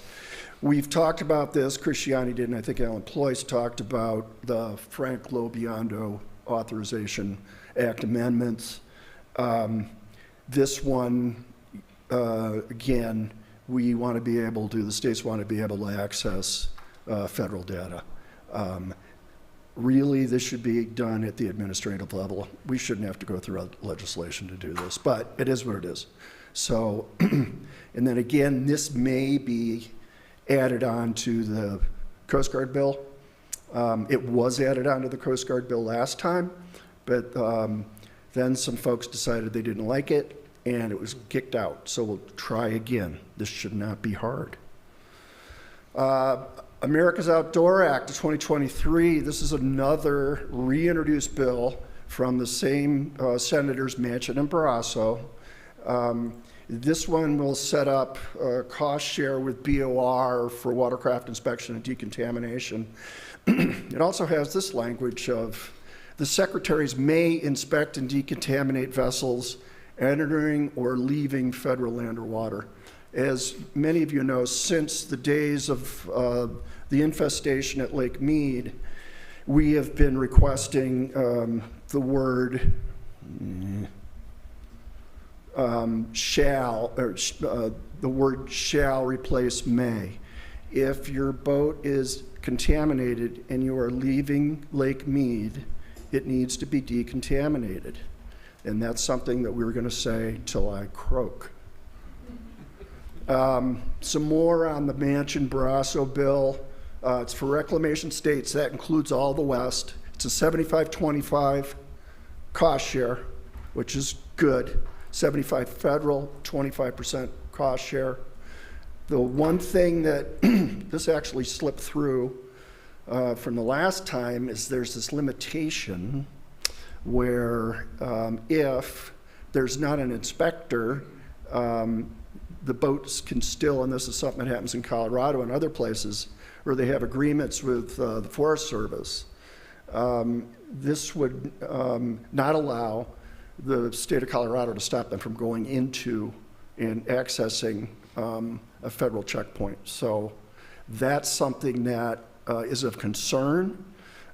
This particular bill, Manchin-Barrasso, is out of committee, and because of that language, that limitation language, we don't support it, we being Pacific states. However, there's another bill that's related, and this is reintroduced. This is Stop the Spread of Invasive Mussels Act. It's the same thing, 75-25 cost share. Early on, 5-6 years ago, or thereabouts, we, worker bees, tried to get the two bills, the Manchin-Barrasso, Bennett-Daines, to work together to come out with one bill because they're very similar, but they couldn't do that. But something really good happened for us nerds that do these types of things. A draft of Bennett came out several months ago. It included the limitation language too. But because of people in this room, Elizabeth Brown, Robert Walters, that was removed. So they deserve a hand, big hand. So this bill is one we are supporting, and they're hopefully going to, and this is the rest of the bill, the reclamation stuff and the watercraft inspection and decontamination. Hopefully attach this, the last we heard, Robert, to another bill maybe, according to what staff may have been thinking at the time. So we'll see. So this is still active, and they got some pretty big horses with Bennett and Barrasso and Manchin on this thing, and Daines as well. These are some smaller bills. Stamp Out Invasive Species Act from the great state of New York, Stefanik. This would do a special stamp on combating invasive species. As a note, Stefanik and Thompson, who are polar opposites, as polar opposites can be in terms of Democrat and Republican, they did a joint letter to the postmaster saying, why don't you guys do one of these special stamps? And then they wouldn't have to do the legislation. Anyway, this bill is, once again, been reintroduced. It's just stuck in committee. It's probably going to stay there till next year. We'll see what happens. Hopefully, administratively, a stamp will get passed. It's not going to be a lot of money, hundreds of thousands of dollars, but it's a good thing. I mean, it's good outreach and education. It's the type of thing we want to see. Next bill down there, S773, from Cruz in Texas, and this would exempt certain interstate water transfers for prohibited species like zebra mussels in Texas and Oklahoma, where there's a pipeline that goes, I think it's Lake Texoma. And there was an exemption for this. I don't know what the status of that is now, but this would allow that water to be moved and kind of get around the Lacey Act. Next one is SAVES Act and other crews, reintroduced, not going anywhere. Bill prohibits listing non-native species. Hawaii, once again, is a Hawaii Invasive Species Protection Act. Not a lot of aquatics here, but still it's good to see a bill coming out of Hawaii, even though it's for baggage and cargo and things like that. And this has been assigned to a subcommittee. Welch, this is, I believe, a reintroduced bill, S1238. There's been no action on this, probably won't see much. It's mostly terrestrial. We're tracking it, but not because of not a big aquatic tie-in. We're kind of letting it we're just watching. A bigger one, Lacey Act amendments. So this would correct, or as Rubio said in his press release, correct the negative impacts of 2017 DC Court of Appeals when U.S. ARC sued Lacey Act on movement of critters between states. Anyway, we lost power under the Lacey Act because of that ruling. This is going to undo that. It is strongly opposed by U.S. ARC and National Aquaculture Association. AFWA is mostly supported the last one. It sounds like they're going to support this one because it was tweaked, this version of the bill, and NASMA is supporting this bill as well. This almost made it across the finish line last Congress, so I think it has a chance. Okay, appropriations. So we'll start with energy and water. FY 2024, something happened this year that I guess we were expecting at some point was going to happen. We were getting a pretty good chunk of dough for the watercraft inspection and monitoring cost share USACE WID program over the years. And we weren't using it all, in part a problem with match. The 50-50 match is an issue for states that's required under the APC WID program. But also the other basins, Colorado, up in Missouri, it's been taking a while to get those agreements in place to expand and spend more money. So anyway, this year the cut came. House is down to, for inspection and monitoring, $10 million. In 23, it was $19 million, so that's a $9 million cut. And the Senate's down to $13 million. So that's well below the $19 million FY 23 enacted. On the House side, it's out of committee. It also includes, I know some of you have been waiting to hear if there's going to be Flowering Rush money. Yes, it's in the House bill. The Senate has passed all its appropriation bills. And as you can see from the math, the Senate has $3 million more than for watercraft inspection and decontamination. There's plenty of money for now. But if you got a pot of money sitting there in Washington, D.C., somebody's going to notice. I'm surprised that we've made it this far without some type of raid, because they were talking about raids on different budgets earlier in the year when they were doing all the BIL and IRA funding. Interior House, the good thing, I think, the outreach we've done in Congress, especially with guys like Mike Simpson, the Interior Department and the Fish and Wildlife Service AIS budget, it's the same. And I had to go back and look at this like 3 times. The 2023 and 24 U.S. Fish and Wildlife Service AIS is the same. However, in like EPA, House hammered EPA this year, and they cut some out of Fish and Wildlife Service.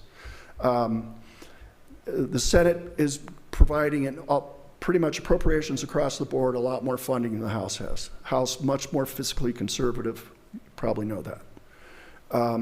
And then on the Senate side, Fish and Wildlife Service is getting $500,000 if enacted. 500,000 more than 2023. And remember, it was probably eight years ago, this was $25 million. So this is good news that this, especially this year, that these funding levels have remained at that point. And then something little different happened this year is rise of the European green crab and appropriations process. A lot of folks on the West Coast have been working green crab from Alaska to California.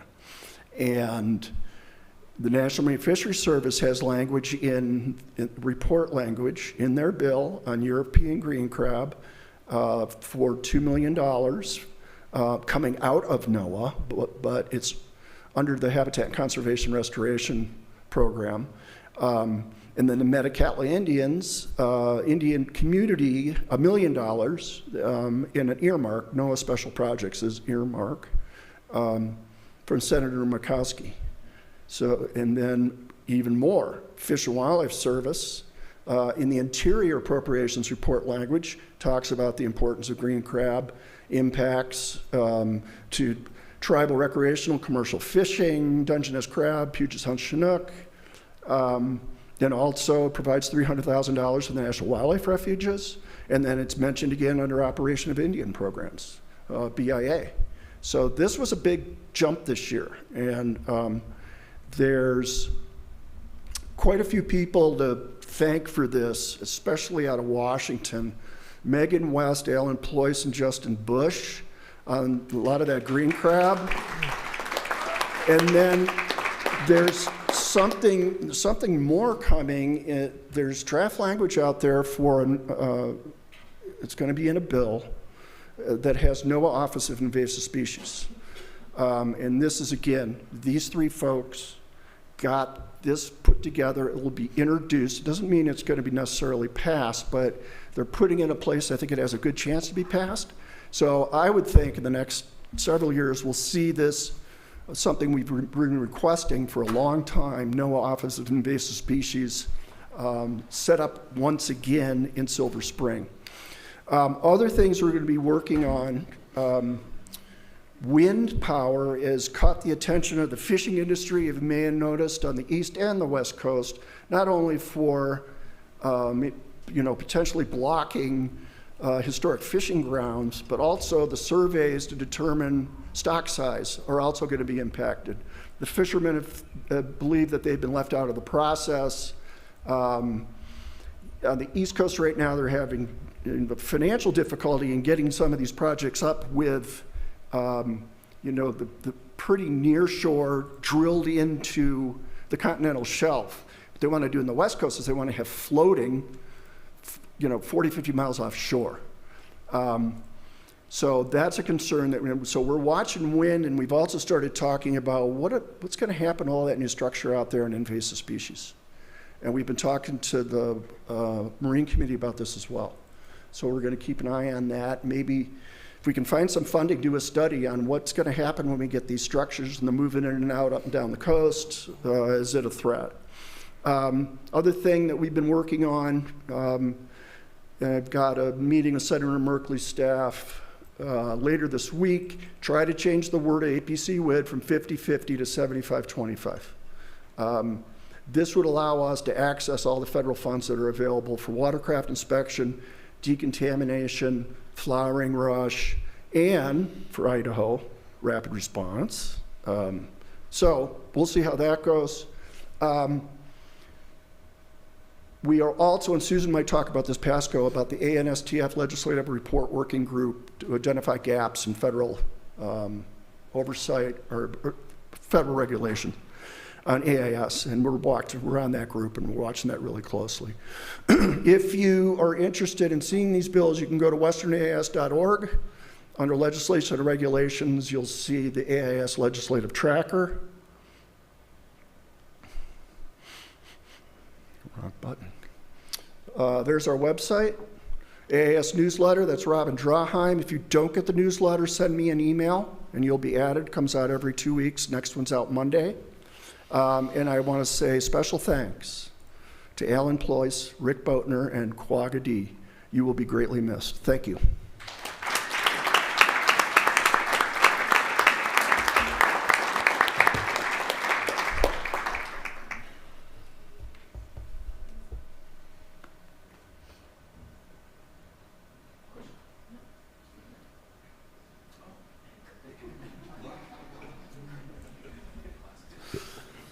Thank you, Stephen. Any questions real quick for Stephen? Okay, next, I think we've already heard from Susan, so I believe she's still online, but Susan Pasco, the executive. Oh, you there, Susan? I am. Yeah, Susan. I'm trying to share my screen. There you go. We see you and hear you. Susan Pasco is the executive secretary for the Aquatic Nuisance Species Task Force, and she's going to give us an update. So take it away, Susan. Sure. I'll try to share my screen here. Just give me a second. No matter how many test drives I do with Leah, sometimes I always manage to.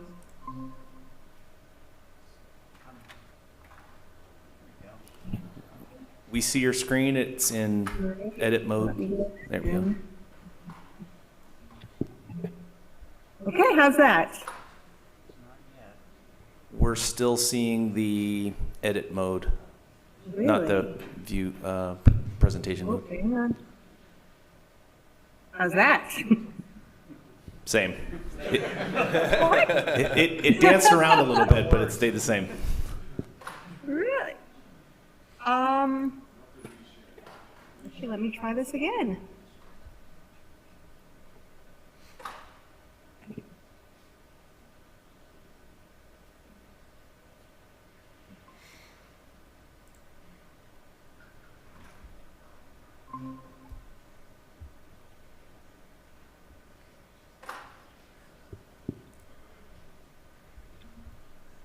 There we go. Bingo. Okay, how's that? Perfect. All right. Oh, sorry, Leah. I know she tries so hard to get us prepped for these and hope nothing goes wrong, but something always does. So thank you. Thank you, Dennis. So those who don't know me, my name is Susan Pasco, and I serve as Executive Secretary for the Aquatic Nuisance Species Task Force. And so I've been asked just to give a quick overview as far as what the National Task Force is prioritizing and working on these days. So I know I am between you and lunch, so I'll try to go over this as quickly as possible. But I always do like to start with just kind of a general refresh reminder of exactly what the ANS Task Force is and how we do relate to the regional panels. So this is just my Task Force 101 slide. So I always like to remind everyone that the task force is the only federally mandated intergovernment organization that is dedicated solely to preventing and controlling aquatic invasive species.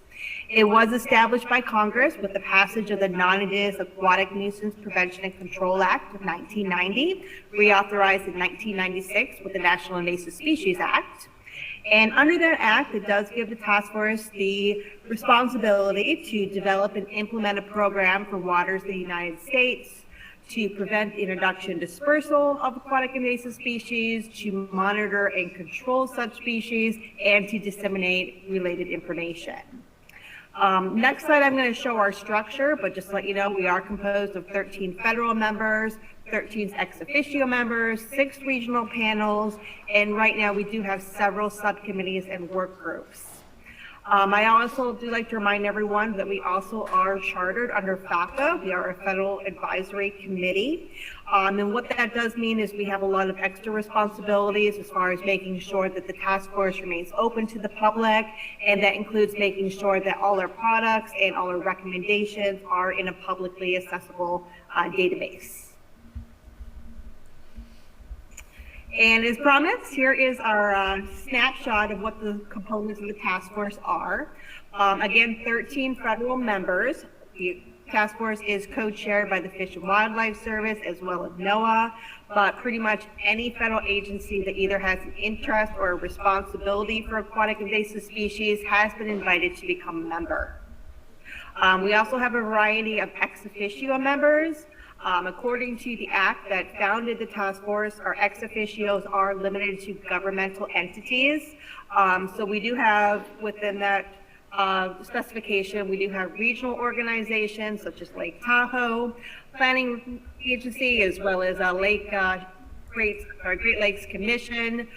We also have industry sections for power and waterworks, research entities, as well as such as Smithsonian, as well as tribal interests.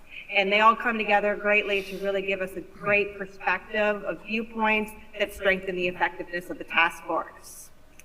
You also notice we have 6 regional panels. Those are highlighted in orange around.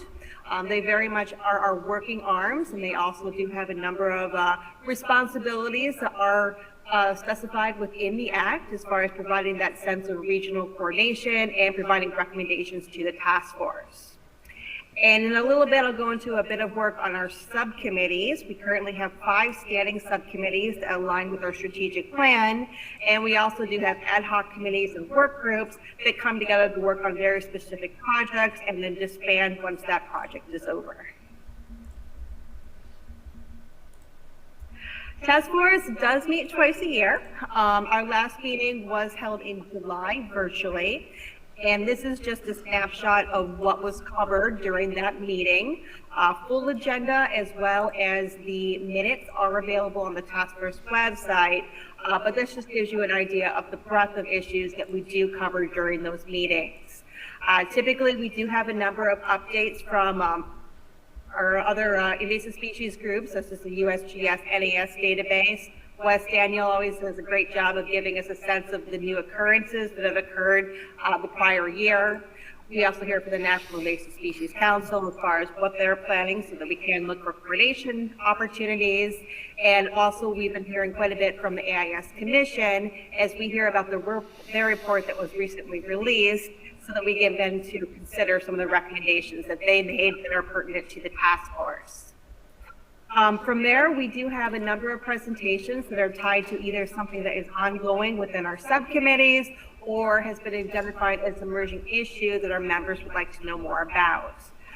So some examples here within our prevention session, we did talk about the wildland fire guidance that was put forth by the Western Regional Panel. Also from the Great Lakes, we heard about their landing blitz.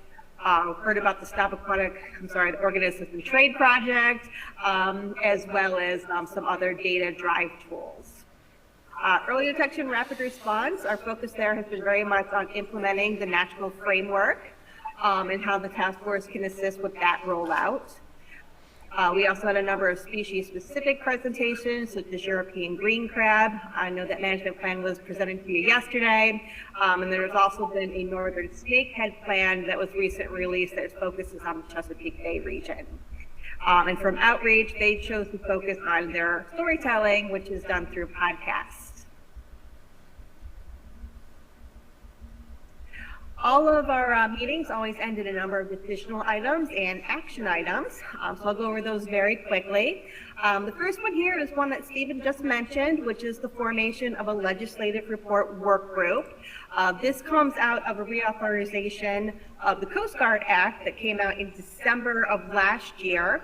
And within that act, it does spell out that the task force shall submit a report to Congress recommending legislative, programmatic, or regulatory changes to eliminate remaining gaps in authorities between members of the task force to effectively manage and control the movement of aquatic nuisance species. So this is a great ask, but something I feel gives us a lot of opportunity to really put forth some of those gaps and hopefully offer some recommendations for how they can be filled. So we did put out a call for members for that working group. So far we have met one time just to identify our next steps and identify some of the background material that we'll need to develop this report. But we are continuing to meet throughout the year with the goal of having this report ready for task force review within a year. Another decisional item for the task force was the approval for the management of the European green crab. Within the act, it does specify that all the management plans from the task force do need to be posted in the Federal Registry for public comment. So that notice is currently making its way through our clearance process. I am hopeful, pending any shutdowns, that we will have that federally registered notice posted in the next month or so. After that, public comment period will be 45 days. Any comments received will go back to the Green Creek Working Group for them to address and potentially revise the plan. And then once they have finished going through those comments, they will provide a final plan to the task force for its approval. Another one that was just mentioned was the decontaminating firefighting equipment to reduce the spread of aquatic invasive species. So thank you again for the Western Regional Panel for working on developing that document. The task force did decide to adopt it for national use at the next last meeting. All right, one more here, which is a decisional item, which I'm very excited to announce. Is that the task force did approve the model process for rapid response fund for aquatic invasive species. This year, as part of the bipartisan infrastructure law or bill, the Department of Interior did decide to invest $1 million to establish a pilot rapid response fund for aquatic invasive species, with an additional $1 million envisioned each year through 24 through 26, and that is as part of advancing the National Early Detection Rapid Response Framework.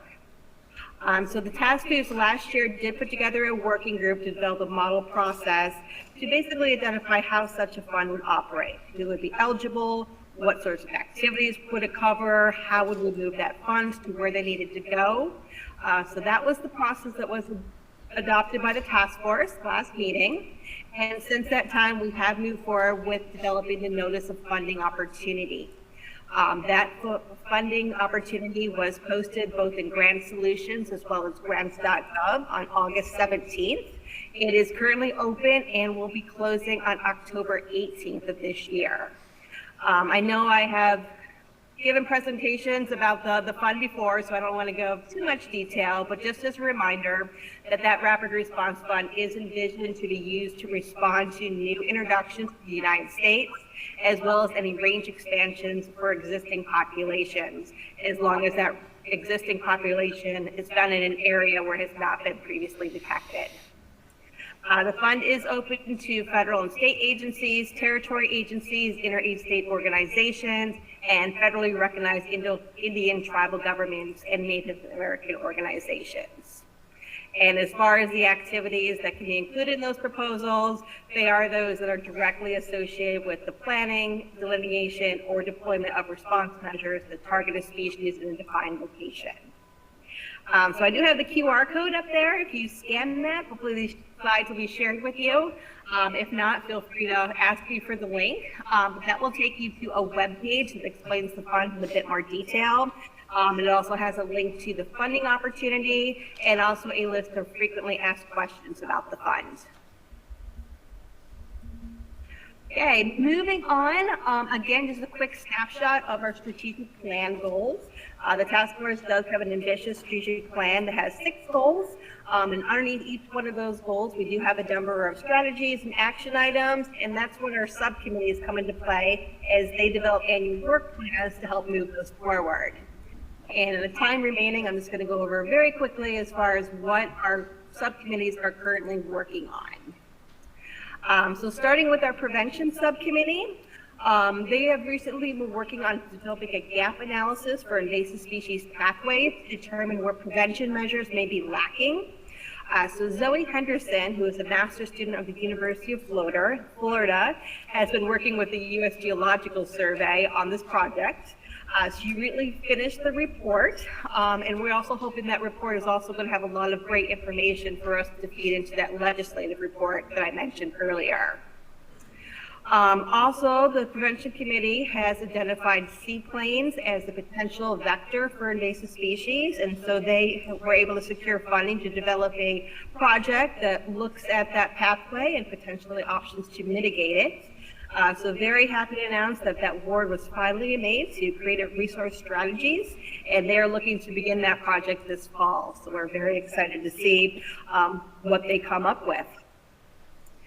Also, as a work group of the Prevention Subcommittee, we have one that specifically focuses on organism trade hitchhikers. And that work group was formed in response to a recent report of contaminated domestic shipments to retailers. For example, many of you may have heard of the shipments of feeder goldfish that were contaminated with potentially invasive crayfish. And so that work group is specifically working with states and industries to develop measures to mitigate risk within supply chains at the producer, supplier, and retail levels. Currently, they are very much focused on developing outreach for retail stores, as well as developing handling practices for producers.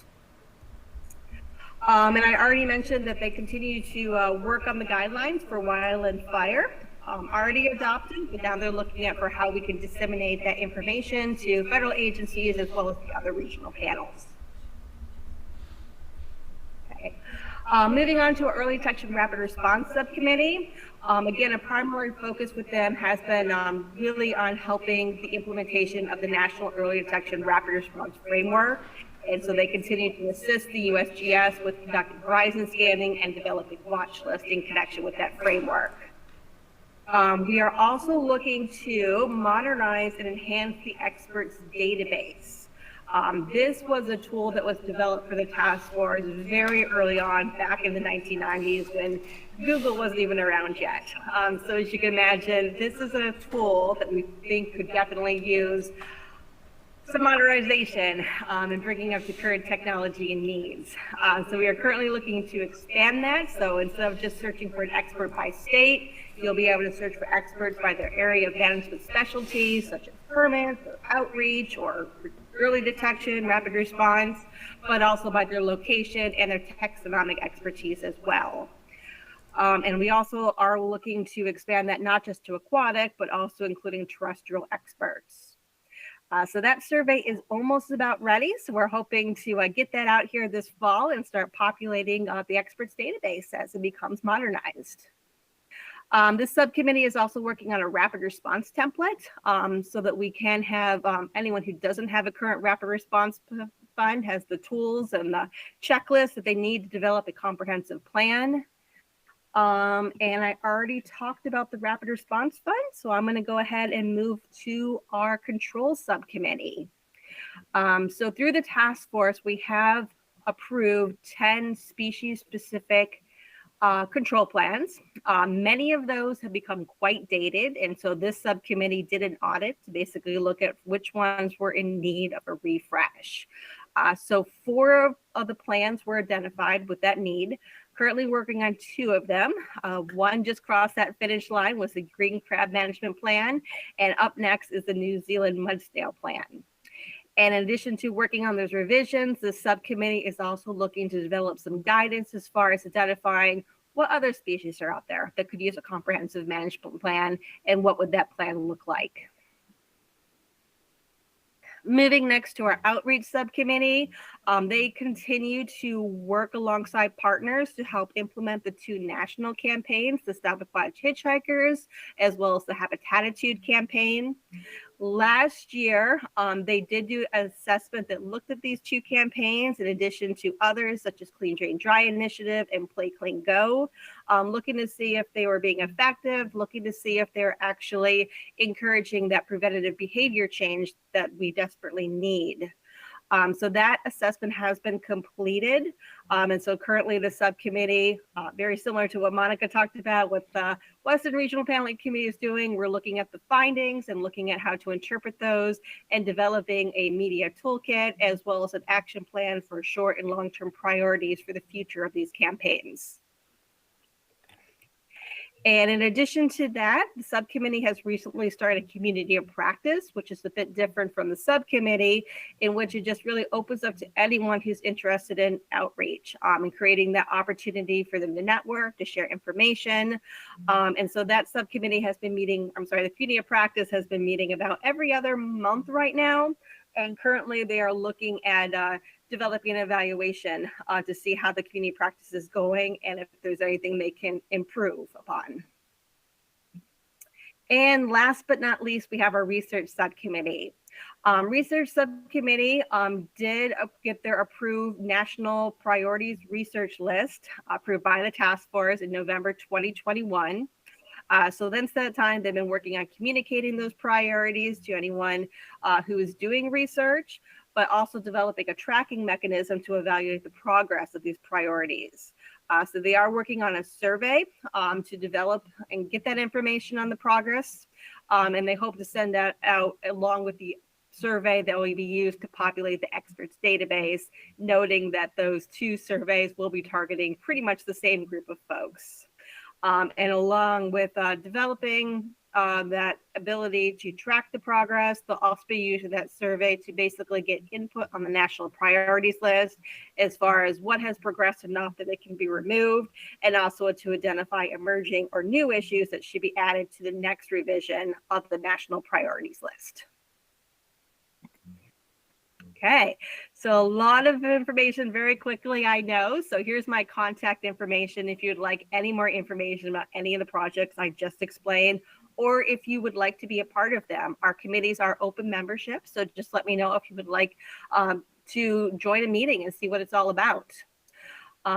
A lot of talk has been on our meeting schedule, and unfortunately, yes, the meeting we had for early October, we did make the decision to postpone it simply because the potential of a government shutdown due to lapse of federal appropriations does seem quite high at this point.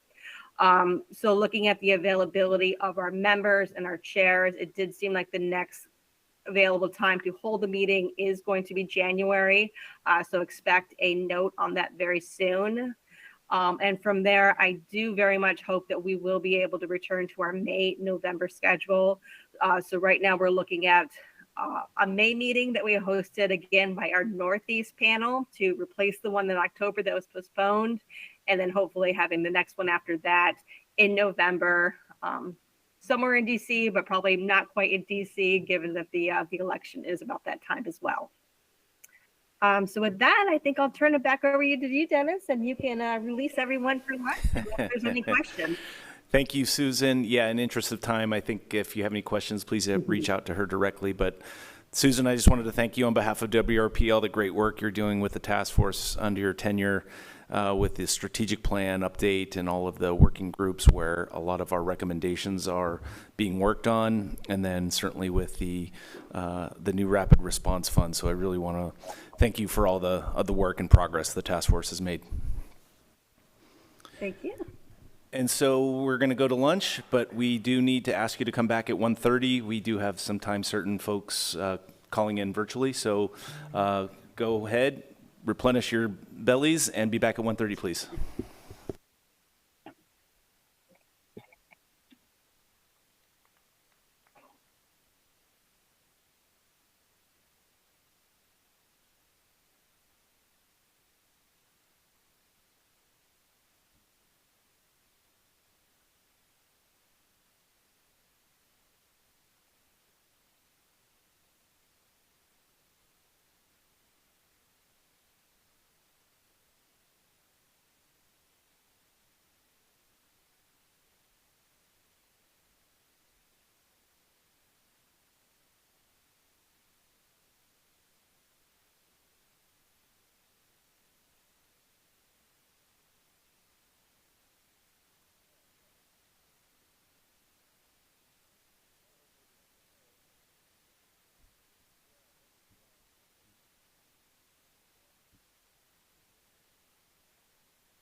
Check, check. Check, check.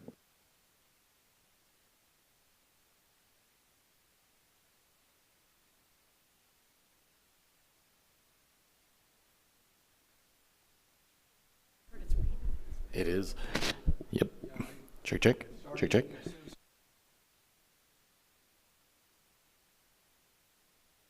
Check, check. Check, check. Are you looking for a response?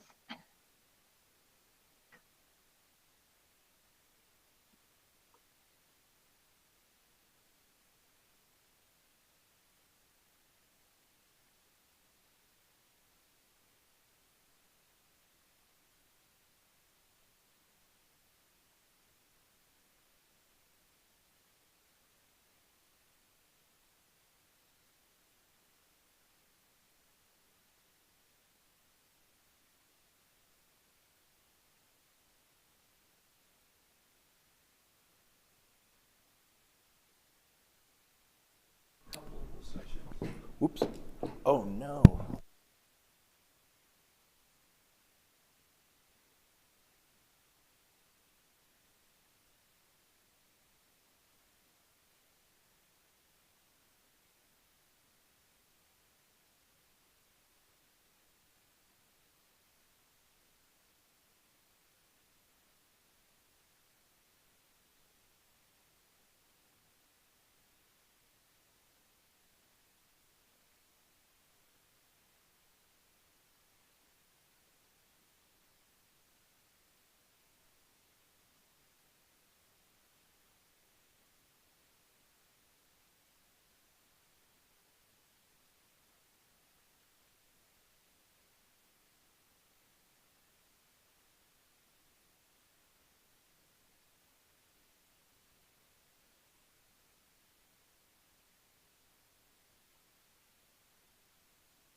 Check, check. Check, check. Check, check. Check, check.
Check, check. Check, check.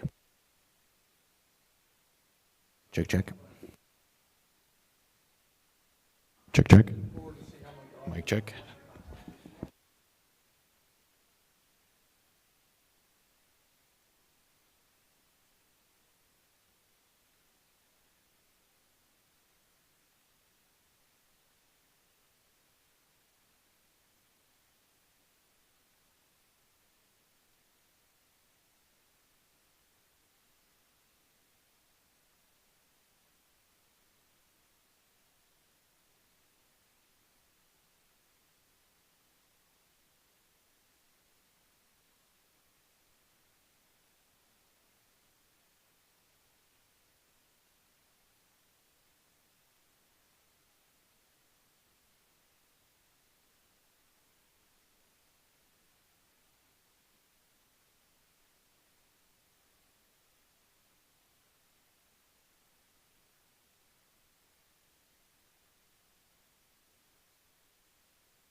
Hi, Hillary. Hey, oh, good. Okay, you're on. I wasn't sure if we could talk to each other as presenters, so I'm not sure. I think we're in a waiting room. I'm not sure. Okay, yeah. Of course, they just started doing major road construction outside, so I had to quickly like run into the other room, but the uncertainties of working from home, you never know what's going to happen here. How are you both doing? It's been a while. Yeah. Hi, Jeremy. How are you? How are both of you? Good here. So yes, it has been a while. What office are you in, Jeremy? Which division? Well, I work for ERDIC. I'm at headquarters in DC, mostly just for the day today. But yeah, so I work for the environmental lab at ERDIC. Oh, great. I'm an alumni of Lakes and Rivers Division. Oh yeah? Yeah. Cincinnati? Yes. Mhm. Gotcha. Cool. Hello, Deborah, Hillary, and Jeremy. This is the WRP conference. We can see and hear you great. Perfect. Excellent.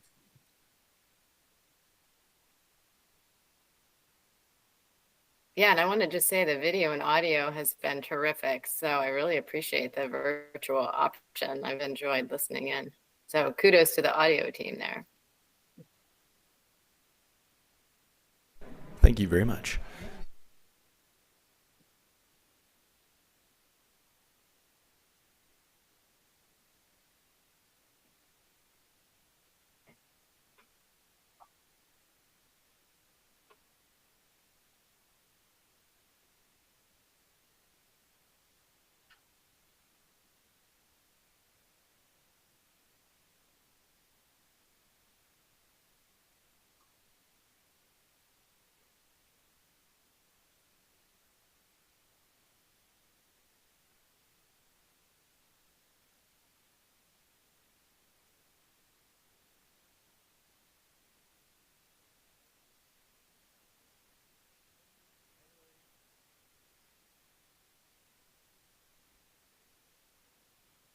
Good to see your faces. I wish I was there. Hi.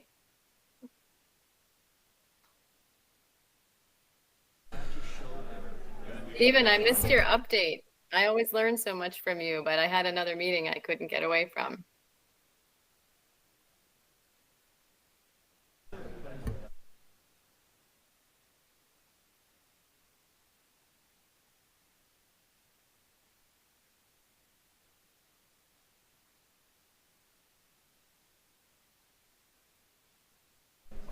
All right, welcome back, everybody. Hope you had a good lunch. We are going to continue our meeting with the federal panel discussion on coordination and funding priorities. First up, hello, Hillary. Sorry you couldn't be here. But we have Hillary Smith. She's the Senior Advisor for Invasive Species for the U.S. Department of Interior and is based in Washington, D.C. She provides national leadership and coordination on DOI invasive species policies, planning, and program initiatives in collaboration with DOI bureaus, offices, and senior officials. And today she's going to be giving us an update from the Department of Interior. So take it away, Hillary. All right, great. Thanks so much. I had really hoped to be there in person, but I got called into 2 weeks of jury duty. So I wasn't able to make the trip, unfortunately. So it's been a pleasure, though, to participate virtually, and I really appreciate the opportunity to do so. All right, I'm going to share my screen, I hope.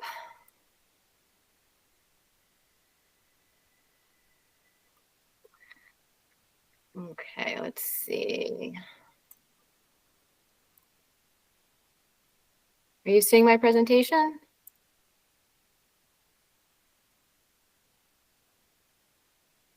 Can someone confirm? I Not can't yet. see anybody. Okay. You're not seeing it? We see your screen of people, maybe? Now we see you again. All right, Leah, you helped me with this before. And I knew I'm in a different setup. So let me. That's good. We brought you to the meeting with that sense of confidence, so you can just proceed. It'll be good. the thing is when I go to share, it doesn't show, it does not show my PowerPoint as an option. Oh goodness. So if I do this, Entire screen or window. that's what I tried to do. I toggled over to entire screen. Are you seeing it? We can Oh my always God. share it from here if we need to. Do you want us to do that? Yeah, you might want to pull it up. Oh my gosh. Why is this? It seems like this should not be that difficult. Yeah, it's just not showing up. It's only showing Chrome tabs. So weird. Okay, yeah, let's just go with that. Okay. Thank you so much. Pull up your PowerPoint here. Yes. Okay. Can you? Okay. Okay. So where do we see it? Oh, okay. Stand by. Okay. I'm so sorry. No, here we go. Here it is. Okay, so you just we'll advance it here. You can just say next. But Yes, we can thanks see so your much. slides here. I don't know. Actually, I'm not sure what you can see where you are. I can see the slides. Oh, okay, Somehow I can perfect. see the slides. Okay. So, Awesome. All right. All Go right. ahead, Hillary. Thank you. okay, thank you all so much. Again, really appreciate the invitation. I also want to echo others' words of congratulations to Alan Ployce. I heard that you are retiring. And again, just want to thank you for your leadership on aquatic invasive species issues. It's been a pleasure to work with you and learn from you. So again, just big congratulations. I also want to acknowledge the state of Idaho team in their response efforts. It was really incredible to hear such an excellent update from Nick and Lloyd yesterday. And I think it's just such a credit to all of you and the preparedness and all of the work that you've done in the Columbia River Basin and across the West. So again, thank you all for your leadership in that space. Next slide. So today I'm just going to go over some of the DOI invasive species priorities. Some of this is continuation from information I've shared before, and also highlight some of our priorities, our funding opportunities, and coordination mechanisms. Next slide. So again, I do want to take a moment and acknowledge the terrific team of invasive species experts across Interior. I regularly work with staff from across 11 different bureaus and offices under DOI, and they're a terrific group of professionals that work from headquarters to the field, collaborate with one another and with all of you, and it's just such a privilege to work with you, those of you in the room and beyond. So thank you for your contributions. Next slide. So Interior has invested an estimated $170 million this year in invasive species. This covers a variety of invasive species programs, as well as specific species of interest as well. So this year we did see increases to the Bureau of Indian Affairs, Fish and Wildlife Service, National Park Service, and USGS. And this doesn't reflect the investment from the bipartisan infrastructure law. Next slide. So Leah had asked us to talk a little bit about our priorities. And so we are in the middle of an initiative called 3 and 3 for the Win. I shared this with you last year. And we identified 3 signature invasive species initiatives to advance in 3 years. So we have prioritized wildfire and invasive species, islands and invasive species, and a national early detection and rapid response framework as our signature initiatives. And each of these were selected because they have strong federal and non-federal partnership networks in place, solid foundation of science-informed solutions, and opportunities for near-term success. Next slide, please. So shifting gears to talk a little bit about species highlights, priorities in the West. Our team continues to prioritize work on mussels. So we coordinate across 6 bureaus regularly on programmatic issues, as well as opportunities to leverage funding. And the most notable effort in that respect is the work that the team is leading on an interagency agreement to fund the annual UMPS trainings, as well as the Western invasive species, the Western Watercraft Inspection Database. And I want to acknowledge Barak Shamai's leadership on this work, as well as the work and contributions from the Park Service, Bureau of Reclamation, and Bureau of Land Management. And we are committed to working with you on implementing QZAP 2.0. Our team regularly talks about opportunities to advance the priorities in QZAP, and we reported on our accomplishments and shared those with you earlier this year, and we're committed to doing that going forward. Next slide. So in addition to internal coordination, we also work across the federal family through that interagency MOU for rapid response.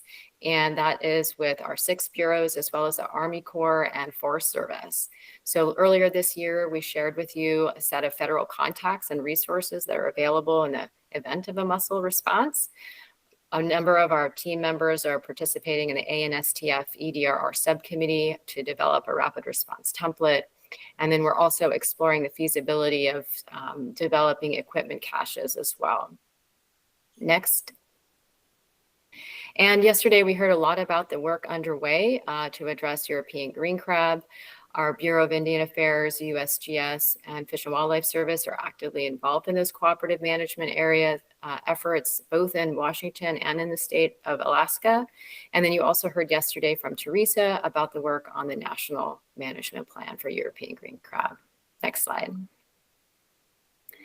So another big priority going forward. Next slide, please. Oh, thank you. There's just a little delay. Another big priority that we've been focusing on, of course, is the bipartisan infrastructure law.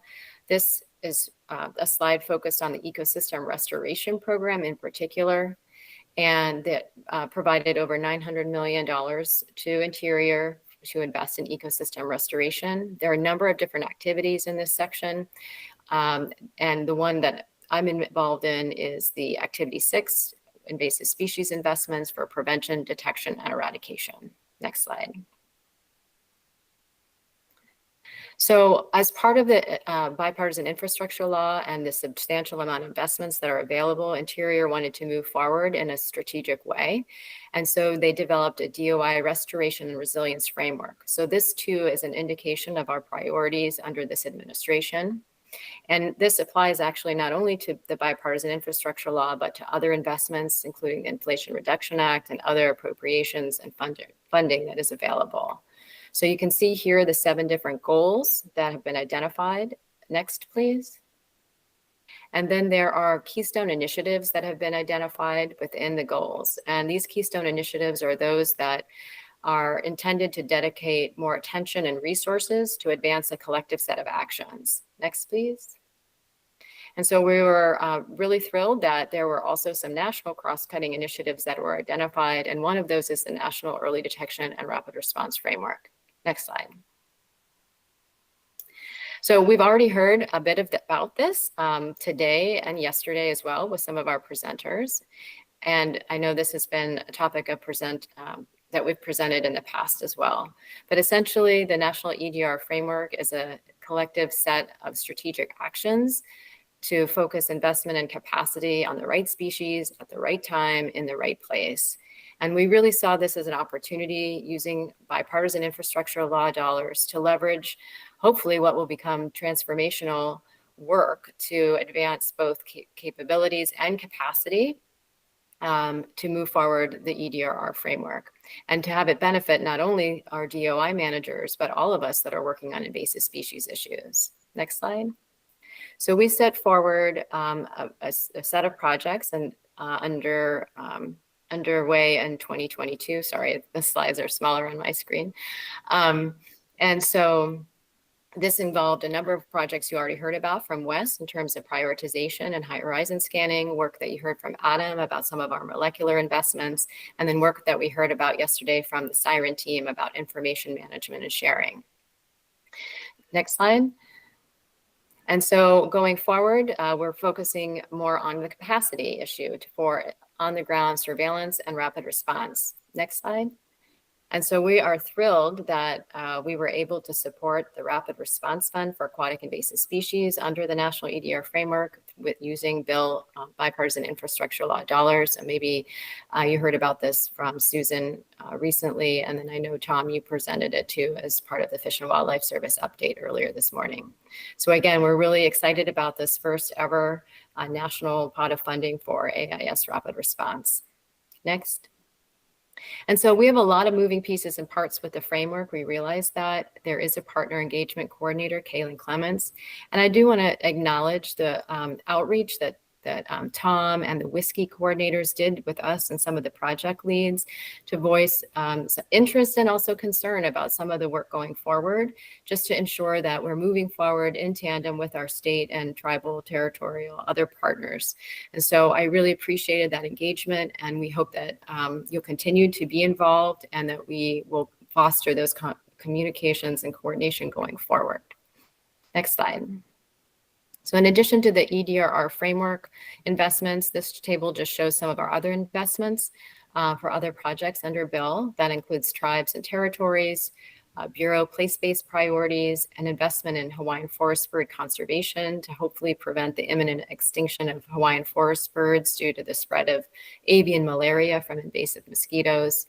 And then a prevention grant that was offered last year, and you're going to hear more updates about that great work supported by this funding later today. Next slide. So again, I'm looking forward to different funding opportunities. I already mentioned the Rapid Response Fund for AIS. The Bipartisan Infrastructure Law also has a grant program that's offered through the National Fish and Wildlife Foundation, America the Beautiful Challenge, and that is available to states, tribes, and territories. And then you may recall last year I circulated a DOI funding guide for invasive species management that provided a compilation of resources available from our DOI bureaus. That was produced last year. If and when we get a budget for the next fiscal year, I'll go ahead and work with the bureaus to update that and circulate that to this group. Next slide. And we know that coordination is essential for invasive species, and we've heard time and time again from the WRP about all the great success stories that are underway. At the national level, we continue to do that same kind of coordination. So internally, we have any number of coordination mechanisms to work on standing issues as well as be responsive to emerging issues. And then across the federal family, again, there are many different mechanisms that we use. I talked about some of them today. Another one that's worth mentioning is with the Bipartisan Infrastructure Law, DOI, USDA, and NOAA, including Deborah Lee, who will be speaking later. We set up monthly meetings so that we can stay coordinated on investments going forward. So again, just really excited about all of the interagency opportunities for coordination. Next slide. So just in closing, looking ahead, again, in terms of the priorities that we see on the horizon, we're still working on those 3 and 3 for the win issues.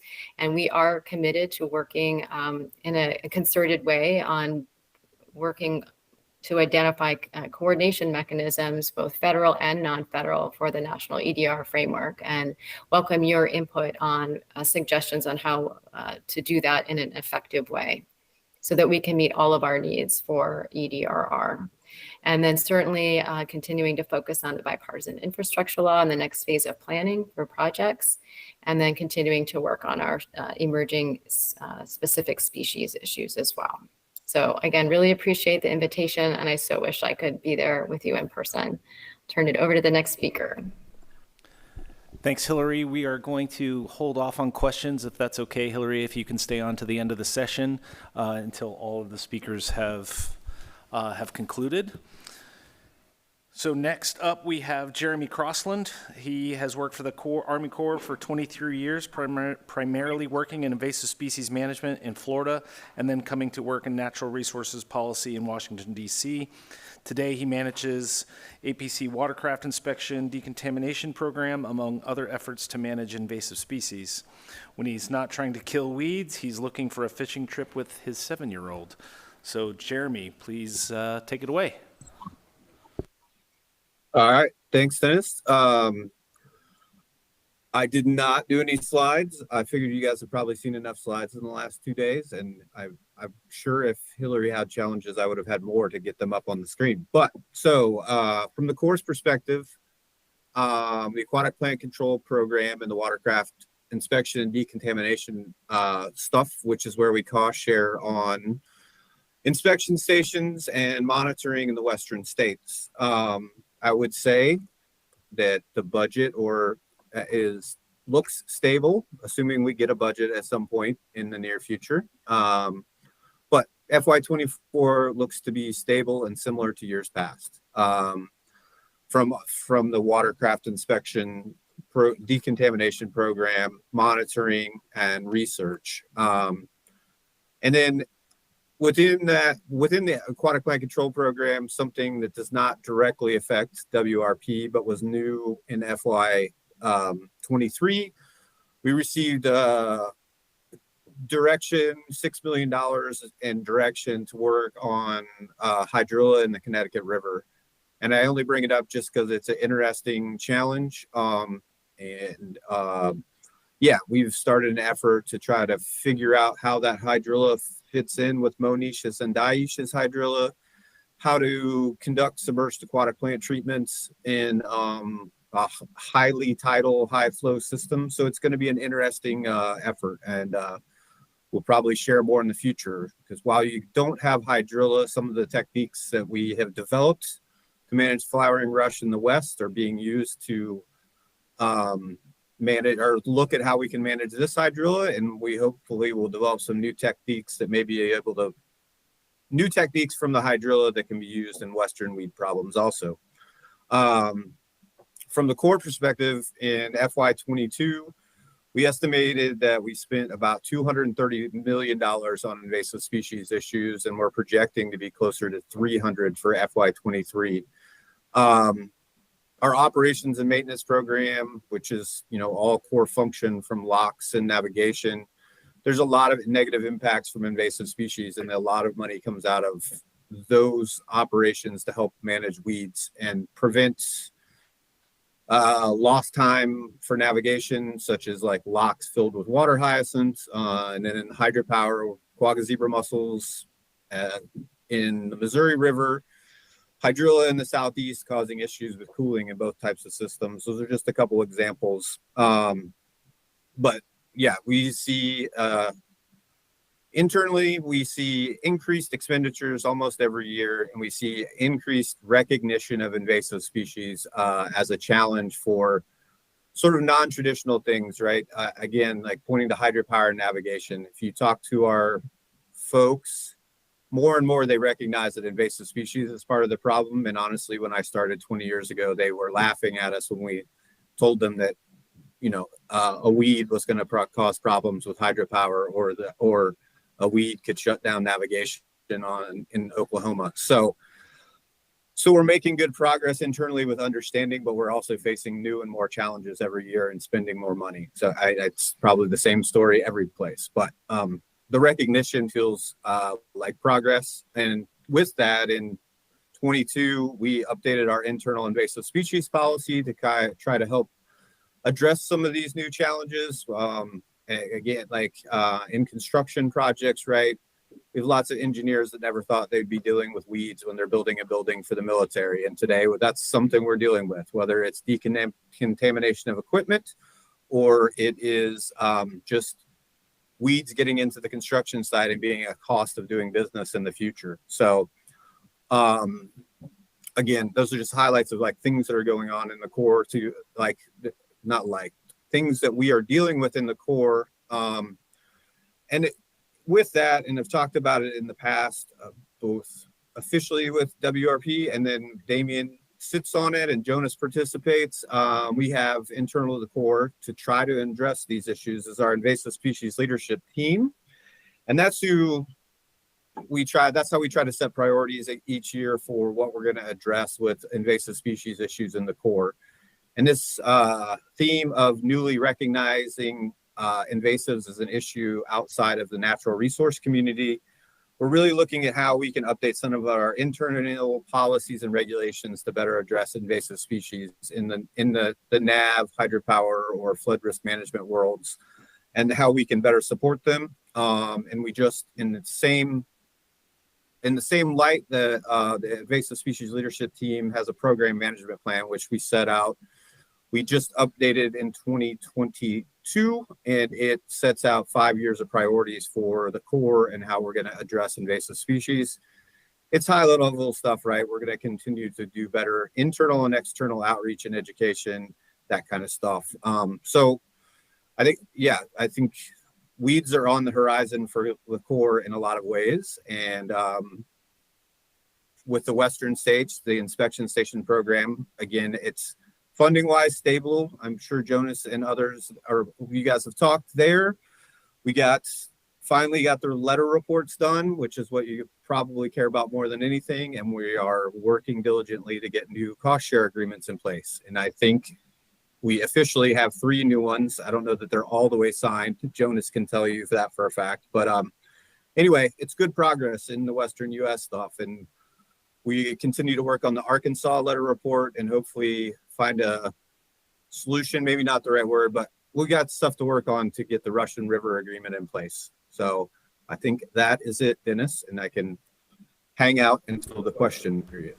Great. Thank you, Jeremy. Next up, we have Michelle Cox and Bill Janowski. Let's see. Michelle is USDA Forest Service Region 1 Invasive Species Program Manager, and Bill is USDA Forest Service Region 2 Fish Program Leader, and I believe they are here in person. Yes. Thank you.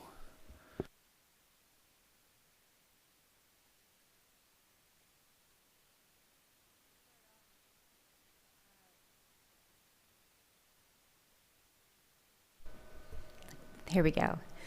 I'm going to start off just with an overview. We are representing just the National Forest System, not all of U.S. Forest Service. We are divided. There is the state and private side as well.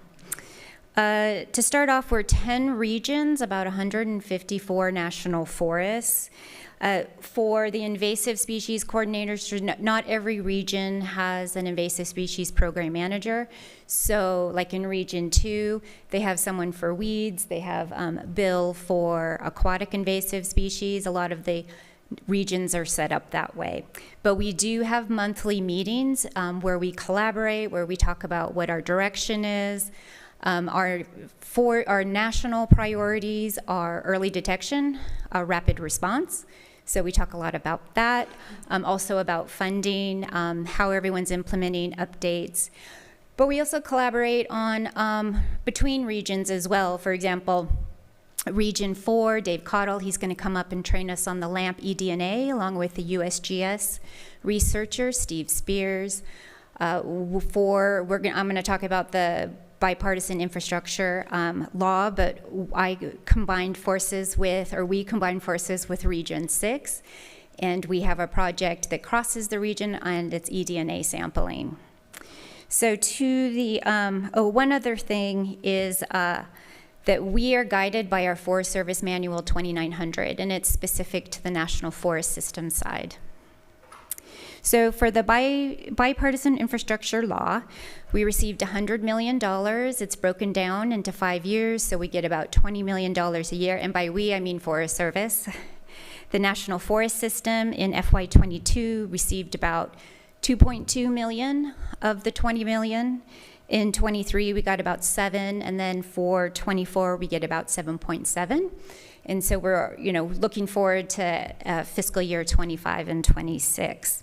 I wanted to go back and say for fiscal year 22, we were not allowed to spend it on AIS. Because of the funding, it went through state and private. Their policy does not allow it to be used on AIS, therefore we could not use it on AIS. We did have about $5 million go to the National Fish and Wildlife Foundation. And through there, we got some pretty great projects, although we had no say in, well, I should say, the National Forest and most of the regions had no say in which projects were chosen. That's not a dig, it's just a fact. And let's see. We have a national dashboard, and soon, at least our region, will have a regional dashboard in tracking our progress. I think all of you who receive BIL funding know that there's some really intensive reporting. Our partners, everyone has to report quarterly. We have to get everything. Our national database of record is TESPIS. We have to make sure everyone gets it in there. But how do you document prevention? And so that's something we'll be working within the regions, between the regions and with the Washington office on how do we, the outreach and education, all the money we're spending on that, how do we document that? How do we express that in a dashboard, in a pie, you know.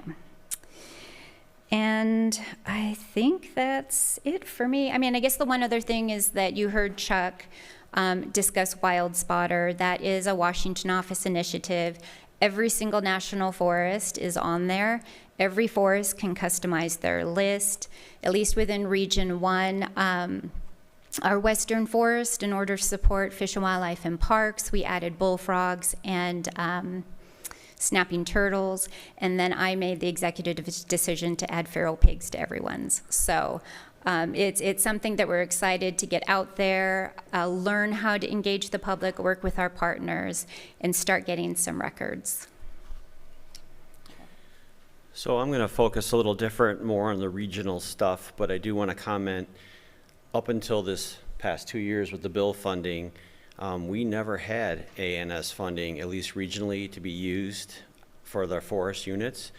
I've had a cost share agreement with Robert and CPW since 2008, I want to say, and that money has traditionally come out of my fish and wildlife budget. Initially, we shared with Recreation until they decided they didn't want to pay. So every year, I give Robert money to help man the boat launch areas, do decontaminations, inspections on Forest Service reservoirs in the state of Colorado. I've tried to expand that into South Dakota as well. But anyways, we never had any funding, so last year was the first chance, even though we weren't allowed to tap into the funds that were administered by the state and private. I was able to get $400,000 that I then did another agreement with Robert. So I've got the next 3 years of inspections and decontaminations in Colorado covered. So this year we got a little more creative. We actually now have a chance to submit individual aquatic invasive projects. So we tried to be a little more strategic. I did put in for 4 projects for various forests in the Region 2, which is Rocky Mountain Region. I just found out yesterday that I was successful in all 4 of those applications. It's another $250,000 plus, and they will be distributed. Several of them also are individual agreements our forests have with Colorado Parks and Wildlife, but on top of that, we have an entire aquatic invasive plan for Twin and Turquoise Lakes on the Grand Mesa, Uncompahgre, Gunnison National Forest, where they're putting in wader stations along the shoreline. They're putting in new signage on top of the decontamination stuff. So in the ARP, the Arapahoe Roosevelt, they submitted for $40,000 for ANS eDNA work. They want to establish for their forest a GIS map to be used for incident command, as well as the units to know where all the invasives are. So we're starting to make some headway with spreading our funds out and trying to do some additional work that's come out of this group. So I'm really excited about the fire stuff that Michelle did, and see if we can't get one of those purchased for our region as well. My new director happens to be a fire guy that he's still going on fires even though he's a director. So I might be able to swing him to purchase one. So that's about it. I just, we're slowly making headway. It's great that we finally have some funding that we can use ourselves. All that money that I talked about, that $250,000, would have come out of NFWF, which is my jobs code, and now I'm going to be able to free up some other dollars for other, fish and wildlife projects in the region. So anyways. I just want to say one thing. What was I going to say? Oh, for updates by region, just check out the WRP report. We received updates from regions 1, 2, 3, 4, and 6. So if you want to see how people are spending their money and what they're doing, check out the report. Thank you. Thanks, Michelle and Bill. Next, we have Deborah Lee. She's the director of NOAA's Great Lakes Environmental Research Laboratory, conducting integrated scientific research on Great Lakes and coastal ecosystems. In addition to her role as director of the laboratory, Ms. Lee serves as NOAA's regional team lead for the Great Lakes, facilitating collaboration across a network of more than 800 NOAA employees and partners, representing the agency's diverse capabilities across the region. To her position at the laboratory, she brings 38 years of professional experience in water resources and ecosystem research and management at NOAA and the U.S. Army Corps of Engineers. So take it away, Deborah. And also, can I mention co-chair of the task force? Oh, yes. Thank you. Oh, yeah. Thanks, And I Deborah. have one more hat, please. One more hat to wear. Okay. Let me see if I can successfully share my screen. If not, we have some backup slides available. And let me know if you see my slide. Yes. Okay, great, great. Well, thank you for that introduction. One thing I need to caveat the presentation with is that NOAA does not receive any direct appropriations to deal with invasive species. We did it one time, but in 2009 was the last time that we did. So all of our work that we do comes out of our other regular appropriation lines for our regular mission areas. And then with respect to the bipartisan infrastructure law and the Inflation Reduction Act, we also did not get any authorizations to directly address invasive species.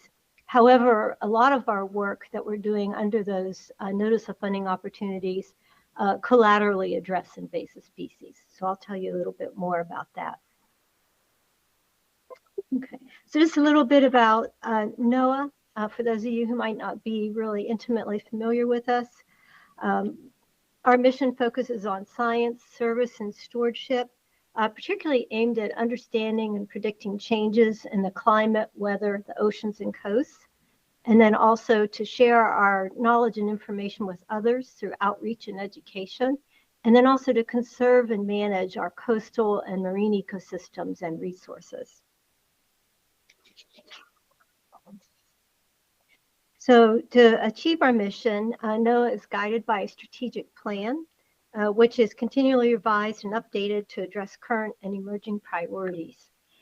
Our most recent strategic plan focuses on building a climate-ready nation, integrating equity into core operations, and promoting and advancing the new blue economy. And you can see the link there, or Google that if you're interested in reading more about that. So this is an eye chart, I guess, for those of you who are way back in the room. But this is really just to highlight that out of the 18 provisions that NOAA received in BIL funding, there are only 3 of those that are related to invasive species. That being our National Oceans and Coastal Security Fund grants, the Habitat Restoration grants, and the Coastal Zone Management funding, which is shown here highlighted in the red. And I'll give you a different look at that in a moment here.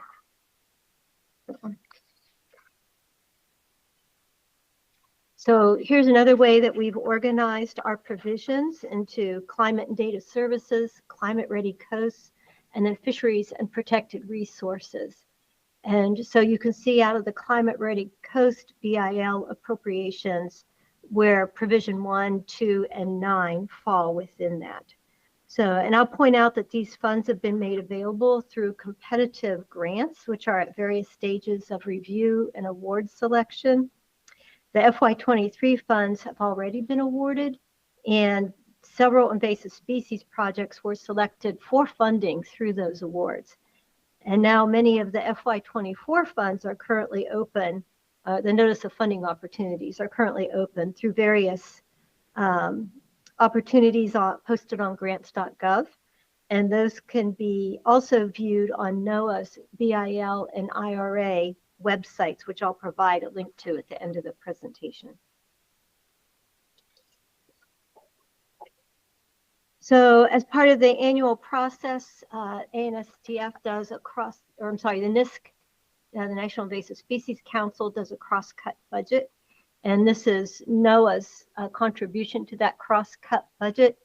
And I will note that these are in actual dollars, not thousands of dollars. So you'll see that our amounts are actually relatively small compared to Department of Interior's or USDA's. At the very bottom line, the overall totals for each year run somewhere between $1 million and $2 million. That's for our base funding.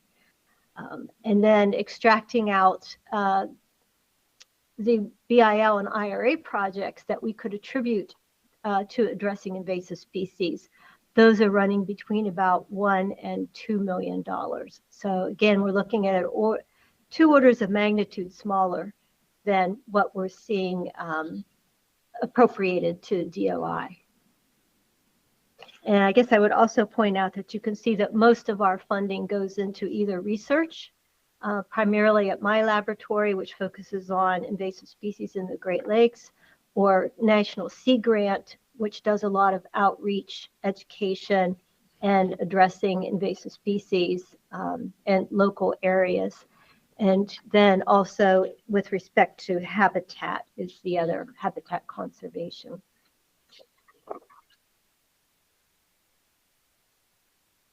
So with respect to the Inflation Reduction Act, the funding that's related to invasive species falls within the climate ready coasts and communities.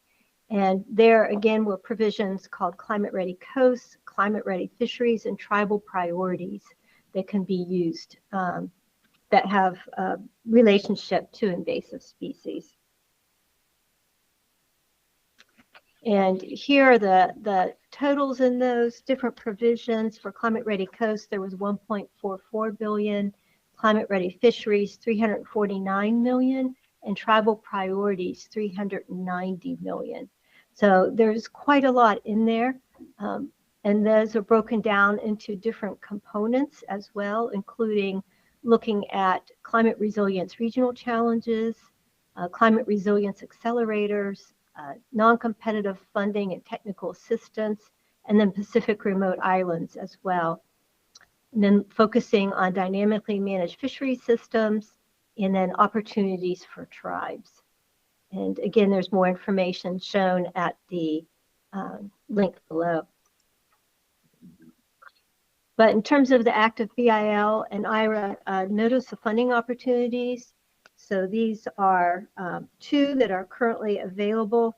The top notice of funding opportunity is new for fiscal year 24, the Coastal Habitat Restoration and Resilient Grants for tribes and underserved communities. There is $45 million in available funding, with $20 million specifically available to U.S. federally recognized tribes, Alaska and Native corporations and organizations that represent tribes through formal legal agreements. And that notice of funding opportunity closes on December 19th. And then the second one here is focusing on specific opportunities, making available $240 million to support transformational habitat restoration of marine, estuarine, coastal, and Great Lakes ecosystems. And that's also to help not only enhance the community, but also make the ecosystem resilient to climate hazards. And that closes on November 17th.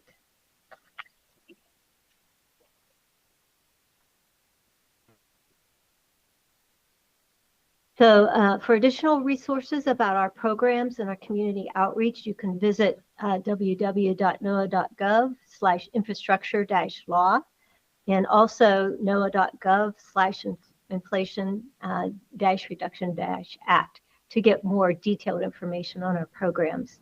There's also future NOAA webinars that are being planned and advertised, especially those that are program specific, to provide application guidance for applicants. And then if you would like to learn more about NOAA facilities, staff, programs, or activities based in or focused on your state or territory, you can visit noaa.gov, legislative and intergovernmental affairs, and then NOAA in your state territory. And with that, I'll stop there. You can either reach out to me, deborah.lee@noaa.gov. We have a full-time NOAA invasive species coordinator who works across all of our line offices to coordinate NOAA's activities, as well as to work with our partners in the federal family through the NISC and the ANSTF. And that is joseph.krieger@noaa.gov. So thank you. Thank you, Deborah. And I think Joseph just took over as the prevention coordinator for the task force subcommittee. So that's great news. Yes, he's a rising star. So keep your eyes open. Are there any questions for the panelists from this session? I have one for Jeremy. Jeremy, I apologize if you missed it, or if you said it, but does Army Corps have infrastructure or Inflation Reduction Act funds that would be available for AIS efforts? Oh, I apologize. I actually skipped that on my note card. We do not have, I mean, we have funds from both that we are working with internally, but there's not like partnership. It's like going towards project lands essentially, right? So there's no like opportunity for additional cost shared work or for other parties to use those funds. So I think we are at about $12 million of infrastructure dollars that are focused on invasive species stuff. Okay. And follow-up question, can you confirm or deny that horses sleep standing up or laying down? I think we both already know the answer to that, and I'm sorry I'm not there to debate it further.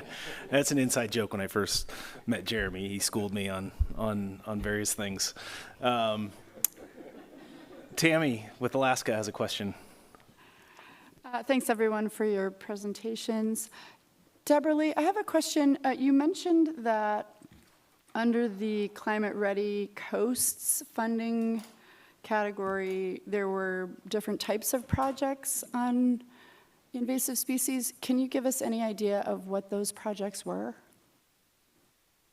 We actually do have a list of those specific projects. They're on the website that has been put together in conjunction with Department of Interior for under the National Invasive Species Council. So I will have to post that link. I'll see if I can find it and post it in the chat here before we're done. Or Hillary may have it at her fingertips. Thank you.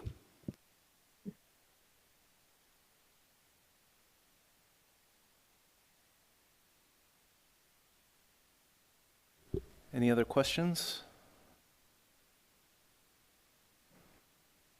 Okay, well, thank you all. We appreciate it. Please feel free to stay on and enjoy the rest of the meeting, but otherwise, we're a bit early. What would you propose, Ms. Elwell?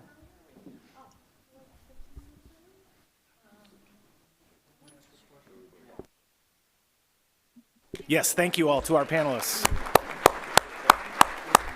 Thank you, guys. Have a great conference. Thank you. Sam, you have co-presenters. Are they?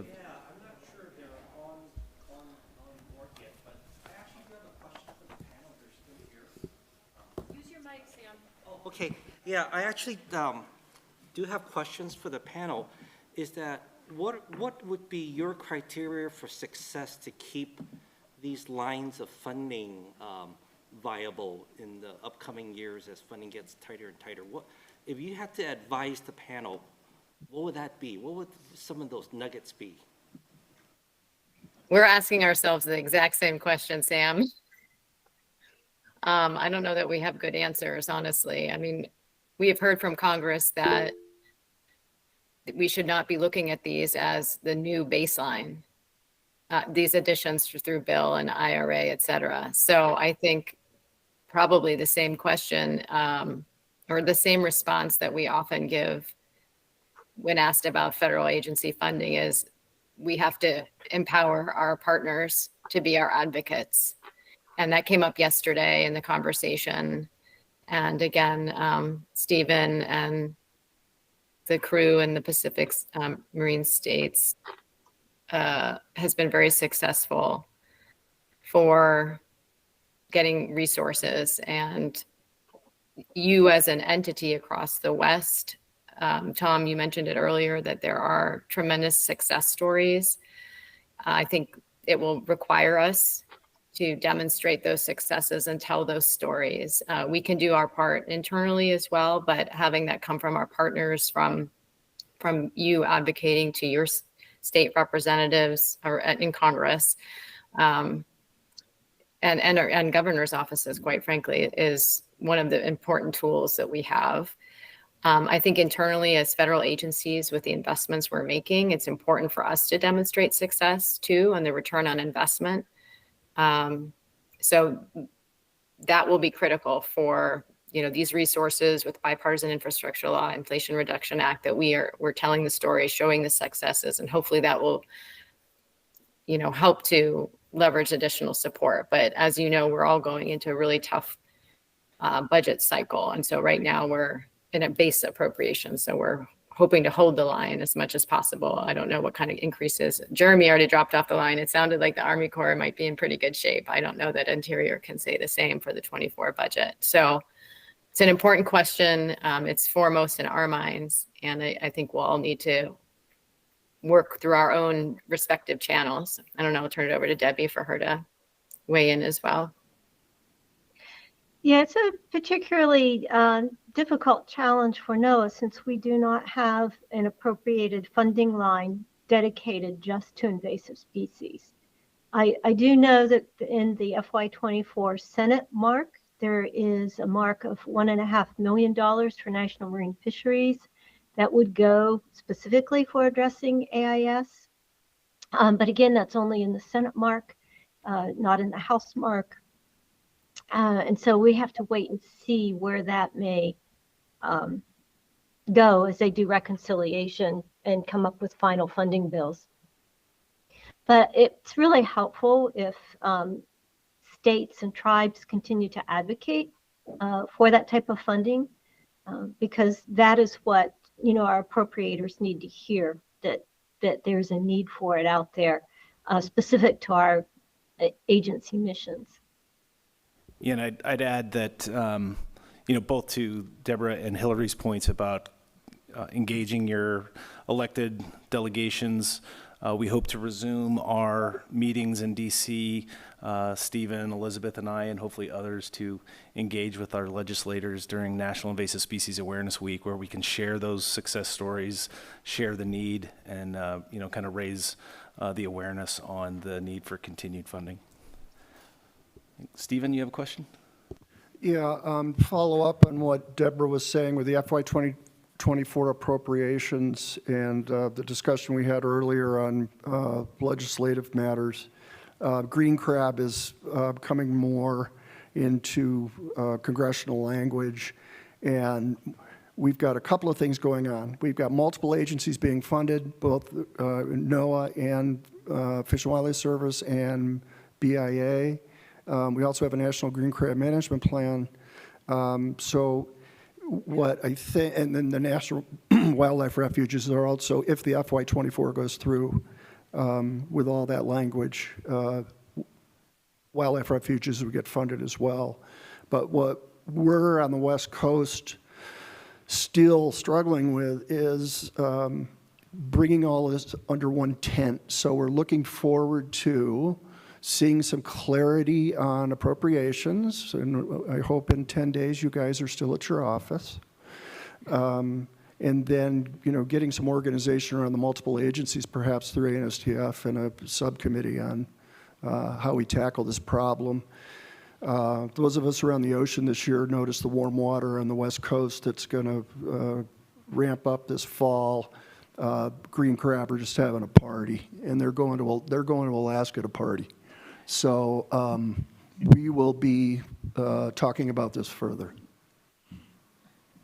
One other point based on what Stephen just mentioned too about the importance of plans, and so this ties back to Sam's question as well. I think that one of the things we looked for internally, and this isn't just applied to invasives, this is just in general with the restoration dollars, but those keystone initiatives that were identified by Interior really was a reflection of some of the strong collaborations and partnerships that are in place. And so those plans, all of the work on planning, I know sometimes people don't see value in plans, but I think that shows a commitment and a strategic approach. And so I do think that having plans is really critical, in addition to showing those success stories to help leverage funding when it does come available. And then I have a question for Dennis, if it's okay, if we still have a couple of minutes. I know in another section of the bipartisan infrastructure law, there's funding for Lake Tahoe for AIS. And this is different than the appropriations that you also benefit from. And I wondered, I really haven't been able to track much information down about that. Do you have information? I don't know what you're talking about. You No, don't? no, I'm just kidding. No. I was like, uh-oh. No, we've been very fortunate to receive funds through the bipartisan infrastructure law. I think it's 16 million over 4 years that we're focusing on some high-level projects. I think I shared one of the pictures, our Taylor Talac Marsh and Creek restoration. It's a 17-acre infestation of Eurasian water milfoil, predominantly with bottom barriers, but it's a joint project with the United States Forest Service. It's it's the largest functioning wetland in the entire Tahoe region, and so we've been fortunate to have money to support that project, along with funds that the Forest Service, the Tahoe Basin Management Unit, has received. And then the other priority tasks or projects we're focusing on are permanent inspection stations. I've mentioned that to a few people here. We're trying to incorporate workforce housing, which is a real challenge for us, and I think it is for a lot of people in resort type areas or in the Rockies and things like that. And then Spanish language outreach. One of the highlights or one of the objectives of some of those funds are to serve underserved communities, and we have a large Spanish contingent population that recreates, and so we're focusing Spanish language outreach for non-motorized recreators to start and then move on from there. So yeah, thank you for mentioning that. We're very fortunate. Yeah, no, thanks for the update. I appreciate that. I'm glad to hear. Any other questions? Hillary? Oh, go ahead, Deborah. Yeah, Hillary, do you have the link to the page where we summarize all of the BIL projects related to invasive species? Yes. I don't think we have a chat. I will send it to Leah to send to the group. I don't think we have chat function in this space online, if I recall. Or it's only for the speakers. It's not for people online. So I'll send it to you, Leah. Is that the best thing to do? That would be great. Thank you, Hillary. Okay. And you have my presentation that has the links to the other NOAA projects as well. Great. Any other questions for Hillary, Deborah, Michelle, or Bill? I think we don't have Jeremy anymore, but. Okay, well, thank you again. We appreciate your time, and hopefully you'll be able to join us in a future meeting. Thank you. I hope so too. Thanks, everybody. And with that, I think we can do a break. We have a 20-minute break, plus 3 minutes. So if you can be back at 2:50. Thank you.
harvested.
All right, I think we're going to go ahead and get started. Welcome back from the break. I hope you got some cookies. They look pretty good. All right, next on our agenda, we have Sam Chan. He's an associate professor in fisheries and wildlife at Oregon State University, where he serves as Sea Grant Extension's statewide watershed health, AIS, and as the aquacultural specialist. Sam is the current vice chair of the Oregon Invasive, geez, I can't speak today. Sam is the current vice chair of the Oregon Invasive Species Council. I don't know why that was so hard to say. Sorry, Sam. And is it Tanya Siemens is a research assistant serving as the Sea Grant Extension Watersheds and Invasive Species Education Coordinator, and Robin Hopkins is completing his final year of law school at Willamette University in preparation for his state bar exam, so good luck to all that. And they will be talking about lessons learned from a national response to the mossball incident. So take it away, Sam and team. Thank you very much for your time. First, I want to thank the many of you who actually participated in this project.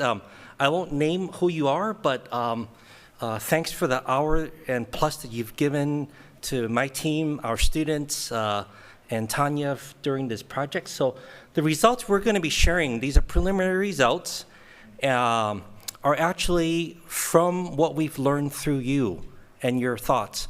One thing about this project is that how many of you actually were involved one way or another with the Marrow Mossballs zebra mussel incident? Yeah, at least half of you.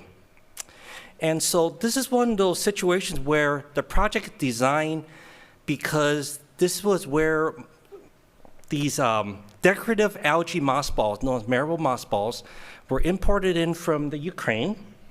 And let's see. Okay, imported in from the Ukraine, and with it came along hitchhiking zebra mussels in various life stages. And so what it was is that it's a situation where it was a pathway we had not expected.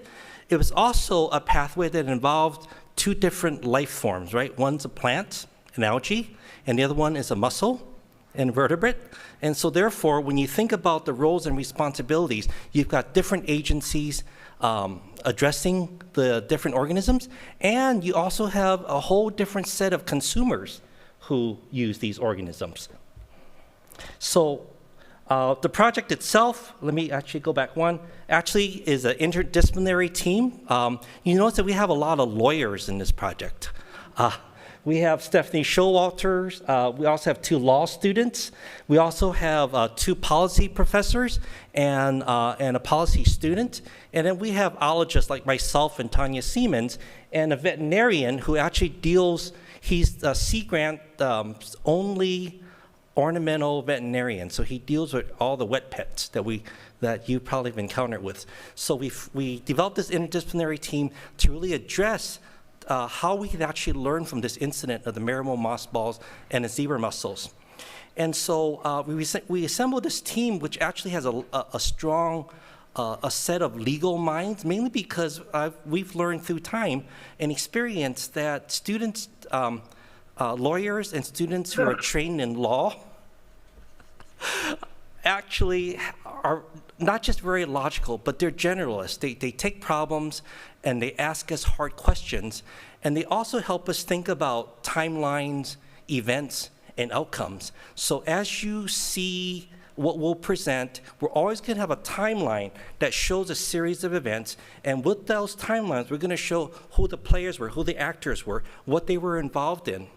One of the challenges that we do have with this project is because we're asking you, all those involved in this project, is to really understand what the, to be very realistic about it, to be practical. If there are certain things that are good, then we want you to actually share that with us. If there's certain things that we felt that there were improvements, we want it to be heard. So the question is, when we're developing a report that's going to be available nationally, how far do we actually develop that story so that it's not overly sanitized, where it's no longer useful? And I think that's where we would actually like your input on during the short time we have. We're not going to be able to share the results, and because I really want you to get that input on really how do we actually get it in a format and in a tone that's going to be useful, but yet not so critical that it becomes something that we can't publish. So obviously, the mossballs created a situation. They were actually found in pet stores around the nation. First discovered in Petco by a junior Petco employee, a young woman who actually had a biological background, but also was very interested in invasive species. And she noticed that there was something unusual that was associated with these marimotte mossballs. So why were these marimotte mossballs even in this country? Well, the reason is that they're very popular in the aquarium trade. Sources of food, sources of habitat, sources of decorations in aquarium, and they're a perfect sphere. Some of these mossballs can live well over 100 years, and in parts of the world where they actually are native to, they're actually endangered. But these particular mossballs were actually imported from the Ukraine right before the war started, this back in 2021. And they came, obviously, the Ukraine region, the Dnieper River region is where the zebra mussels are one of their native habitats. And so it's a perfect connection. So, so I mentioned they're an aquarium trade, but they're also, we learned, is that they're actually a very popular home decor item. So we have two different set of consumers, right? There's the wet pet consumers, and then there's the home decor consumers. Sometimes a very different demographics, which means that it's a widespread organism and a product. So, so what are we trying to do? What we really want to do is to be able to document this process, because there are lots of success in it. What happened was that an incident command structure came together very, very quickly, and we want to be able to describe how that came about, what were the lessons being learned, and we wanted to be able to understand what the different players and actors who were involved in this incident, what was going through their mind, how they responded, what could have been done better, what was really done really well. And so this project actually has synergies to the larger effort that Lisa DeBruckier and Elwell are doing in terms of the organisms in a trait project. And the main goal is to how do we actually learn from the past to help us be able to respond to future incidents. So we actually took a strengths, weaknesses, opportunities, and threats perspective. And for those who you were interviewed in this process, the questions were structured in that manner. And so it was really to really learn what actions were taken, what were some of the policies and authorities that you used, what do you feel were some of the strengths and gaps in our response, and with our legal team and our policy students, what could be, what are needed in terms of policies or legal authorities that we can actually build upon based on this incident. So the many cast of characters were actually interviewed in this process. You probably recognize your agency. We actually had a whole federal suite there, including DFO Canada. Thank you very much to your team. We had, obviously, states are very, very important in this project. They were actually one of the first responders. State of Washington, good job, thank you. And then we have the ANS task force, we have the regional panels, and this project also, we managed to connect with the pet industry. And we weren't able to connect with the horticulture industry, you'll hear that later, but we were able to connect with the pet industry. But also, because of the fact that there was a horticultural element, we actually involved the master gardeners and cooperative extension as well. So with that, I'm going to turn it over to my colleague, Tanya Siemens, who's really going to get into the results, because what this project really is, it was a perfect storm of events, both positively and negative, that we'll learn from this. Tanya, your turn. Thank you so much. Nice to be here with all of you to share some of the results of our report that we're working on. It is under still working on it. We've completed 38 interviews so far and are planning to do a few more as we recognize that as we talk to more people, we get more references and suggestions of others that have valuable input. So we've been really open and flexible and trying to obtain as much input from the community as possible. And so we've collected quite a few responses, which I think is great because it just allows us to really present a rich perspective on what happened and include a diverse ideas on how we can improve in the future. As Sam mentioned, we have it will have an emphasis on the law and policy analysis. Engaging with our 3 students allowed us to really expand and dive more deeply into those aspects. And the report includes a federal analysis, and we have 4 case studies. Washington, Wyoming, Indiana, and Wisconsin have been fleshed out in an expanded case study in that report. As Sam mentioned also, we're analyzing the data in the SWOT and EDR frameworks. So looking at everyone's responses in the context of a SWOT analysis, and also how do their responses fit into an early detection rapid response framework.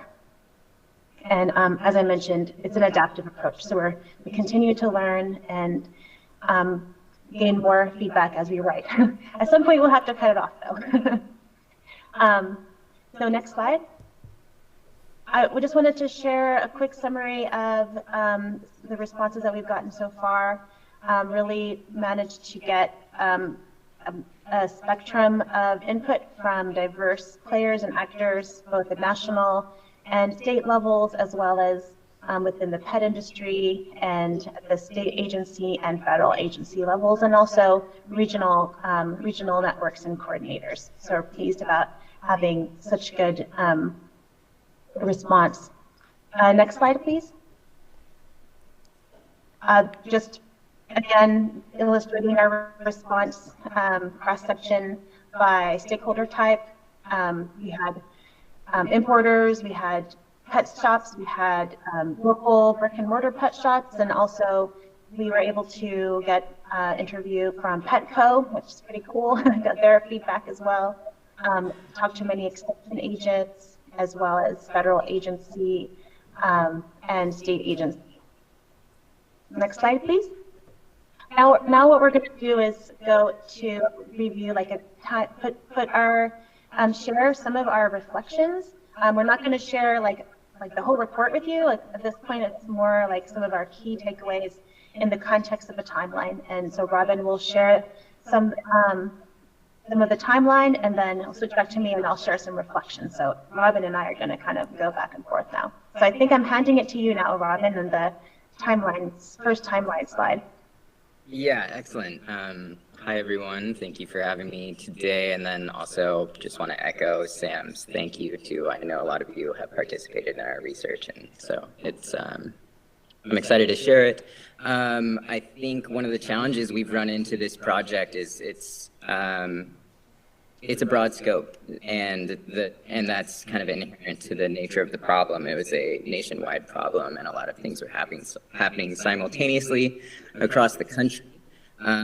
So we've tried to stay grounded in a timeline, and I think one of the most interesting or maybe concerning parts of this incident is that I would say we still don't actually know when infested mothballs began arriving in the country. And so I think that implicates kind of some of the inspection authority issues and gaps that we've identified in our research. Obviously, a challenge with this problem or this incident is that we had a wild harvested plant that was internationally imported, and it was entirely legal to import this plant. And so a lot of these problems with hitchhikers with this sort of product are inherent. That was compounded by inspection authority issues, and so our research has looked at some of those gaps where Fish and Wildlife is regulating animal species, USDA is regulating plants and plant species, CBP doesn't have mandatory communication requirements to communicate with USDA and Fish and Wildlife. And then, of course, USGS is a hub for information, but doesn't have any regulatory authority. So I definitely think that's something that was implicated here. Sam, I think you're jumping ahead of where we want to be. Yeah, perfect. And yeah. Tanya, you think can you take it. skipped a slide. You might have jumped past a slide. Up, going back a little bit. The previous one, yeah. Yeah, after the first timeline slide, we just wanted to interject with a few key insights about what we've learned in terms of the, a little bit related to what Robin said, but through all of our interviews, some of our key takeaways have been that there seems to be a limited capacity for the Fish and Wildlife to actually be able to inspect for injurious wildlife, so there's a difficulty there. We've learned that there's one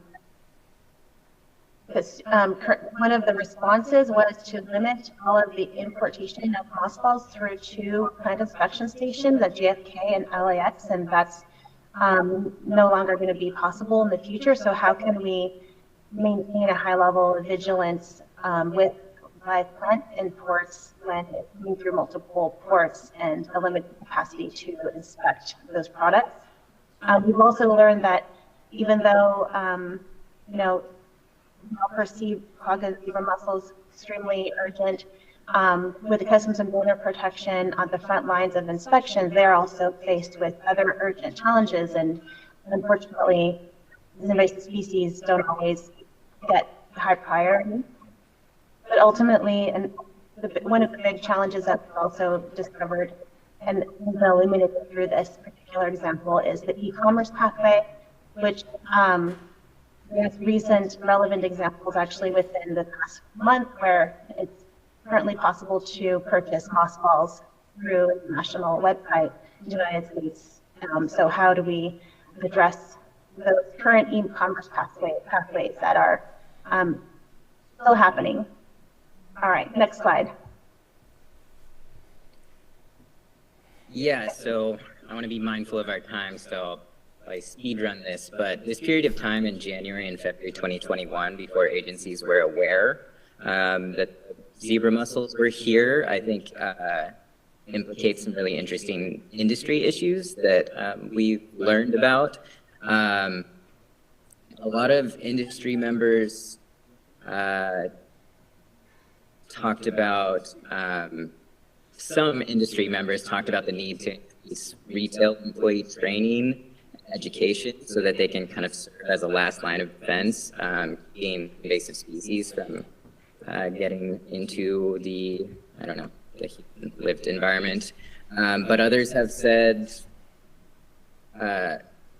others have speculated that, you know, retail workers can be young, they can be seasonal, they may not be invested in the field, and so that's not realistic, and have put the onus more on wholesalers and importers or consumers themselves to take personal responsibility about the things they buy and be careful with them, not letting them loose, things like that.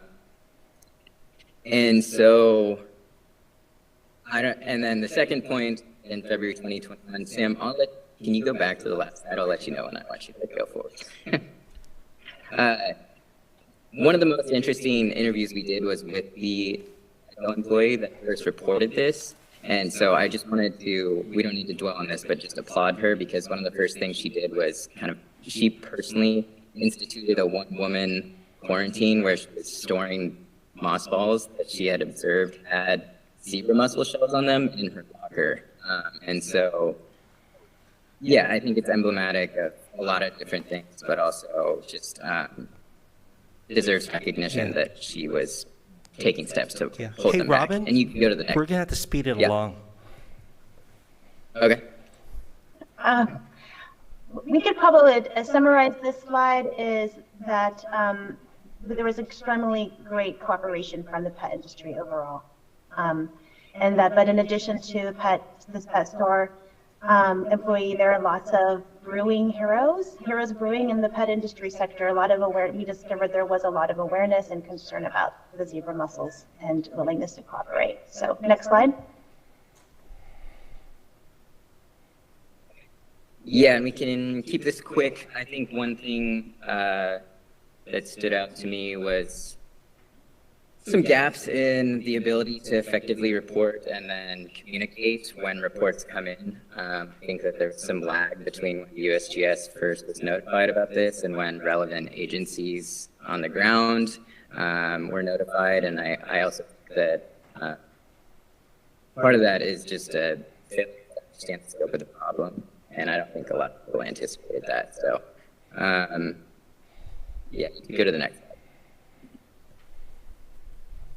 Oh, right, this quotes. Yeah, well, here are some quotes that exemplify what we learned from this issue is that there was extremely excellent response. Once it was reported, there was unprecedented collaboration and response. However, it was not done within a formal early detection framework, nor was the incident command structure at the national level in place. And so while it was, I think you could say it was a success in terms of our quickness to respond, it did highlight the fact that we don't really have a national plan in place to help with the coordination. And we identified a lot of gaps where, while communication was good, it could have been improved, maybe done a little bit faster or done through a more logical change Tanya, channel. we're going to have to conclude, so. Okay. All right. Ultimately, I think it was just perfect storm where we had a lot of zebra mussels were well known, and a lot of caring and a lot of action by lots of really caring and hardworking individuals that made it a success. So what's going to happen is that this team's going to actually be completing the report probably over the next 4 to 6 weeks, and then we'll be actually sharing it first with those who we've interviewed so that we can make sure that we incorporate their comments in a thoughtful and realistic way, and then it'll go out for further review. Thank you very much. Thank you.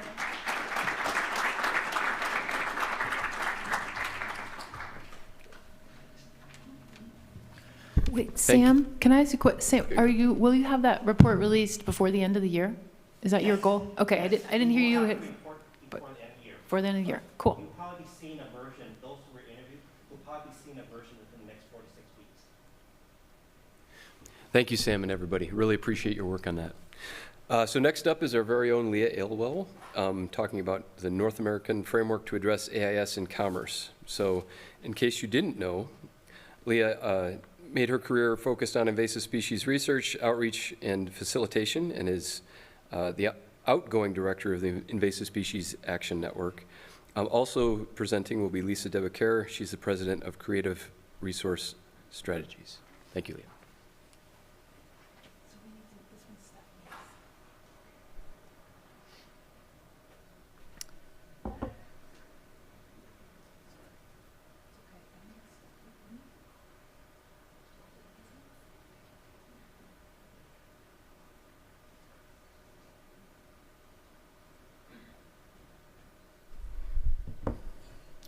Okay, there we go.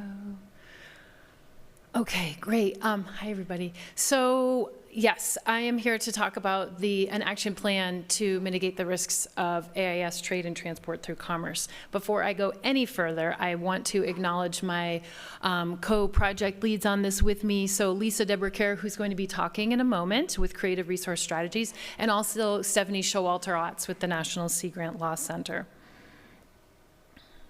So, I would like to acknowledge, in terms of the invasive species community, really there's been a tremendous amount of progress in terms of really an evolution in pathway identification and management. But when we're looking at the organisms in trade, it's maybe been a little bit more of a diverse kind of, it is still part of the evolution of that pathway identification and management, and for a variety of reasons. So some of this, when hearing this example of moss balls, we know that different things have been going on. Gladiator, the web crawling tool that's been around for a number of years, but really sort of could we come up with some kind of culmination? Is there a way to hone some of this energy and concern in better addressing this pathway of organisms in trade? Hence this project was born. But it's also helpful to take a look at this landscape that we're talking about. So when we say AIS in commerce, it is so complex. And the further that we get into this project, you know, the complexity is sometimes overwhelming at times. But just a few items to acknowledge here.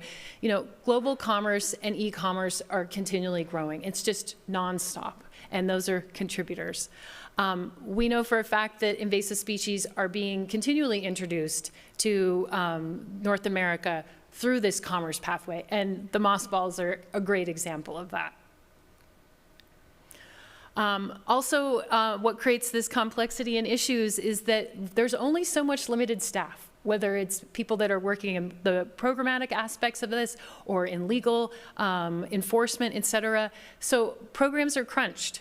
There's not enough money to go around or oversight compliance to provide that. So this is an issue. Also, when we look at this from sort of this industry perspective, there aren't a lot of voluntary incentives to do the right thing, and there are very limited best management practices to help guide and to do the right thing from that from that industry perspective. Labeling and reporting, kind of at all levels, there's a variation of what we see in terms of how the product is labeled and how those products are tracked as they move through commerce, starting at the very beginning.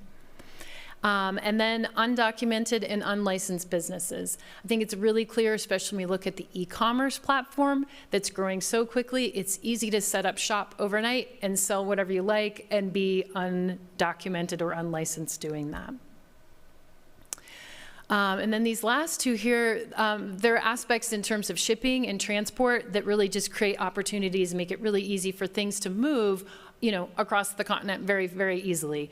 And then finally, uninformed consumers. In terms of being a pet owner, that's constantly growing. I would say, knowing my math, more than half of us in this room own a pet. There's a lot of pets out there, right? So, and we are continually having to inform them to do the right thing, make the right choice of what pet to have, and then how to care for it and not do what's in that little graphic.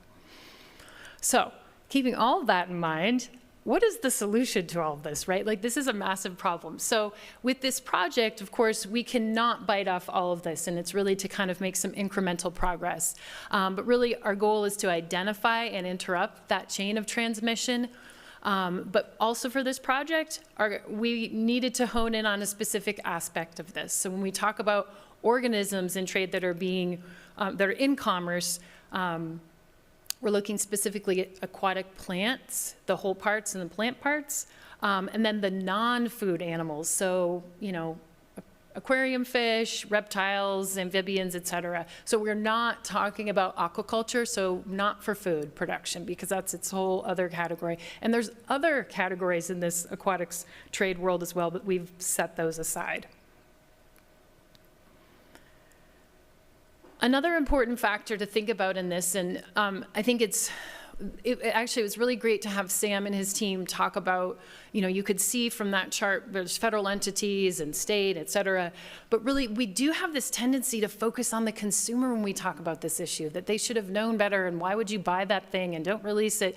But there's a role and active responsibility for a lot of entities in this landscape. So whether it's the federal government, the states, certainly with industry, but even professional organizations and associations should be helping provide that right information to industry on what's appropriate when it comes to invasive species, and then hobbyists and consumers. So we have a lot of players here, and there's really a lot of expectations of who should do what, and this project aims to get at some of that. So on this project to date, before I get into the nuts and bolts, or we get into the nuts and bolts of the objectives, we have had a lot of involvement to date, and I want to acknowledge that. This is not a project for myself and Lisa and Stephanie to accomplish on our own. It's obviously just way too big. We're relying on all those entities that I just went over on that last slide to be involved and to give feedback and input. So we conducted surveys, and we've had, you know, nearly 100 folks that were involved in that, conducted a couple of summits with multiple hundreds of people, which was really fantastic. And then we're just kicking off an advisory panel in this next phase with 20 some odd people with representation across the boards from state, federal, provincial, and industry as well. So, getting into this first objective for our project. So kind of number one that's taking up a lot of the space and time in this is to convene partners to develop an action plan. So in some ways, similarly, when Stephanie and Lisa and myself, there was a bit of a lens of a little deja vu for those of you that were around in the building consensus days of like, can we just get the right people together to start discussing and coming up with those strategic ideas of how to solve this problem? So that's a bit of what we're talking about here, but really can we look at that supply chain and make some overall conclusions about things that we're observing there, conduct surveys, facilitate work groups with the use of our summits, et cetera, and generate an action plan. So that's objective one. Objective two is to address regulatory gaps. So this is where Stephanie and the National Sea Grant Law Center really comes into play. And she's going to be presenting right after me and giving a lot more detail. But really, are there places that we can identify loopholes and barriers, things to kind of smooth it out? It's not necessarily to prescribe new legislative acts, but really from what's existing, can we find ways to improve that? Also looking at different models of can we make things more efficient and effective when it comes to regulatory practices. She will be sharing some information here momentarily about case studies, and you can see how they play into this whole situation as well. And then also looking at shipments and see if there's some items to resolve. And I think this is where, Lisa, weren't you going to be talking now? Lisa? I believe so. Yes. Okay. So I want to hand the mic over to my close partner here, Lisa Deborah Kerr, and I think we'll see you here in a second. So the mic's yours, Lisa. All right. So the third piece of this is then conducting effective outreach. So once this project concludes, or as it concludes, a key piece of it is developing toolkits that illustrate best management practices. And those will be done for both state agencies as well as sort of the industries, buyers, and sellers. We want to create a one-stop shop for people to be able to access information that will help them make good decisions when they buy and hopefully provide some good guidance when they sell. So in terms of milestones for the project, it started in October of 2022. We did some surveys, hosted an initial summit, convened 7 work groups to focus on specific thematic areas, hosted a second summit to share a biosecurity governance framework that I'll show you, and then we've just formed an advisory committee, and we also have just formed 3 focus groups, one with industry, one with state agencies, and one with law enforcement. And the Association of Fish and Wildlife Agencies has been working closely with us to establish those latter 2 focus groups. Our goal is to have the draft action plan completed in January of 2024, toolkits for industry and state agencies shared in March, and then the project is complete in May. So in terms of, and Leah, I'm just assuming you're advancing those slides. I can only see you, so yes. I trust you. So the key piece was, how do we take these hundreds of recommendations that we received in terms of strategies and create something that makes sense? And so what we created was a governance and biosecurity framework that bundled these individual strategies that addressed the primary key issues of AIS and commerce, and we put them in these different buckets so that industry could see voluntary industry standards or practices, and so that people would understand the legal framework that the National Sea Grant Law Center is proposing. And so a couple of examples of how that shakes out is, for example, in voluntary industry practices, the idea of promoting the use of BMPs by industry. So not us telling industry what their BMPs should be, but industry co-developing these BMPs and then them proactively sharing it with industry. Another example is training on relevant regulations that's available to sellers of these products.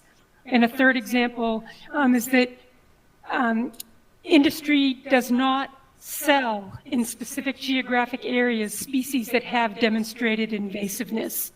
So those are some examples of voluntary industry practices. The next slide is an example of resources and capacity. So developing a continuing education or program training module for law enforcement officials, because what they've been telling us is we need ongoing training on this issue because it's sort of evolving at a very fast pace. Next slide, another set of examples for collaborative interdiction, which is another one of the key pieces of the governance and biosecurity framework. It's agencies working collaboratively and effectively in partnership to make the most strategic investments in AIS and commerce. And so some example strategies are conducting an analysis to determine the best networks and how they intersect, which would then result in strategies that could improve collaboration and cooperation. And another is enhancing agency coordination for interjurisdictional import and export of aquatic plants and animals, and doing that by looking at roles and responsibilities and avoiding any duplication and gaps. The one thing we know for sure is that different pathways require refined and explicit strategies. So all of these different issues that we've been talking about with all of these different people are going to require different solutions. And that's how that governance and biosecurity framework comes into place. So our key next steps on that are to prioritize pathways, objectives, and strategies. So what we're doing with these hundreds of strategies right now is we're going to be working with our advisory committee to say, okay, of these 26 strategies in this thematic bucket, which 5 are going to make the biggest difference in this issue? And then sort of tier the strategies so that we encourage movement towards strategic investments in the highest priority strategies that will make a difference. The second piece is participating, as I mentioned, in engaging with industry, state agencies, and state agency law enforcement staff, and then finalizing that regulatory framework. We are going to be working with our advisory committee as well on identifying those key pieces of the toolkits that provide support for management agencies and guide industry on compliance and best practices. So in summary, we understand that the scope and scale of these issues require us to work collaboratively. There is no one silver bullet that's going to address these key issues, and that everyone in the supply chain, it's not just the consumer, it's not just the seller, it's not just the regulators. Everybody in the supply chain has a responsibility to prevent the spread of AIS in commerce, and that we need to be very disciplined in our approach to make progress. It can't be a shotgun approach. We have to define the highest priorities and strategies that will make the biggest difference. And we also want to acknowledge that the majority of people in this supply chain have positive intentions. There are examples of international fraud and illegal activities, but those are definitely in the minority. And as a result of building consensus in the West, of which many of you participated with us on that multi-year process, we do have great examples of how industry, government, and people can work together to address AIS. So that's all we had. We'll open it up to any questions, or Leah, you can guide any questions toward the end of Stephanie and other presentations. And I also want to acknowledge this is one of the projects that was BIL funded through the Department of the Interior. Does anybody have any questions, thoughts, concerns? You'll be getting an email from me if you're a state agency or provincial agency to participate in the focus group here on Monday. Okay, no questions? Oh, we got one. Not really a question. So I've been kind of on the front line with Petco, and I'm pretty well convinced I have little to no confidence in Petco themselves, because it's happened twice. After mothballs, it happened, and then I found invasive crayfish in pet stores again. And I heard from Petco management saying we're going to retrain people. And then 9 months later, I get another phone call and it happens again. So I think part of it, I just did the math and looked at the, in 2021, Petco made $6 billion in revenue with a net profit of $165 million. So I'm committed to be Petco's biggest pain in the butt, and I'm glad to be that. But I think it's, as AIS folks, we have to keep them honest. right? Because I heard each time from a high-level Petco manager saying, well, we're going to retrain staff. And it's like, okay. And then 6 months later it happens again. So it's just more of a comment that, you know, while a lot of the mom and pop shops I talk to were more receptive, you know, Petco's mission is to make money. Absolutely. And they're going to keep doing it unless we call them out. So I encourage everyone to take a little peek at Petco. I'm going to make my annual Petco look here in a few weeks. So if you hear another email about something being found, should be kind of fun. So. Great. Well, keep up the good work, Chris. Bugging Petco. No, you bring up a good point that obviously they need some best management practices and follow them. Yep. Thank you, Leah and Lisa. Okay. Thank you.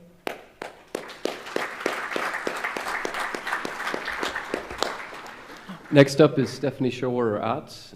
Stephanie is the director of the National Sea Grant Law Center at the University of Mississippi of Law. As director, Stephanie oversees a variety of legal education, research, and outreach activities, including providing legal research services to sea grant constituents on ocean and coastal law issues. She's conducted extensive research on legal issues related to invasive species management. Stephanie, are you out there?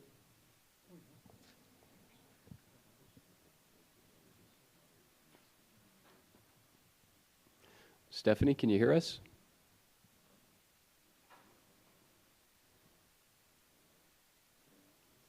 I'm here. Sorry. Yeah, I was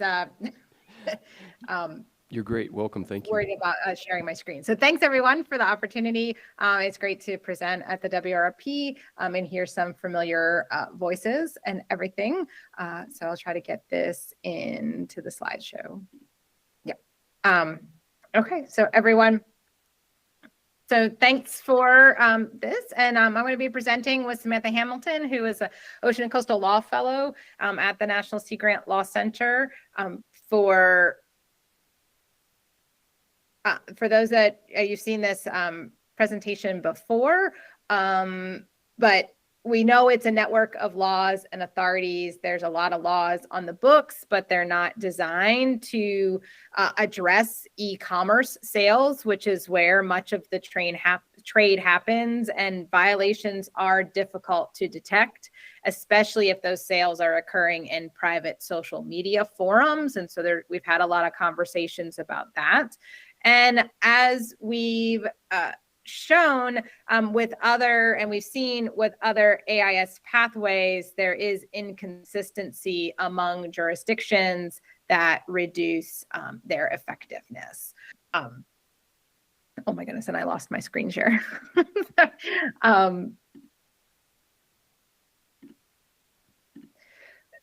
So what we wanted to do before we started, which we thought was really important, was to think about the key actors and the legal responsibilities in these commercial transactions, right? So as Leah said, there's a lot of players involved, and it's not going to be a one-size-fits-all strategy. And so the kind of chain goes, you've got importers all the way to buyers, right? And importers are regulated by the federal government, but once the product gets into the United States, then we're talking about regulation by the states, regulation of domestic sellers, the transporters, the buyers. And a lot of the conversations in the summits really focused on the two extremes of this chain, the importers and the buyers. But we really wanted to try to refocus and think about the sellers. The domestic seller has just as much responsibility to not sell prohibited species as a buyer has to not purchase those species. And they are in a better position to address contamination risks or mislabeling. The other important thing to note is that when you're talking about e-commerce, these advertising and sales are happening on the third-party platforms, eBay, Facebook, all of those, and they don't have a legal responsibility for the illegal sales of their sellers, right? That what the sellers on their sites are posting, courts have consistently held that the platforms are immune from that. So while there have been some voluntary negotiations with eBay and other platforms to change their codes of conduct or user agreements, they don't have a legal responsibility to actually monitor and take off advertising posts that are selling illegal or restricted species. And so that is, that's going to be a very big hurdle to deal with. And so again, we wanted to focus on more of the low-hanging fruit with like the respect to the domestic sellers and the buyers. And so one of the deliverables from this project that we talked about is we wanted to look at legal case studies just to explore the challenges surrounding AIS in commerce. And we picked red-eared slider, marble crayfish, and water hyacinth because we thought they provided a big range of different issues related to species and trade and different regulatory contexts. So first up, the red-eared slider.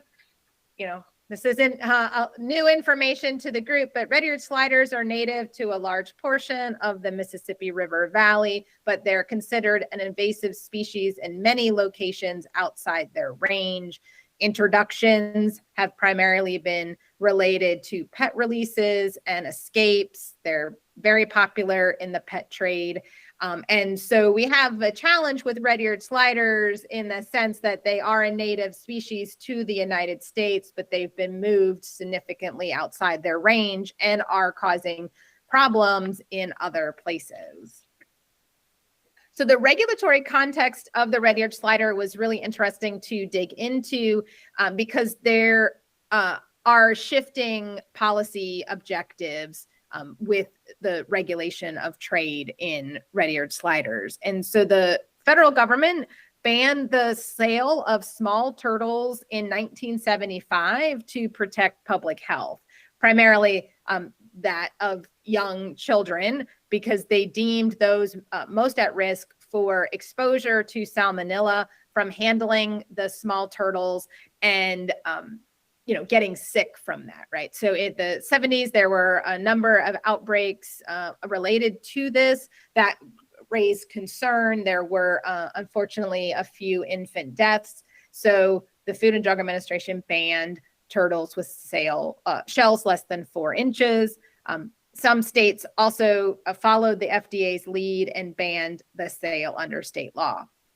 Now, what we've seen in recent years is that states have taken action to restrict the sale of red-eared slider specifically due to invasive risk, but many have exceptions for research and educational purposes. So some commercial trade is allowed and is legal, which just complicates the situation further. So the takeaways that we had from the red-eared slider case study is that it's difficult to achieve policy consistency regarding invasive risk when the species is native to a significant portion of the United States. So, right, we wouldn't expect Mississippi or Georgia to list it as invasive when it's native. Well, not Georgia, but Mississippi and Louisiana. Also, changing and evolving policy priorities, moving from public health risk to invasive risk. So the regulatory leads in those contexts are different. And some advocacy around turtles in the pet trade also focuses on humane treatment. So public health advocates want to reduce incidents of salmonella poisoning. Animal rights activists want to reduce the number of mistreated and unwanted pets. Environmental advocates want to preserve ecosystem health and reduce introductions. While these three policy goals are not incompatible, they can all be achieved by prohibiting the sale of turtles. The players and strategies are different in those different contexts, and it's not clear from the law which agency should really be taking the lead on this because of this evolving policy objectives. And then, of course, there's just the confusion and enforcement difficulties that arise when species are allowed to be traded for some things like educational or research purposes, but not others. And so how do you prove the intent behind any particular sale?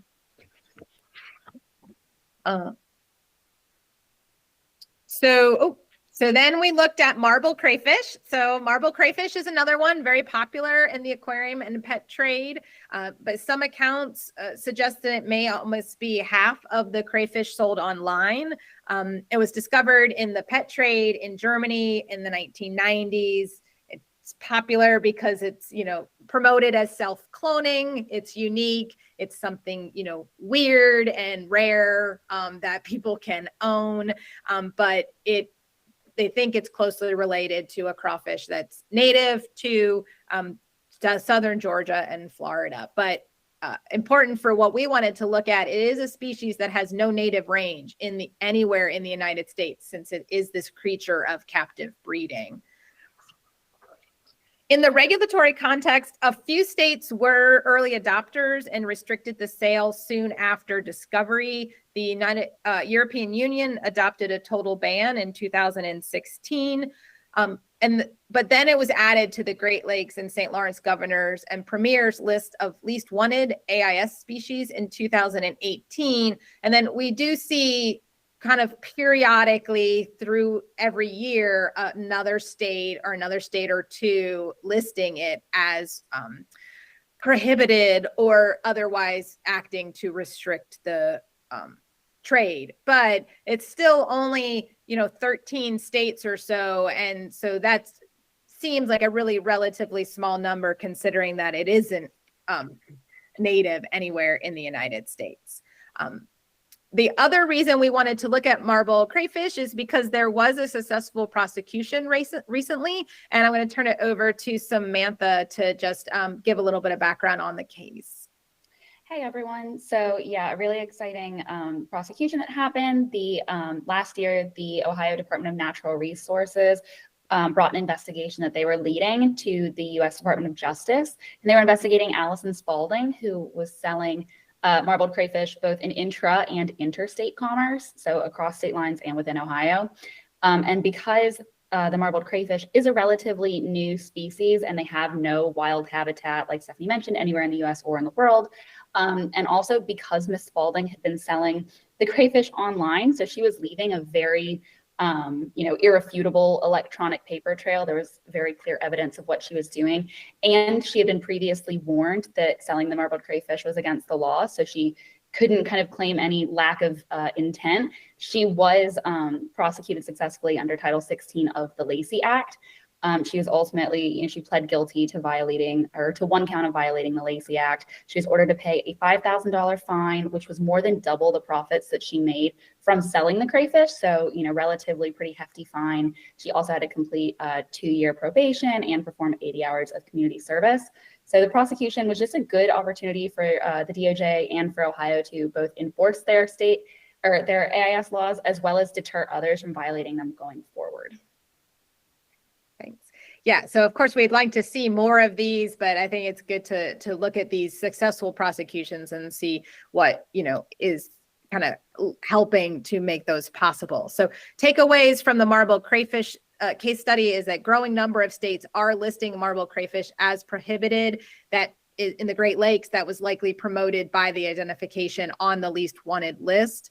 The Lacey Act prosecution appears to maybe have had some deterrent effect, as there are a few online sellers disclosing that it's illegal to ship to some states. It's also kind of harder just on a basic search to find a listing for marble crayfish for sale.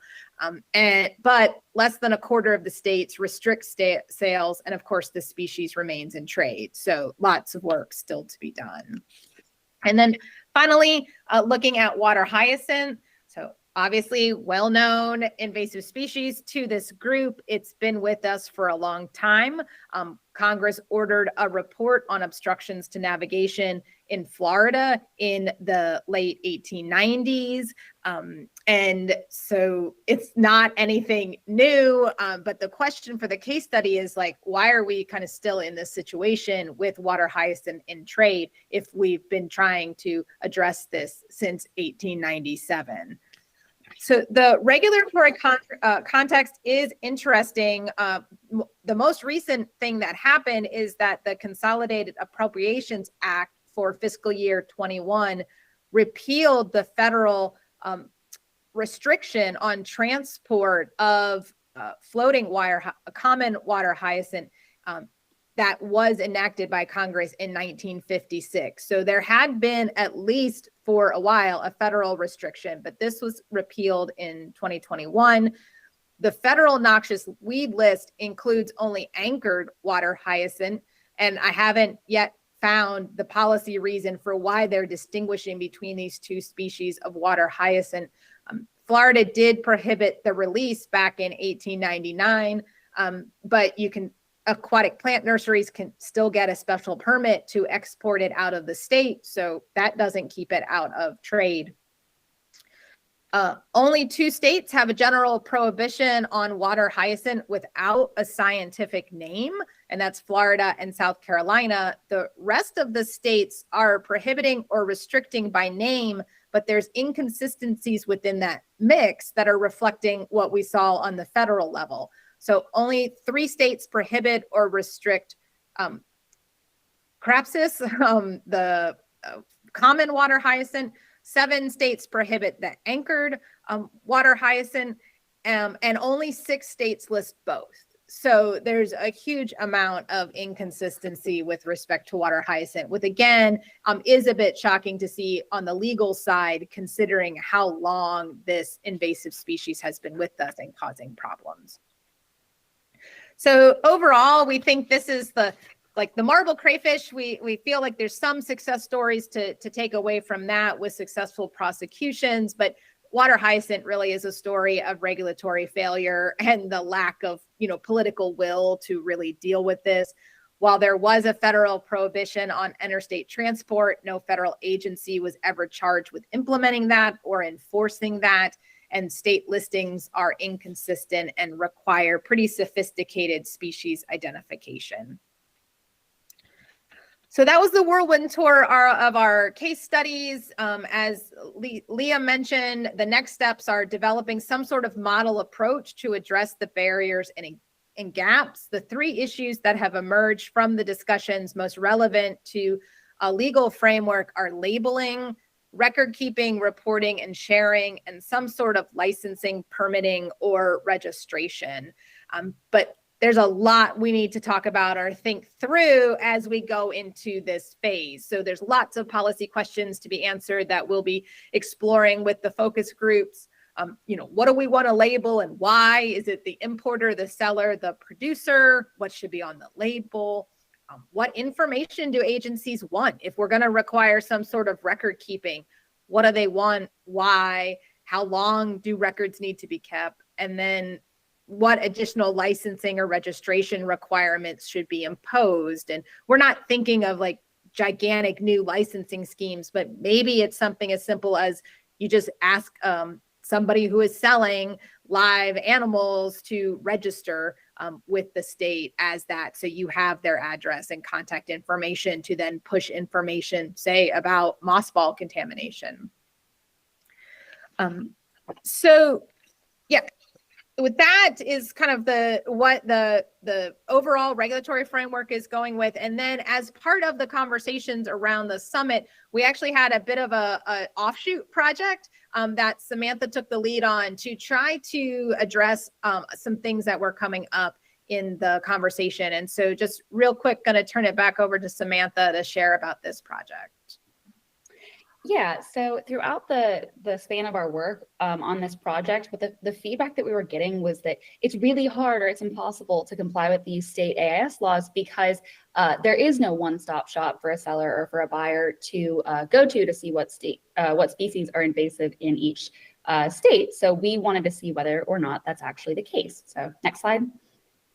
So first, the USDA and the USGS have databases that allow users to look at AIS lists by state. So USDA's National Invasive Species Information Center has over 190 resources in their database. And then USGS has a lot of resources, although theirs is more about what's actually in the state rather than these regulatory lists.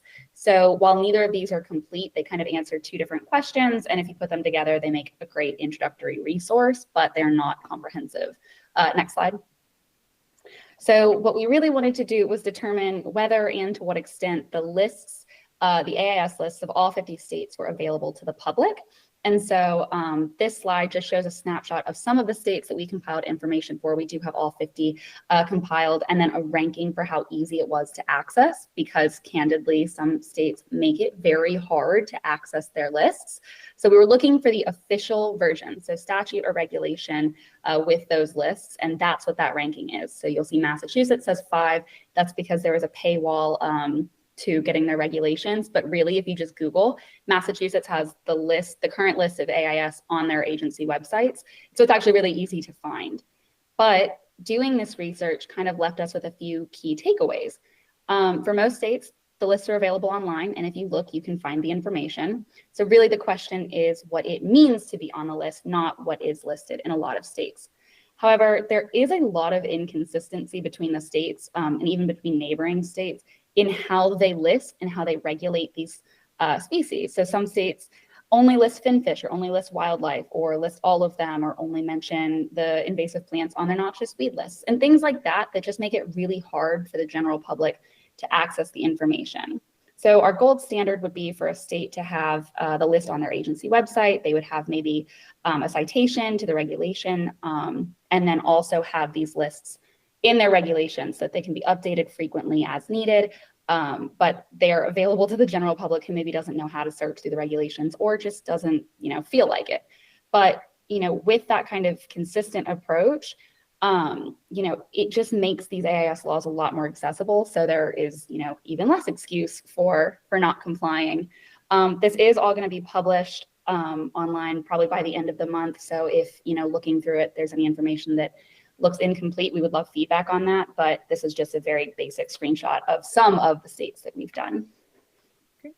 Thanks, Samantha. Yeah, and we also are planning on sharing it with the USDA that hopefully that they could use some of this information to update what they already have on their website and maybe make it more comprehensive. So we don't know how they'll react to that yet, but that's our plan in addition to publishing it on the AIS and Commerce website. So with that, just thank you for your time. I know that was really fast, but the case studies and the AIS information is expected by the end of the month. Outstanding. Thank you both. If you have any questions, please follow up with Stephanie. But thank you very much. Appreciate it, you guys.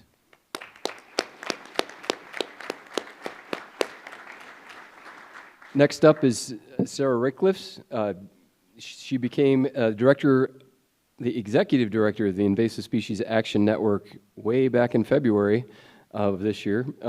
She spent multiple years supporting and prioritizing honey mesquite treatments and eradication for lesser prairie chicken conservation at a small nonprofit after receiving a Master of Science from Eastern New Mexico University, where she studied juvenile dispersal of an invasive crayfish in the Pecos River. Sarah, welcome. Thanks, Tom. Like you said, my name's Sarah Rickliffs. I'm the executive director at ISAN. I'm really excited today to talk to you about the Don't Let It Loose program. It's something that we're really passionate about, and we take a multifaceted approach to connecting the pet industry, state agencies, and pet owners to promote responsible pet ownership behaviors. And I just want to take a really brief moment of your time to brag on and recognize our programs manager, Jen. She's instrumental in getting this program out, and I hope you're listening in Zoom land, Jen. But let's go ahead and get started. So what's the issue, right? It's certainly not this cute and ornery little hedgehog's fault. But what happens is someone gets a new pet, they're very excited. Before they know it, their iPhone's just yelling at them because they have no more storage, because they've got 250 photos of that pet taking a nap, right? I don't think that's just me. So at some point, that pet owner finds themselves unable to take care of that pet. And this is just a reality, whether it be due to expense or space. Now that pet owner has a couple of options, right? They can rehome that pet to an animal shelter or a pet store, or a local humane society. And this can come with issues, right? Perhaps their local shelter only accepts cats and dogs, or perhaps that humane society is over capacity or at full capacity, right? There's another option. They can attend an Amnesty Day event or a rehoming event. There are a number of groups and agencies across the U.S. that are doing these now. But again, this can come with its issue. Maybe that Amnesty Day is too far in the future, or maybe it's too far away geographically so they can't make it. Unfortunately, this can lead to the release of a pet in the wild. And we really want to reach these pet owners before they ever come to this point, right? And unfortunately, we know that there are some pet owners who will go straight to release, and we definitely want to change that behavior for sure.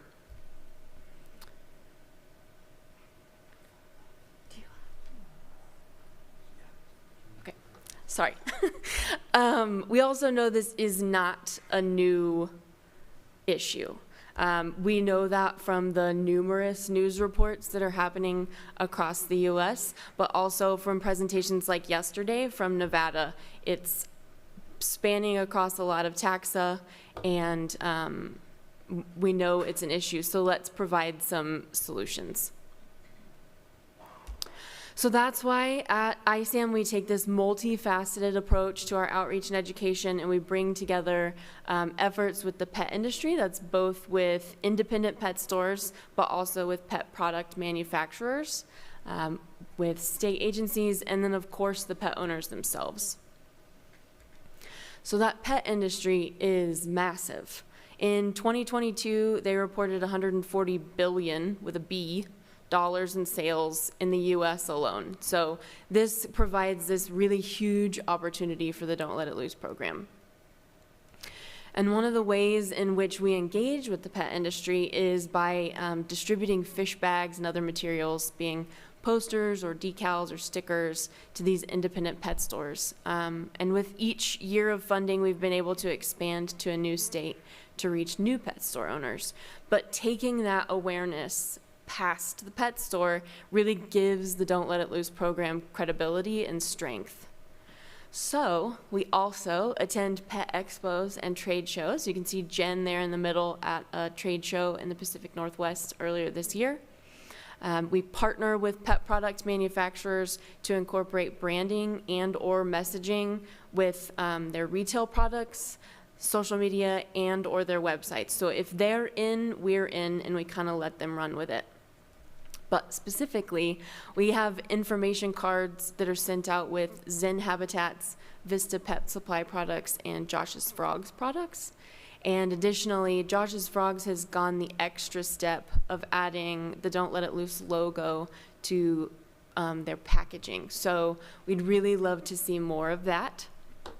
And then lastly, this past year, we added a partnership pledge to our website where rescue organizations and pet store partners can log on and confirm that they continue to pledge to be compliant with inspection and the local laws and uphold that industry standard of quality and care.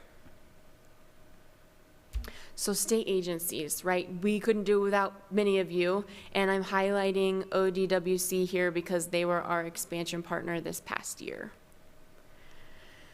So there are two ways that we do the pet store program with state agencies.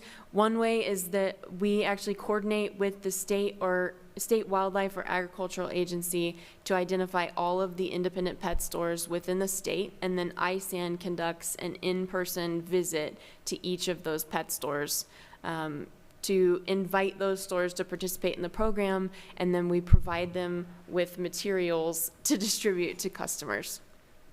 Now, that follow-up with those stores is done by the state partner agencies, and that includes providing more materials to those pet stores, but also any updates on responsible pet ownership behaviors.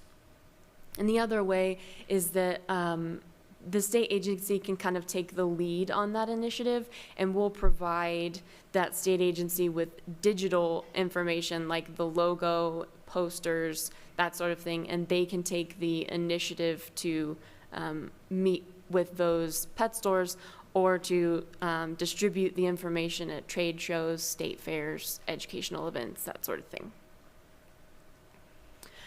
So next, we actually collaborate with local, state, and city agencies to place signage at high-risk water bodies. These are largely urban or suburban hotspots for aquarium dumping. These signs broadcast the message of Don't Let It Loose, but also awareness about local rules. So far, ISAN has been able to distribute 275 signs across 8 states.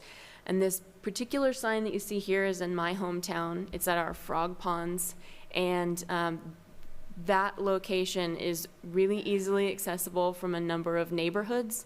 It's also connected to the city trail system and actually has a small parking lot nearby. So with a name like Frog Ponds, you have to know that it's pretty high risk, right?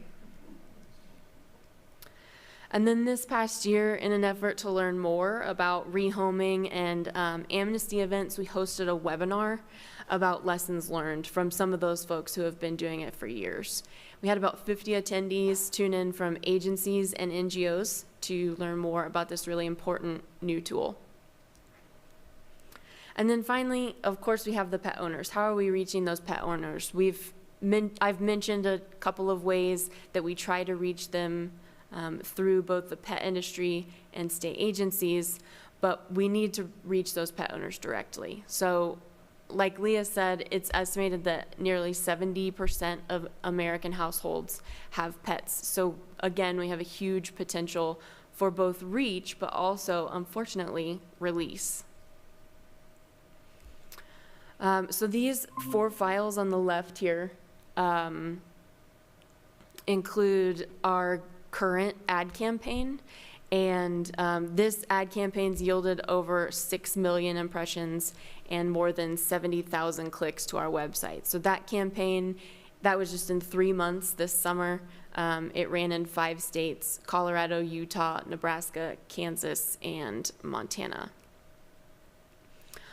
Next, we have materials that are directed at educators, and those educator materials are available online at that QR code that you see there. But it's also, that QR code provides videos, activities, worksheets, and more. But we also have educator packets that are available more locally for educators within Montana. So here I'm showing you the expansion of our footprint since just last year. And we are so excited about the growth that we've seen in recent years. Our ultimate goal is to reach all 50 states, just like Howard Dean. I hope we're a little more successful in that effort. But we really want to build a rehoming network that's comprehensive and reduces the occurrence of released pets. So now that we've kind of gone through what we've been doing, I want to talk to you about what we plan to do moving forward.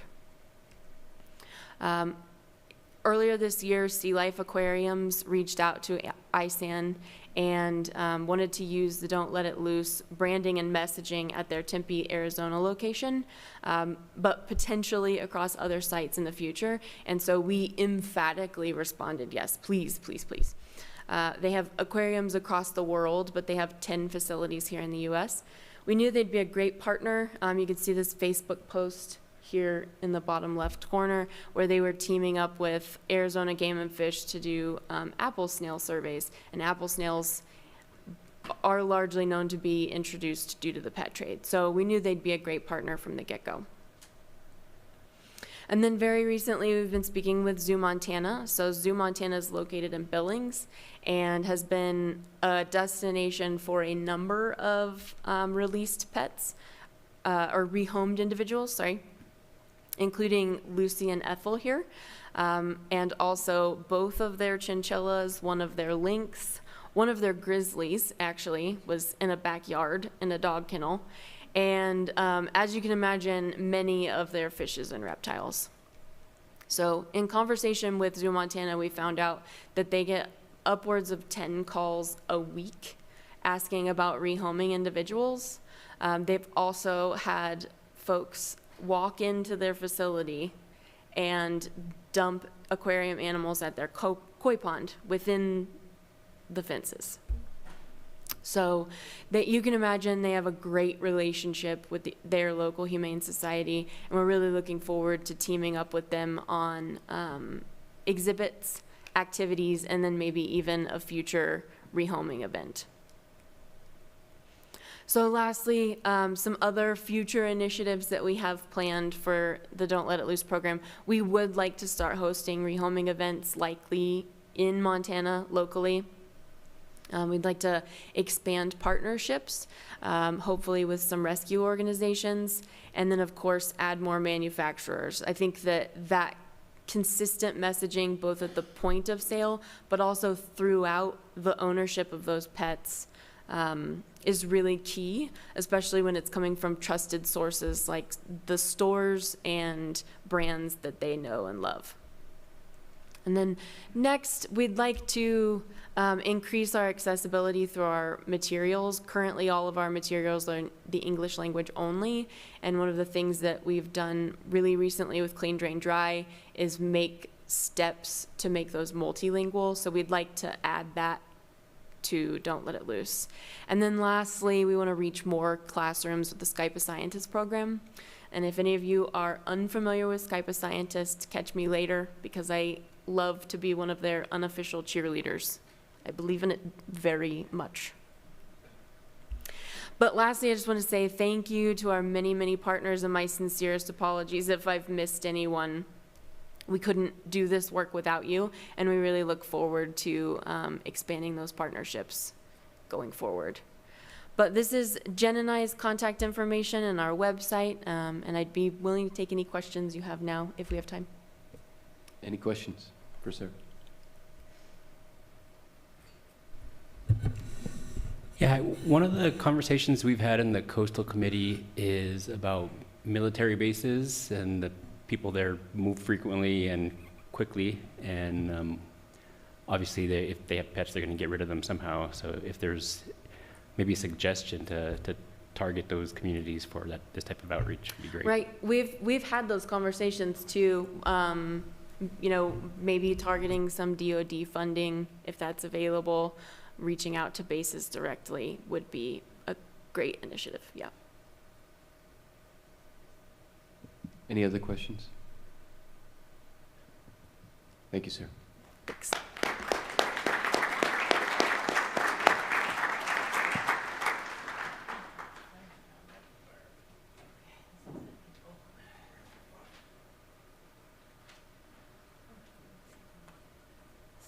So this is it, you guys. We're in the home stretch. This is the rapid fire presentation session. And we're going to start it off with Dee. She's coming down the line here. Oh, shoot. And I don't have my bio stuff here. Dee, Quagga Dee. If you don't know Quagga Dee, if you haven't talked to her in the last 24 hours, 36 hours, you take advantage of this. She's going to be retiring soon. If you don't know Quagga Dee, maybe you shouldn't be here. Kind of a thing, right? I mean, she's pretty famous. But she has been instrumental in training many, many people on the proper protocols for watercraft inspection and decontamination. And I'm just going to quit talking and let you talk because it's the rapid fire session. Okay. And show me how to function with this. Yep. Come on over to the mic. Oh, I have to stand just the green here. Button, and if you want to go back, the red. I want to stand over here. Well, we will have to be able to hear you. Just, I love giving Leah some crap. So, as most of you have probably heard, Quagga Dee is going into retirement. I'm not going away. I just want to move into it maybe a different direction, but I'm excited about the future, and I'm very pleased that I had 15 years with all of you. It's been quite a journey.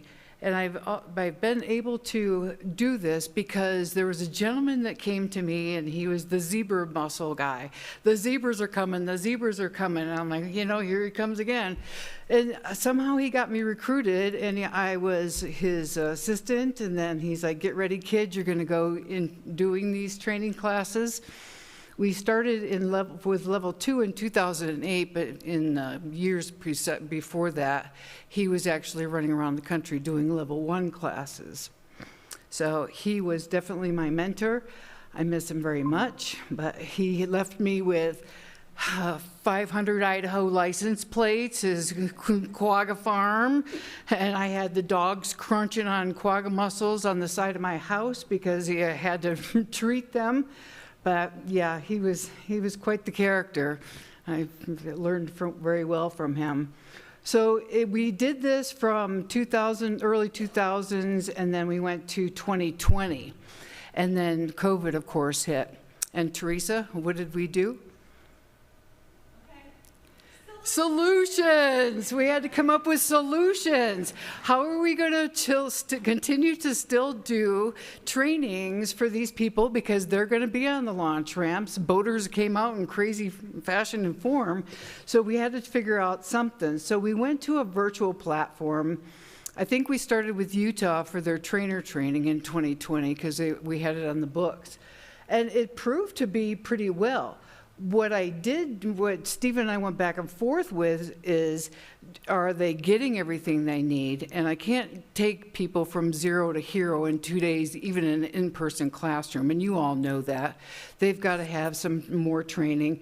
They've got to maybe shadow some seasoned employees. They need more than just 2 days. But what we did is we kind of broke it up. I had them all day in virtual, and you know how fun that is to sit and listen to presentations all day long. So I broke it up, and I did it in 4-hour increments. So WIT 1 was for the first 2 days, and they basically did the inspection and introduction and the biology. And then if they wanted to stay, they could go to day 2, which was decontamination. I certainly encouraged them to do the decontamination, to understand, even if they weren't going to be doing decontamination, because it makes them a better inspector. So here we go. It was quite the commute from my coffee pot to my office and doing virtual trainings, and it was pretty cool because I couldn't believe. I'm like, well, is anybody really going to even want this? And registrations doubled. I had to actually turn the class registrations off because I didn't want it to be a webinar of 100 people on there.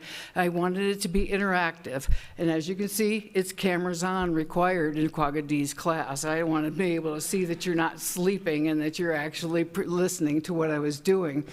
Since then, I had like polls. I called on people that I thought weren't paying attention, what I regularly did. I'm like, you're coming into my classroom just like it would be in person. And it was really pretty effective. And Stephen was like, well, I guess this is pretty good. I mean, I had Canada, Maryland, Vermont. I mean, it was crazy how many people I could actually reach doing a virtual platform. So out of the COVID, something positive did come out of it, because how many of you guys have now kind of converted to a virtual or a hybrid kind of classroom conversion? And so it morphed even more these last couple of years as I met with some of the states or the agencies or the lakes that I would do the classroom portion, and then they would do the hands-on portion when they got to that point if they needed it. So that was pretty impressive. What was also impressive was the people that I had was able to, I'm getting ahead of myself, that's actually in the next slide, but we had trainer training. We did WIT 1s, we did WIT 2s, and we did trainer training, because trainer training is, you need to be able to learn how to stand in front of a podium and talk to a bunch of people, but it's also, how do you do it? Your PowerPoint slides need to be like not all convoluted, and do more pictures and do this and that. And so I was teaching them how to engage with your students. Don't just sit there and lecture to them. So that's what happened in trainer training, which was pretty cool. We also did learned, just like with the regular classes, and I find the benefit of having several states, lakes, or agencies involved in the classroom, because it's like, oh, well, what do you do over here? Oh, we could never get that done here. And so there was a lot of good conversation that actually came out of it, just like with the hands-on or the in-person classes. But as I said, it was cameras on, and did I go? I wanted to go back because I wanted to cap on Steve, and he's not here. So I am like, dude, get a haircut. You got to do something. If you're going to be on in my virtual presenting, then you got to clean yourself up. So it was kind of funny. He's like, yeah, I'm at the barber shop now. Leave me alone, Stephen. But also, I really want to recognize, and what morphed into this is I could call in all the experts from different areas of what they knew and how to do it. So Robert came in and talked about the WID database. So now we've got states like Maryland, Vermont, and all these other ones that are actually on the WID database that they wouldn't have been there before. I had California DBW that came in and talked about the grants, because I was looking at what is the majority of my classroom, know your audience, right? I teach that in trainer training. So if they were in California, they needed to know about this grant program, so I would invite them back on there as well. I got Matt Nielsen from USGS that actually came in and taught us how to navigate the website, and if you were looking for something specific, or if you had research that you needed to do, and how to get through that pathway. I already kind of talked about Mr. Phillips. I had Teresa came on one class, and she did the green crab for Washington, because we did have state-specific classes this year. And I had Mr. Adam Dahl, thank you. He was so diligent about making sure that he was there for me and talking about his research and decon. And it was a perfect segue to start out with, what is the biological risk? And how many of you heard me ask that question? What is the biological risk? How crazy do we need to get on our decontaminations if they're dead? But it was really interesting to have the dynamics and have them come in and talk to us, that made it so that I wasn't, number one, talking all day long, and number two, they were the experts. Robert knows what the WID data system like the back of his hand. So we had him come on, and then we had them sign up through contacting Robert. I am on the I'm still on the social media. Do you remember the WRP way back when I'm like, do you guys have a website? Do you know how to use social media? Because if you're not talking to anybody. So I'm still around. I'm still going to be on my Facebook page and my Twitter page, or X page, whatever you want to call it now, and posting stuff that's all AIS, because Wen inoculated me, and I'm always going to be Quagga D. So one last thing that I wanted to talk about was a lady that isn't here today. She's been my sidekick and been involved with this since the beginning of time as well. She had a death in the family, so she wasn't able to be here. But Colleen has gone through 7 state coordinators. She's gone through multiple different things in her personal and professional life. And I just wanted to recognize, I don't know that she, would be, is she on the call? I should check her. But she was very instrumental with me going with the containment program, for instance. Well, the boater, if they go skiing in Utah and get snow and they get the salt on their tie on their trucks, shouldn't they be responsible for cleaning it off? And I'm like, what? But now we've kind of had those discussions and combative discussions, as if anybody knows Colleen. And she's really become a very dear friend of mine, and I just wanted to make sure that she was recognized, that she got this national award just recently, or a couple of years ago. And I'm not going to go into blah, blah, blah. I didn't cry. Thought I was going to, but I didn't. I just, there's so many people that I actually could thank in all of this. But, the personal and professional growth that I've had, I feel like my birds have flown the nest, and now they've had their little birdies, and now they're doing their own thing. And I feel like Mama Birdie can retire now. So thank you.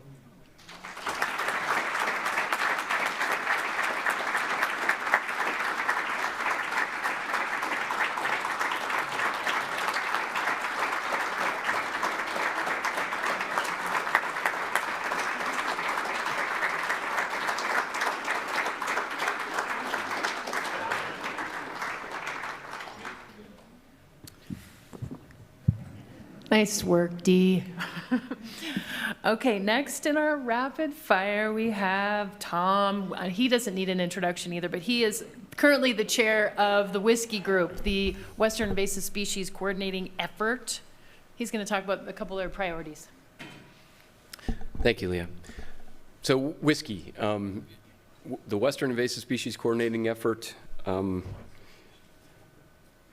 So everybody's familiar with Mark Twain saying, whiskey is for coordinating on AIS issues and water is for fighting. So you guys are familiar with that.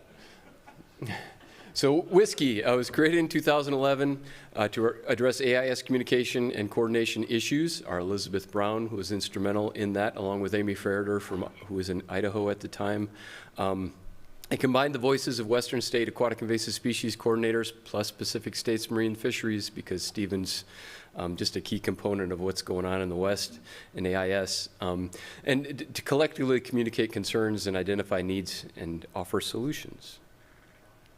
For those of you that aren't aware, state AIS coordinators tend to have the statutory authority and responsibility for AIS in their respective states. And programs vary in size and scope from a half a person to crews of 20 or more full-time staff. So it's variable across the West. We all get together and talk about issues and work closely to promote quality and consistency across the West. And it's in state AIS coordinators kind of play a unique role. We're kind of the island of misfit toys in many agencies because we're just a little bit different. And so we kind of pull together because we all share similar challenges and work for solutions. So our goal is to provide a forum for open dialogue, problem solving, and a unified voice related to state, provincial, and regional AIS programs in Western North America. Early whiskey work was started with building consensus in 2012, which Elizabeth was intimately involved with, as well as most of the people in this room. Also focusing on mussel containment at National Park Service managed waters to improve Bureau of Reclamation sampling and analysis coordination, expand WID data app use, and communication and coordination. So what does Whiskey do? We have monthly calls. We all get together, talk about issues, observations, protocols, challenges, and identify opportunities. And it's also an AIS support line. So we can, like I said, we all have similar challenges in the AIS world, so we can get together in a safe place and talk about, how something's not going right. Most of us also have similar experiences, and it's just a lean on me kind of chat line to make us feel better about ourselves because we're not alone out there fighting this fight. Issues we've addressed is consistent protocols, pushing that, just addressing shared challenges, organisms in trade, data sharing, hatchery inspection guidelines, which Josh is going to present at AFWA next week. Also engaging the EDRR framework. We've had those folks on our calls a number of times just to talk about concerns and issues with data sharing and things like that. Environmental DNA, and then, again, just mutual support. And that's the group. Thank you very much.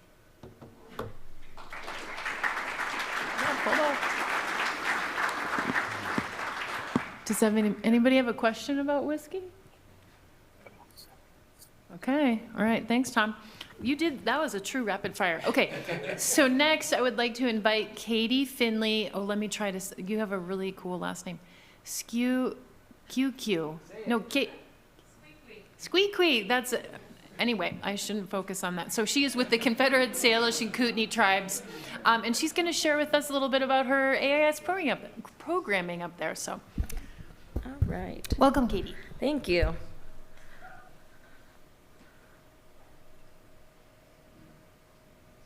I did upload my presentation. Oh, do you have slides? Yes, I do. Oh, you do? I didn't know that. We were over here it should be just CSKT under day 2, I think, right? On your guys' upload system thing. I guess when did you put them in there? I did it last night. Oh, okay. Yeah, I totally spaced it. I was like, oh, I didn't upload those. Okay.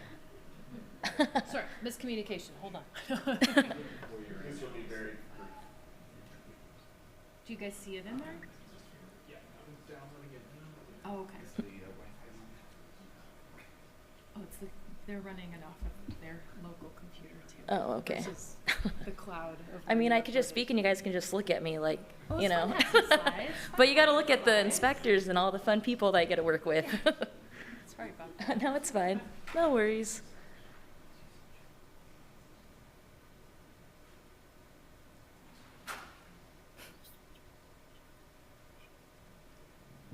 While we're waiting, I'll just say Katie is one of our valuable partners in Montana that's just kicking ass out there and doing some great work.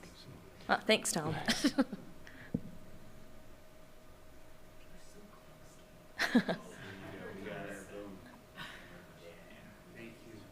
Yeah. That was pretty quick. All right, thank you guys. Yes, my name is Katie Finley Squeakwee, and I'm the AIS Program Manager for the Confederate Salish and Kootenai Tribes.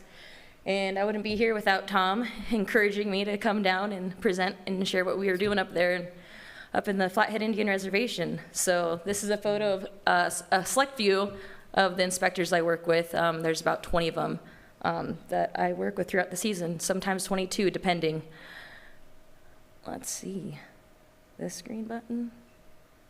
There we go. All right, so about our tribe, we manage about 1.3 million acres, and about 5% of that is the southern end of the Flathead Lake. So as you can see from all these numbers, we have a lot of water that we manage and protect. And so what we do as the program, so we do education outreach with local schools and on the reservation, off the reservation. We operate 2 watercraft inspection stations partnered with FWP, and we assist with early detection monitoring with FWP and also the biological station. So with education outreach, one of my favorite events is the mussel walk. So the biological station, they actually created these 3D printed mussels and actually hand painted them. So what we do, they glued them on driftwood, flip-flops, sunglasses, other things, and it encourages the students too to go along the shorelines and pick up garbage and just keep an eye out always.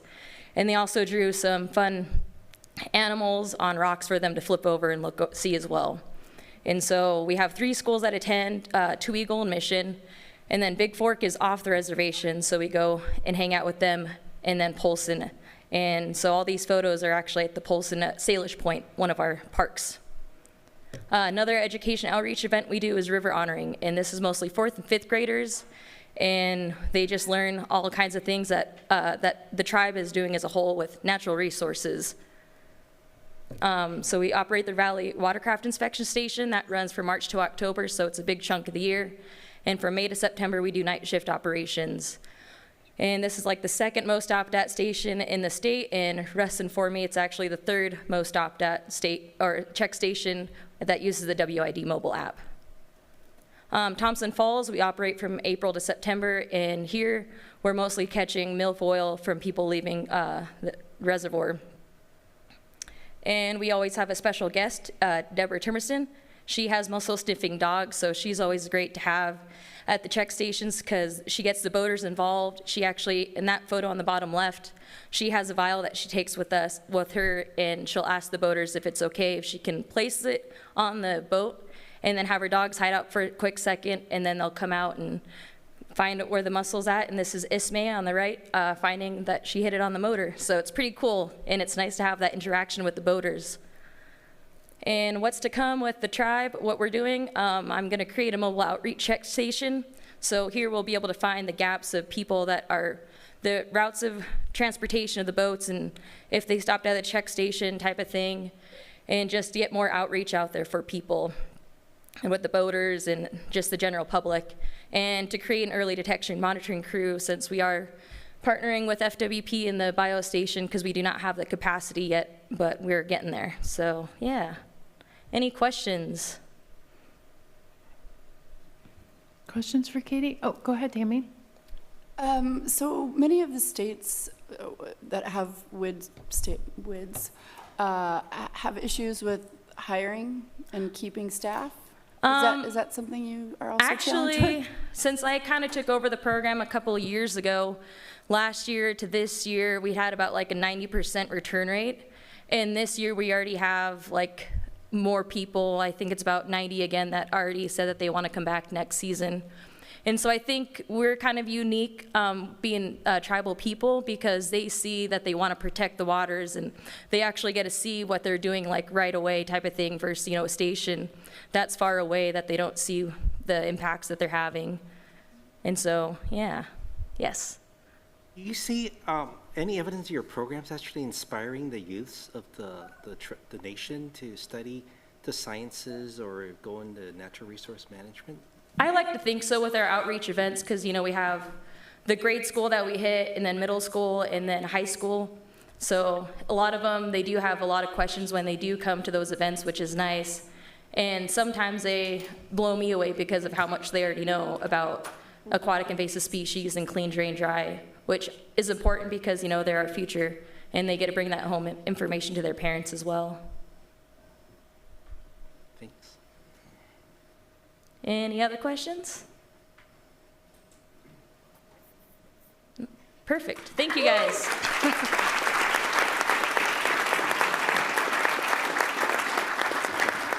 Thank you, Katie. Okay, virtually we have, this is a little of a different last sharing item. So the Great Lakes panel actually reached out, I think they've reached out to all of the panels, but in regards to grass carp management and some issues, and it sort of came up as it would be a great idea to share this collectively to all the membership, how the Great Lakes panel is kind of approaching some interesting questions. So Patrick, it looks like you're there online, and I know if you would like to share your screen, you can do that, Patrick.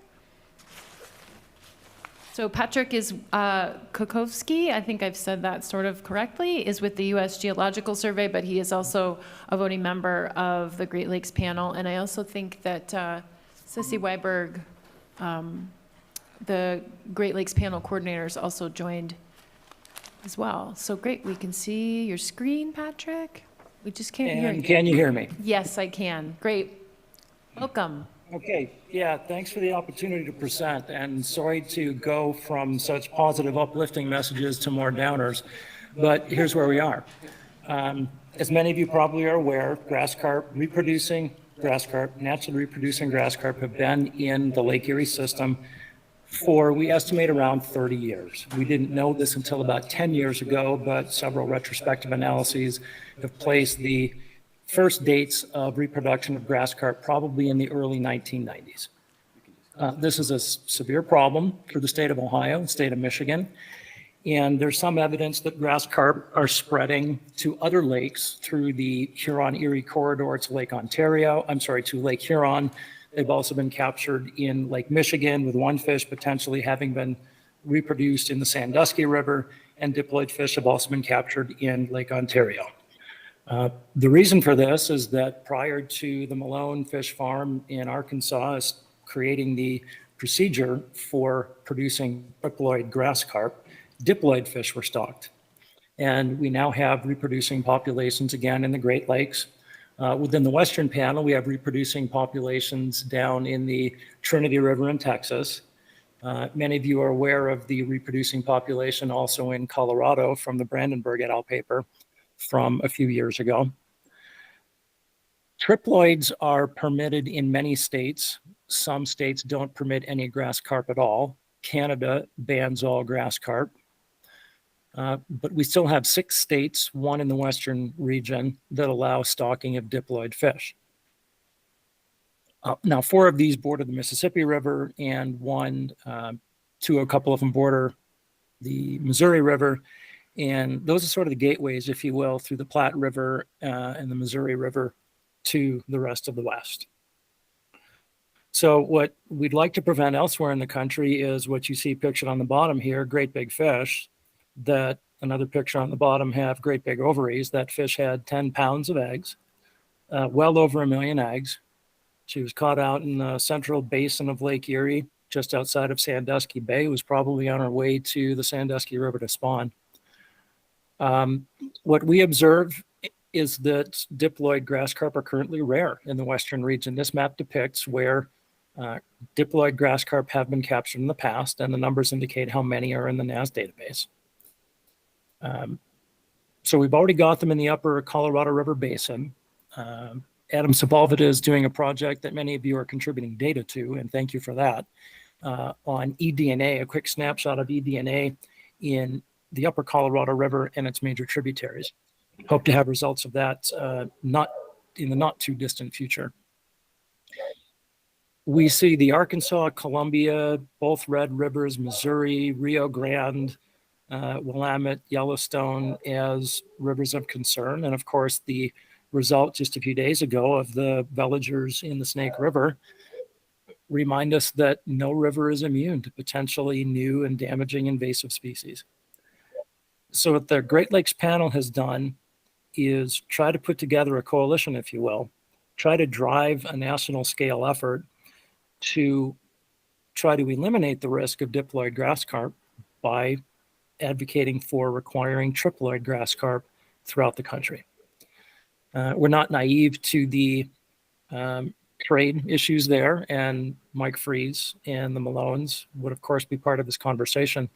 But we launched the letter to the rest of the regional panels to try to generate interest in and find out what interest there is in advocating this up to the ANSTF, and to try to work with at least one of the other regional panels to do so.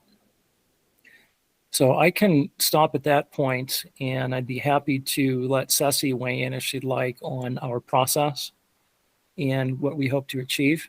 And Ceci, if not, I'd be happy to just take questions at this point.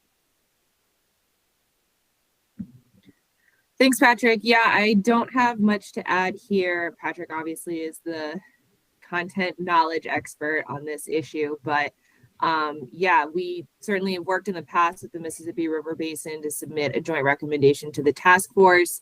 That is an option if there were interest in pursuing something like that. There are other ways that, you know, various regional panels could work together outside of that structure. So I think, Patrick, other noteworthy, and sorry if I missed when you, if you mentioned this, but we have also heard interest in response from the Mississippi River Basin panel and the Gulf and South Atlantic ANS panel. So there's other folks chewing on this as well. Yeah, thanks for bringing that up, Ceci. Of course, the Mississippi River Basin deals with this more than any others. Grass carp are reproducing throughout the Mississippi River Basin. We don't know the full extent because I don't know that anyone's ever did a full analysis, but we know from some analyses done in both Lake Erie and Pool 19 of the Mississippi River that we anticipate densities of grass carp in Pool 19 are on the order of magnitude larger than those in the Lake Erie system, at least in Sandusky River.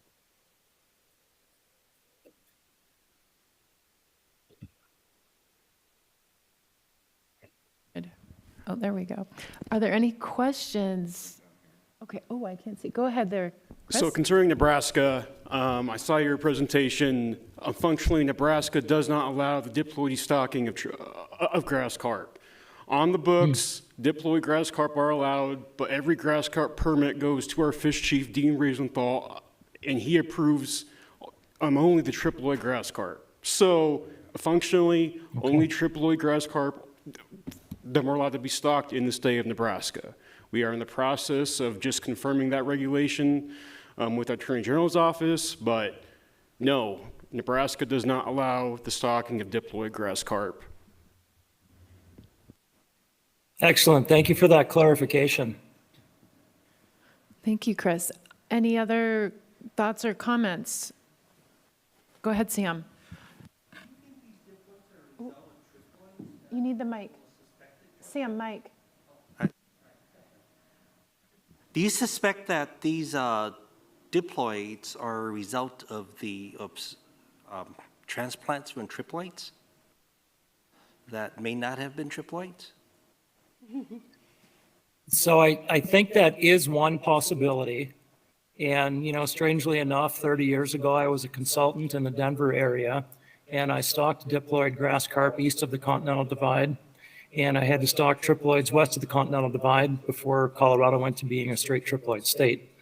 And I do know that it's theoretically possible for them to be confused. It's very difficult for someone who is acting entirely above board, because both Keogh and Malone go through a double or triple testing procedure with every triploid that goes out the door.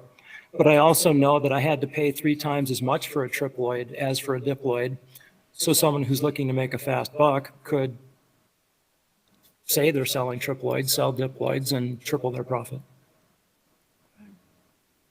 So good. So from the Great Lakes perspective, do you have specific language you're thinking of for a recommendation that perhaps the other panels could consider? Or is that just early thoughts on that? I'll take a first crack at that, and Ceci, you can correct me if I make any missteps here. But at this stage, I think we are looking for just philosophical, if you will, support. Do we have general support for pursuing this? And if we do, then work together with as many panels as are willing to craft that language, or potentially even work at the ANSTF level to craft the language. Yeah, and Patrick, I'm so sorry. I was cleaning up cat puke. I'm just going to announce that to the whole meeting. So I missed part of your presentation, but did you mention the previous work of the grass carp committee Right. and sending out the letters? You did. Okay, perfect. Yeah. So, I mean, of course, there are other options beyond going straight to the task force. We don't have anything in mind per se right now. Obviously, the end goal is a legislative action so that, you know, diploids are prohibited across all 50 states. But yes, I think just general philosophical support, and then seeing, sort of taking the temperature of all of the panels that we have gotten a supportive response from to see where they want to go next. So like I said, it's not just the Western Regional panel that we're having these types of conversations with, but it's also the Mississippi River Basin panel and at least to some extent the Gulf and South Atlantic panel. Yeah, thanks, Jesse. I'll also add that without a whole lot of evidence, I've heard anecdotal, with conversations with people about the possibility of reproduction in the James River as well. That would be Gulf states. This from a person I used to work with who would catch grass carp occasionally while fishing for electrofishing for larger fish in deep rivers.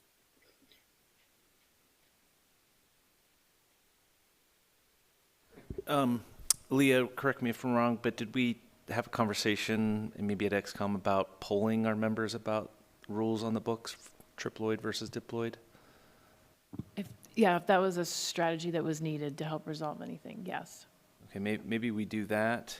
Okay. Confirmation, and then poll the group subsequent to that to determine an interest in doing a joint recommendation. I think joint recommendations in the past have been a powerful way to have powers or strength in numbers, but does that seem like a reasonable next step? I see nodding. Yep, thumbs up. Okay. So we're going to poll our members to just verify the rules on the books or in practice, as Chris pointed out the difference there, and then have a conversation about what our next step would be to maybe, I think we would lean more towards a recommendation, but I think we'll need to have additional conversations. Okay. Great. Yep. Thank you. Thank you for hearing us out, and thank you for bearing with my cat. No, thank you for your time and bringing this matter to us, because I think there is a lot of interest, just from my perspective. Thank you all.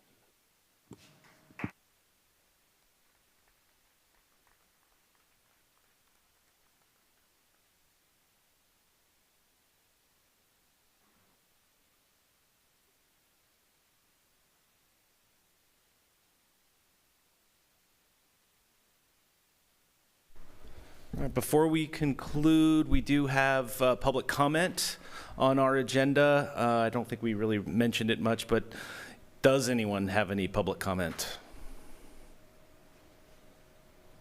John? No? All right, so seeing no public comment, And before we conclude, I just want to congratulate and welcome Josh and Vanessa to XCOM. So thank you for being leaders of the group.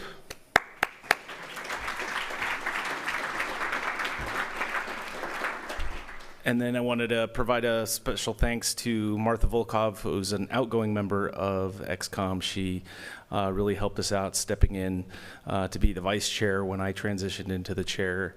And she's done a lot of great work currently with the updating of the New Zealand mud snail plan.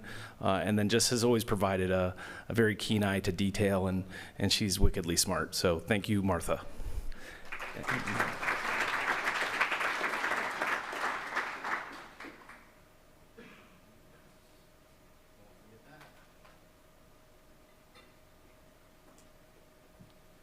And another special thanks to our planning committee, Bruce Johnson, Casey Silva, Kate Duquette, Tom Booz, Tom Wolf, Nick Zerflu, Christiani, and Leah. Thank you for putting together an amazing agenda, an amazing meeting. And also thank you to our host, the state of Utah. Another round of applause, please.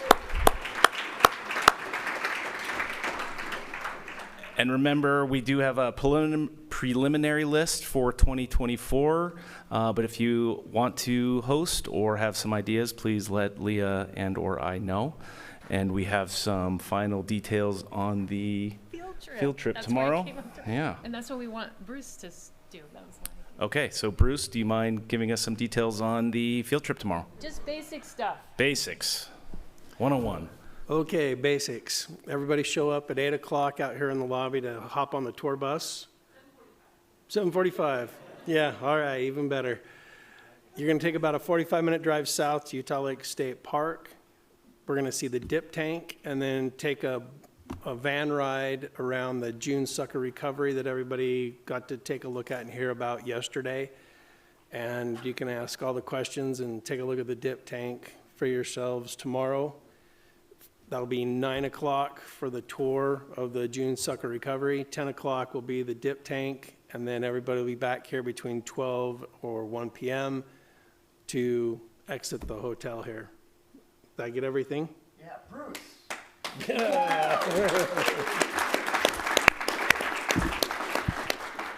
Yeah, I just meant time-wise, like, I think we're going to try to leave at 8 because I know people have flights they want to get back for was the big thing, so just targeting that. So If there's any special requests, we can try and help accommodate that as well. And Leah, did somebody say they wanted to coordinate separate carpools, perhaps? Well, I think if you have your own vehicle, you may follow the little tour bus down there or meet down there, whatever works. I guess if you signed up and you're not going, let me know so we're not waiting for you. And then I guess, yeah, if there's interest in jumping in a vehicle to get to the airport quickly, I don't know, people could meet out here. Who wants to do that? How about that? Is there anybody that wants to coordinate to get to the airport quickly right when we get back? Okay, so Rick and Sam did. Okay, so, well, okay, we got a couple people. Good. All right, that's it. Okay, well, thank you, everybody. Oh, wait, sorry, Christiani? Just if the bus will have room for luggage underneath. It's not going to be totally full, so we should have some room there. And I think there is some limited space to store a bag with the hotel, but limited. It's not, it couldn't take 55 bags, but so just 49. So yeah. All right, well, that concludes our in-person meeting, but field trip too. But thanks, everybody. Really great to see everyone.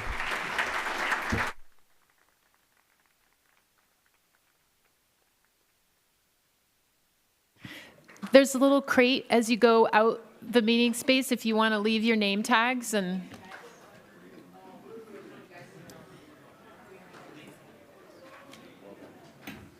Thanks.